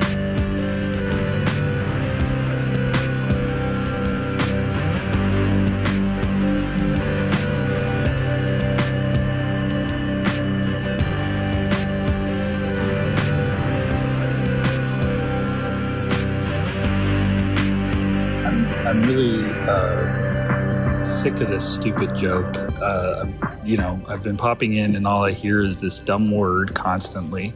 So if you guys could just knock it off, or else I'm gonna have to kill all you. And no, I really hope you guys all get cholera. If I get flagged on TikTok because you said I'm gonna kill all of you, I'm gonna be so mad at you. All right, well, whatever. It was a good joke. What? That's it. John Cena, welcome in. Or Cena before. Wait, what is the whole name? Cena before John. It's Cena before John. joke Okay. for Christ before Jesus. That's good. Okay. Yeah, I know about it. I used to be Joe Feces, and he told me he wouldn't bring me up unless I changed my name, so I changed it to that. I love Joe Feces, by the way. That's a great. I know. I'm going to go back to it eventually, but I had to wait 7 days. Yeah. Well, what do you have to share with us today? So, I was thinking about something the other night, and you know how, like, in Lassie, where the dog goes up and it's like, bark, bark, bark, and the guy's like, what's that? Little Timmy fell in the well? Yeah. How is a dog a better communicator than God? Great question. What a great question. That, like, it's obvious. They're obviously Lassie's a telepath, like clear, like they don't understand the barks, but there's a telepathic connection, which is why there's a supernatural show that people usually file this under family shows. It's sci-fi. And it's maybe a horror a little bit because wells are scary. But it's a good point. If God's telepathic, which he is, it's on his list of skills. He should be able to be like, and then you just know everything perfectly right. Yeah, that's a great question. God's not as good as Lassie. The reason that made me think about it is, have you ever seen Mr. Pickles? Are you about to show your dick? No. It's a show on Adult Swim where this dog is like demon possessed. Oh, and that sounds familiar. Let me look up. And it's got really Last weird. time someone asked me that, I saw what it turned out to be a really nice dick. Let me see it. But there's an episode where the dog's trying to tell somebody something, and they're like, "What's that?" And they get like completely different from what the dog's trying to tell them. Oh yeah, I've seen this. Yeah. It's kind of what Christians do with the Bible. It's like a gore. What's It's that? kind You want me to go gory, and right? murder the children in the town next to me? Okay.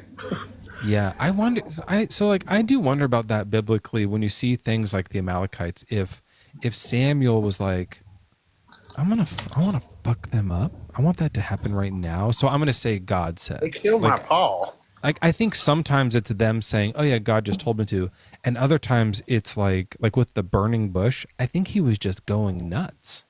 I think it was that he was just like, "All right, I'm crazy. God told me this." And then that's like kind of what is happening. I think it's a mixture of both. Yeah, for sure. Yeah. All right. Well, thank you, Mr. Pickles. I appreciate it. And thanks for coming up. And keep doing your atheism. I'm doing it. All right. All right. Well, it looks like we are down to our very last guest. So we'll take this, and then we won't take any more calls. So we have one more atheist here. Welcome in. God is real. What's your age, and obviously your lack of religion? Age doesn't matter if I don't have religion. And then, if you walked away from God, do you even know what He's asking you to do? Well, just in order to stay up on TikTok, you have to say your age because we. Well, that's a lie, but it's 4/16/80. Go ahead and do the math. Okay, hold on a second. 1680. So it's like April 16th. I assume 1980. So that'd be 45. 45? Good. Right? You're good, man. I appreciate it. Now answer the question. What is God asking you to do since you walked away? Well, let's see here. If you take the square root of 16 and then you divide that in half again, then you might just get down to the answer. That means you don't know, so you don't even know what God is asking you. No, I'm just answering the same way you do, where instead of saying a direct answer, you make someone else do the math. It's really annoying, huh? Well, because you do some annoying shit. You don't have to tell your age and all that other bullshit when you come pop on here. That's just sheep doing bad. You're doing what you're trained to do. That's bullshit, man. That's my own rule. I came on many of them, and they don't even ask, oh, your own rule. Oh, okay. All right. Well, what is God's rules? God's rules, you can go on TikTok under any age. See what I mean? You don't know. So how you walk away from God and you're like an atheist or whatever, but you don't even know what God is asking you to do? That's kind of weird. Oh, what are God's TikTok rules? I don't know. You don't know no rules. You only know the rules you make up in your own head. Yeah, you have to be old enough to join my live is one of them. But what's God's rule on that? But when you're outside of TikTok, you don't have no rules for age, huh? What's the rule for God? What's the age? What do you mean? Like, when are you an adult in God's eyes? Well, you're always a child, so when are you ever adult in God's eyes? Do you know that one?